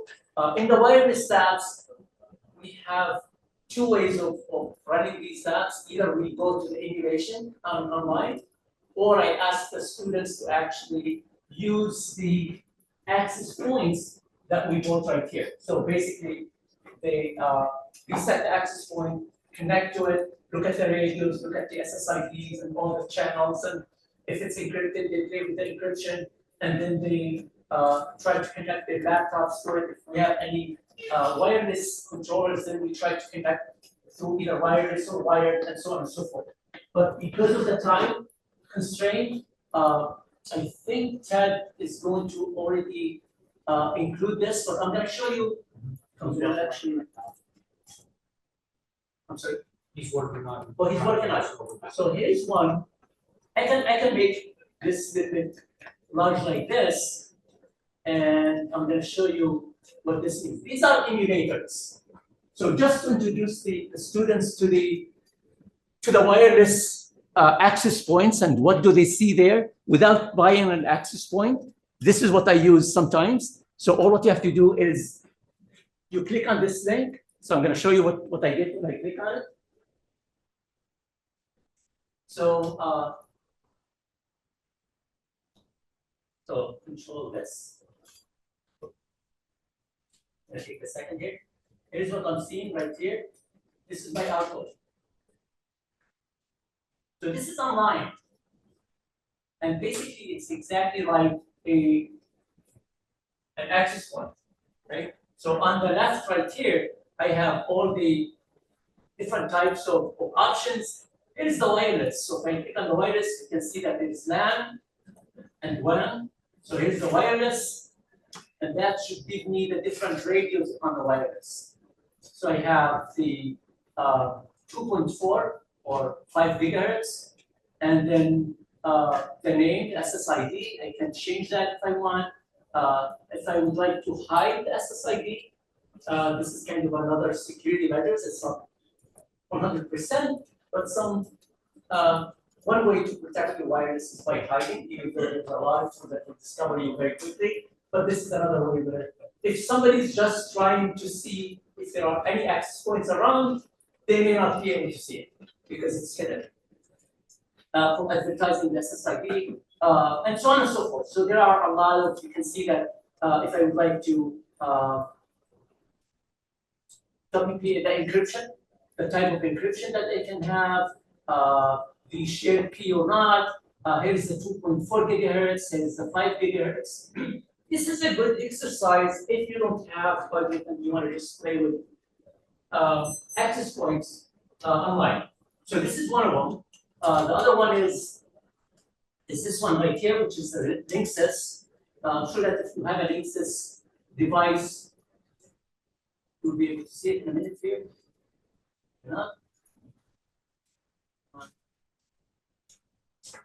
How about we just shift into the wired lab? Yeah. Okay. Wired. Okay. We'll put wired now. Okay. So we'll move on to the next one. So I'm going to skip all this. You're welcome to download the wireless scanner here.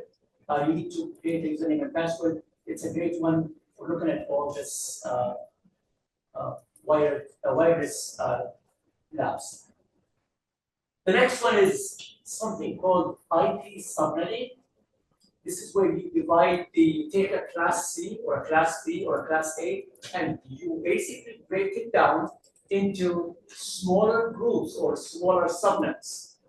Okay? And then each subnet will be assigned to different groups. Right? We did talk very briefly about this. You can either do this manually or you can use a calculator. So here's a calculator for you. I'm just going to use a calculator to kind of save on time, and this will allow us to move into even more exciting things. So here's the calculator right here. I'm giving you the link for it. So here's a calculator. There are so many different calculators out there for IP subnet. So let's say, for example, I have a class C, and the class C, as we mentioned before, the class C starts with 192 all the way to 223. Any of these numbers is a class C. So let's say, for example, I have a class C of, let's say I have a class C of 192.168.1.0/24. Okay, this class C, because it's /24, what's the subnet mask for this? 255, right? 24 ones. So it's 255.255.255.0, right? And what's the range for this class C? Starts with 0, it goes to .1. Usually .0 is the network itself, so you don't use it at all for assigning IP addresses to any of your devices. It starts from .1, .2, all the way to .255. .255, we refer to it as the broadcast IP address. .0 is the network itself, so these two are not used. So what's left with us is a 254 IP addresses.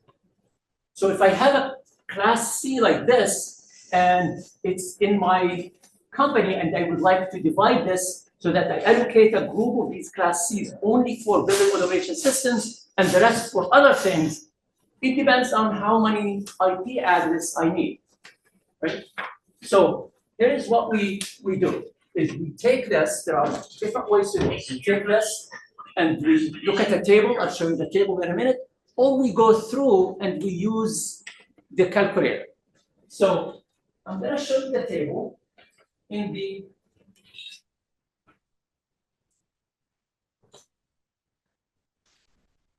just give me a minute here. Here's my PowerPoints. I'm going to go to the subnetting and VLAN.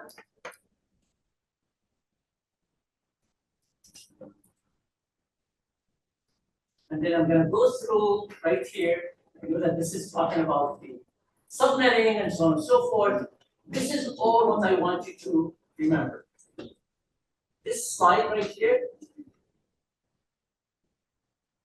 and this slide. This slide is a class C.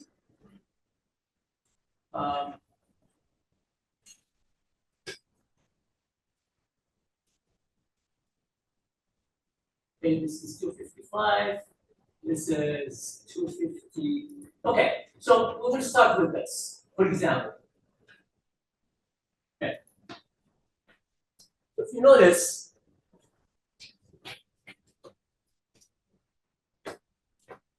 with a 255, 255, 255, 255, it's a /24.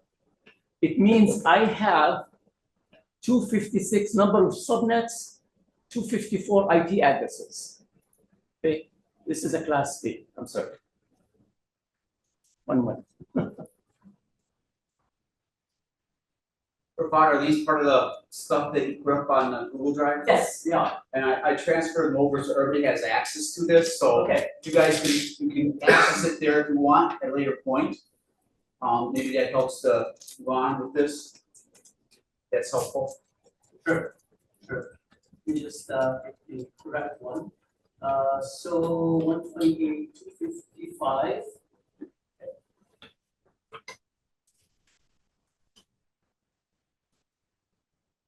It's in the class B. It's the class C. Okay. So if I have a class C like this, and I would like to divide that class C from /24 to /25, it means I will get 2 subnets.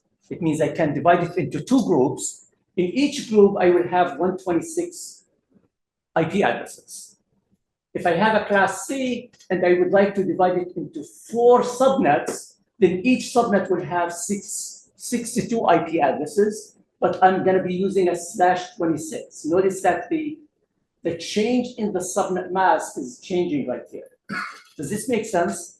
So if it is, yeah. 2 questions for you. Yes, yes. 1, why would we subnet a network? Okay. We subnet the network for First of all, it's for dividing the class into smaller classes so it's more manageable, and also to kind of isolate each subnet from the other one. So it's for security, but also for management. Okay. So instead of having a class B like 148.800/16 as MATC, what we do, instead of having a flat network of so many IP addresses, 2 to the power 16, then I can divide it and give each campus and each lab their own subnet and isolate it by putting that subnet behind the router, which means it's going to be more manageable, it's going to be more secure. So in your case, in building automation system, if I divide the class C into smaller subnets, I can dedicate a specific subnet with its own IP addresses behind the router, and that's more manageable and more secure. Other subnets will not be able to access it unless because I'm going to be controlling that from the router. Each subnet is going to be behind a specific port on the router. Does this make sense? Yes. So you're separating outer network into logical chunks, either maybe by function or geolocation. Physical chunks, Would actually. be good reasons to do so. Yes, it's going to be physical chunks because it's going to be completely physically separated, right? We will talk a little bit more about VLAN because in VLAN, I can have logical network on the same physical switch. So I'm not sure if I have the others, the big switches that I have here, but basically, when we talk about VLAN, virtual LANs, what's the practical difference between a subnet and a virtual LAN? Yes. So if you have a flat network, let's say, for example, I have a switch, right? I have a switch and I have 24 ports, port 1 all the way to 24 ports on a floor, specific floor. If I could just plug in my devices and other employees' computers, then they're going to be physically on the same switch and logically on the same LAN, local area network, on the same subnet. But what I do is the switches allows me to do something called VLAN. So you need administrative access to these switches, and then you can say, okay, with VLAN, even though it's a physical switch, I can take maybe whatever number of ports and say this port is for BAS. Even though physically it's on the same switch that maybe other employees are connected to, but they have their own subnet, you could call it network, with their own subnet mask, and their traffic is completely different. Nobody can see the traffic for these ports, except whoever in that group. This is called virtual LANs. So, which means if I have some devices on this floor and I have other devices on this floor, I can have the same VLAN. Let's say I call this VLAN BAS VLAN. I can call it BAS VLAN on this floor. BAS VLAN. These two VLANs will be on the same subnet or the same network. They will be able to see their own traffic, but nobody else will be able to see it, even though there are maybe ports right here on the same physical switch. Does this make sense? So all we're doing is basically with VLAN, using the same physical switch as other network, but we have our own logical subnet dedicated for specific ports, and it's only for us. That's the advantage of VLAN. This is very well known in the industry nowadays. Yes. So if I log into a computer at my organization with my account, my software, my credential, but that computer physically happens to be on a different port, will I still be able to access the network? You will be able to access the network. You mean the building automation system? If you're part of that VLAN. Yeah, but I'm logged in through a different port. You can be any port in the company. So the switch will route me through that? The switch will dedicate, the administrator for that switch will say, these number of ports are part of VLAN BAS. So if you connect to that port, you're part of BAS. And regardless of where that switch is, that is what's called VLAN. And if you're not part of that VLAN, you will not be able to see the traffic. Part physically or credential? Logically. Physically, so your login has nothing to do with that. Yeah. So if Any device. the device I'm using is wired to that port, not Correct. the So, BAS yeah, port. so you're sitting right here. This is your PC right here. You're connected to this port. Yes. If the administrator said that this port is part of the BAS, No, it's not. It's, the BAS is the last two ports. but if it's not part of this VLAN, it doesn't make any difference. I can assign these number of ports. This port is part of the same VLAN. Then logically, this port and these ports, this is part of VLAN BAS. Then logically, these are part of the same network. Right. But I think what he's trying to ask is if he's assigned to the right port. Yep. And it's not assigned to the BAS. Then you VLAN, can, They no. cannot access anything. No, on you it. can't see it unless if, yeah, exactly. Unless if the, So physically, I have to be connected back to that specific port. Logically.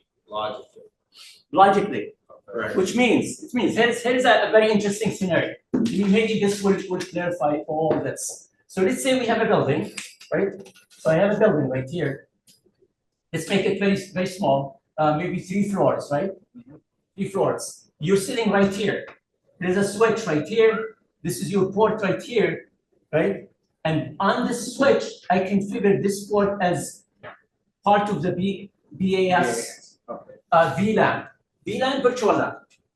If I have somebody right here, and these ports are BAS, it means this port and these ports are part of the same network, the same subnet mask, right?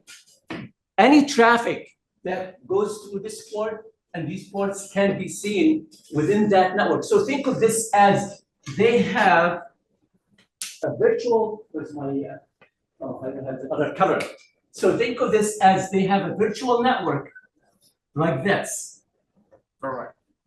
Let's say that the network I have, my computer right here, is in the mechanical room. Okay? Yeah. And I came to this computer, so which is connected here.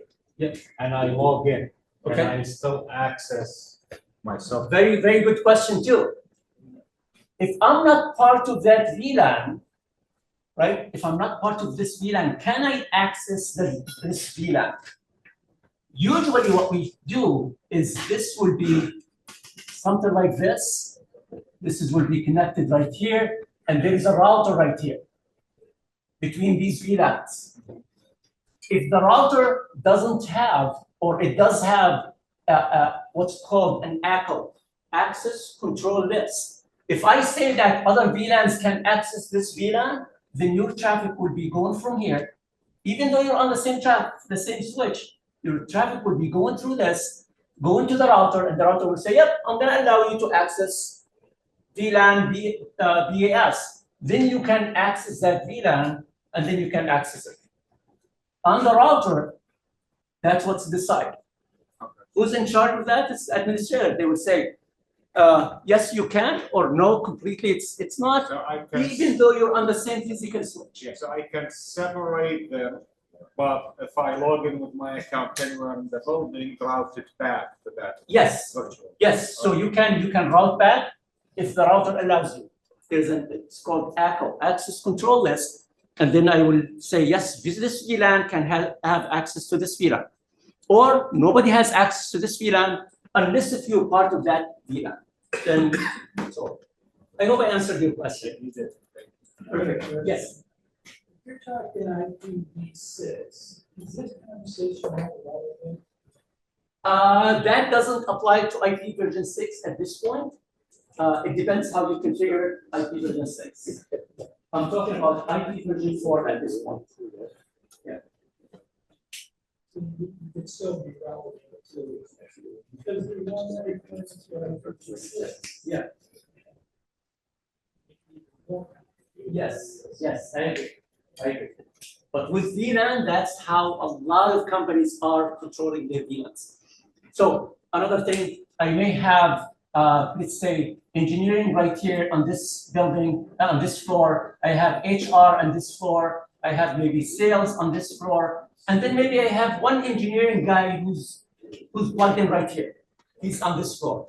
Then I can make this part of the engineering VLAN, and then all this will be their VLAN, and they can see each other with no problem.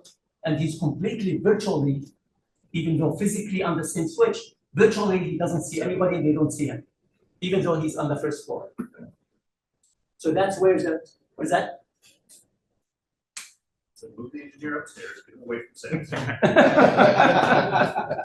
So again, and this is the way they created VLAN is first for security, make it more secure because you're going to be part of your group. Secondly, you don't have to be tied to a specific place.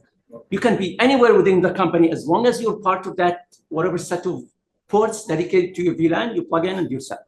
Or maybe access point. Yeah. So that's something that's very important. Any other question? Yeah. Yes, if I understand this correctly, so you won't be able to see each other, but they all will have an access to the internet. Oh yeah, definitely. Accessing the internet, and it all applies to, again, what are the rules? Am I allowing the BES guys to access it from the management machine or just from their whatever? It depends on what's the policy for your company, right? I may allow dedicated or specific machines to access the internet. Other ones, they're going to be completely air-gapped where they shouldn't access anything because this is where the configuration to my controllers are. It depends on what's the policy, what are the rules for that company. Yes, please. We're talking about managed switches, verified, to be in terms of we can be aware. What the rules are.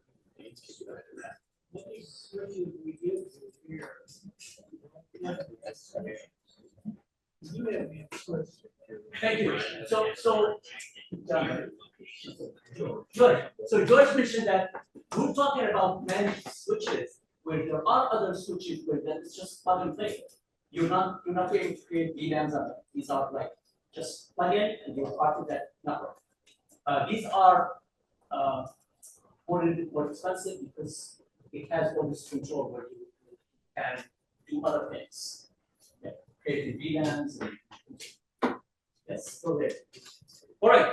So so with this, what I would like to do. All right. So I'm just gonna move on so that before Robert and Ted start yelling at me. I know how that goes. Okay. So with subnetting, this is what you do. You basically take a large network, break it down into smaller groups. You can use a calculator here. I'm just going to move on because of the time. The next part is the tools. And we need to set up a network before we can use the tools. Yes. But let me just very quickly just introduce what are the tools. Set up another window. So let's set up the tools. Okay, so let's set up the network. Fine, fair enough. So this is what we want to do. For our networks, this is the configuration that we would like you to do. Oh, that's okay. Okay, I hope that you have it. Okay, on your devices, on your lab in front of you, we will provide another device that you are going to be wiring. So there's a device which is a hub. It has, I believe, 4 or 5 ports, I think. 5 ports. So it does have 5 ports. 1, 2, 3, 4, 5. All what we are going to be using are 3 ports on this device, any 3 ports. So you come into one port connected to, this is laptop 1 or PC 1, I'm gonna call it PC 1. You're gonna come to the second one, and call it PC2. So this is Ethernet. So you go from your Ethernet on the laptop, plug it into this device. Be sure that you wire this device. There is a, I believe, high and common, if I remember. Yeah, 24 volts AC. Yep. 24 volts AC. This will be wired. 24 volt AC. And there is a high and common. And then the last port, we would like to connect it to the one of the ports on the controller. Just plug it in Ethernet. So this is Ethernet. This is Ethernet. And this is Ethernet. Okay. So we would like to do this. And then also, we would like to install on one of these PCs, just one, not both. If you can install it on both, there's something called Wireshark. And there's something called Nmap. And there's something called Angry IP.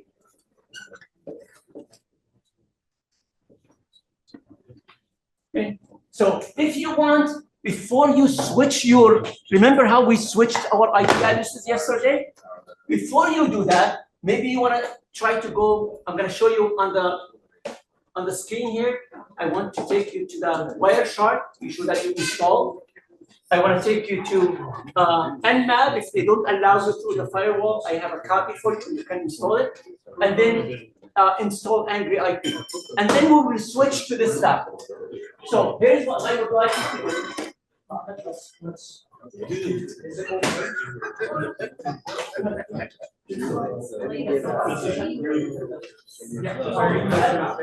Okay, so let's wire.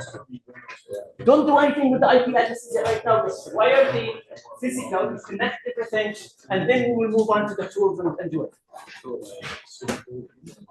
Thank you. You're welcome.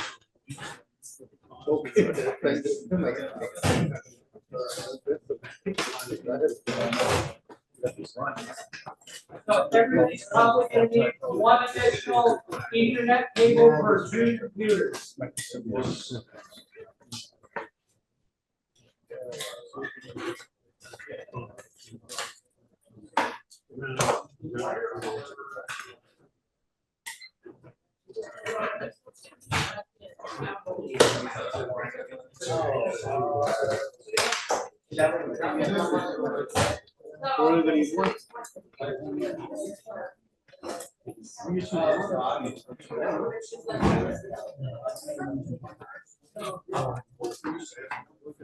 Yeah.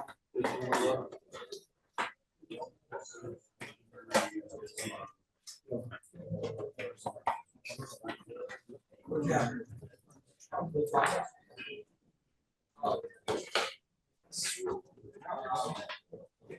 We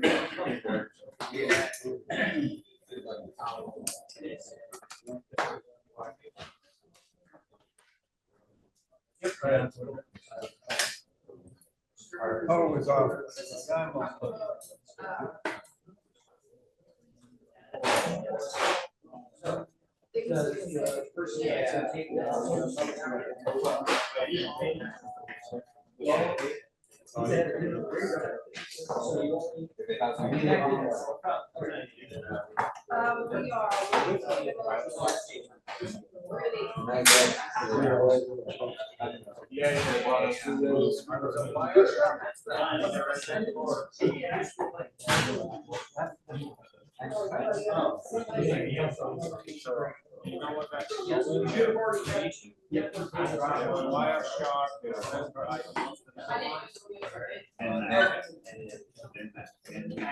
Sorry, we're just short on, sorry.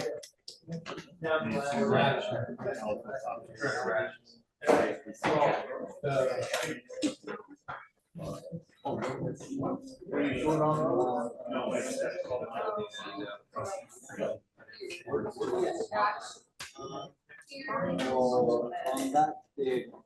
Robert, since you got this cable, I've got a couple of cables in my bag. We've got one, Ted just wants us to use up these before we start digging into the best stuff, so it's easier to put stuff away. Yeah.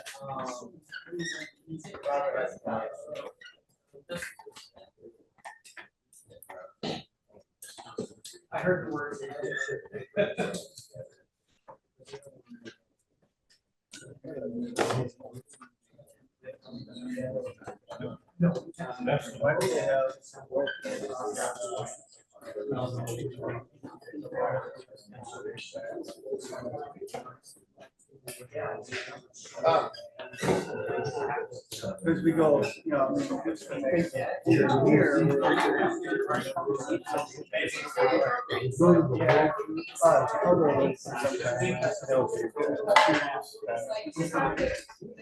am familiar with it because I can call my controllers also. Sure. I just can't remember. So we want to go from here to here. Okay, so PC one. Let me grab another.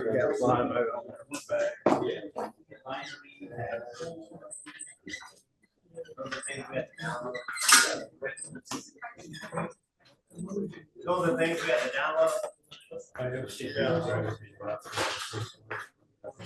Who's that? You and me both.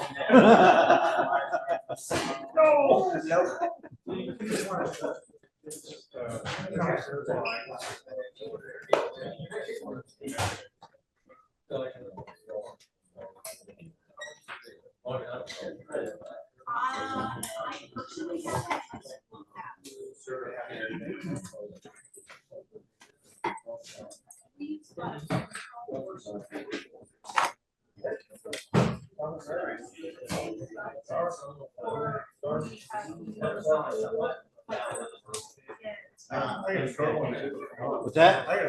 You got a short one? This is a whole lot of overkill tonight. For when I'm doing controls and stuff, it's really freaking handy.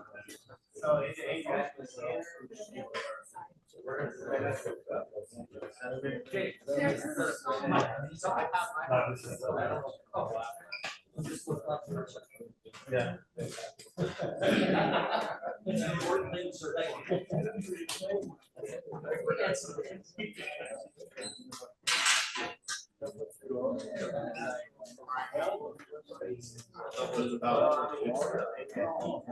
Like about 3.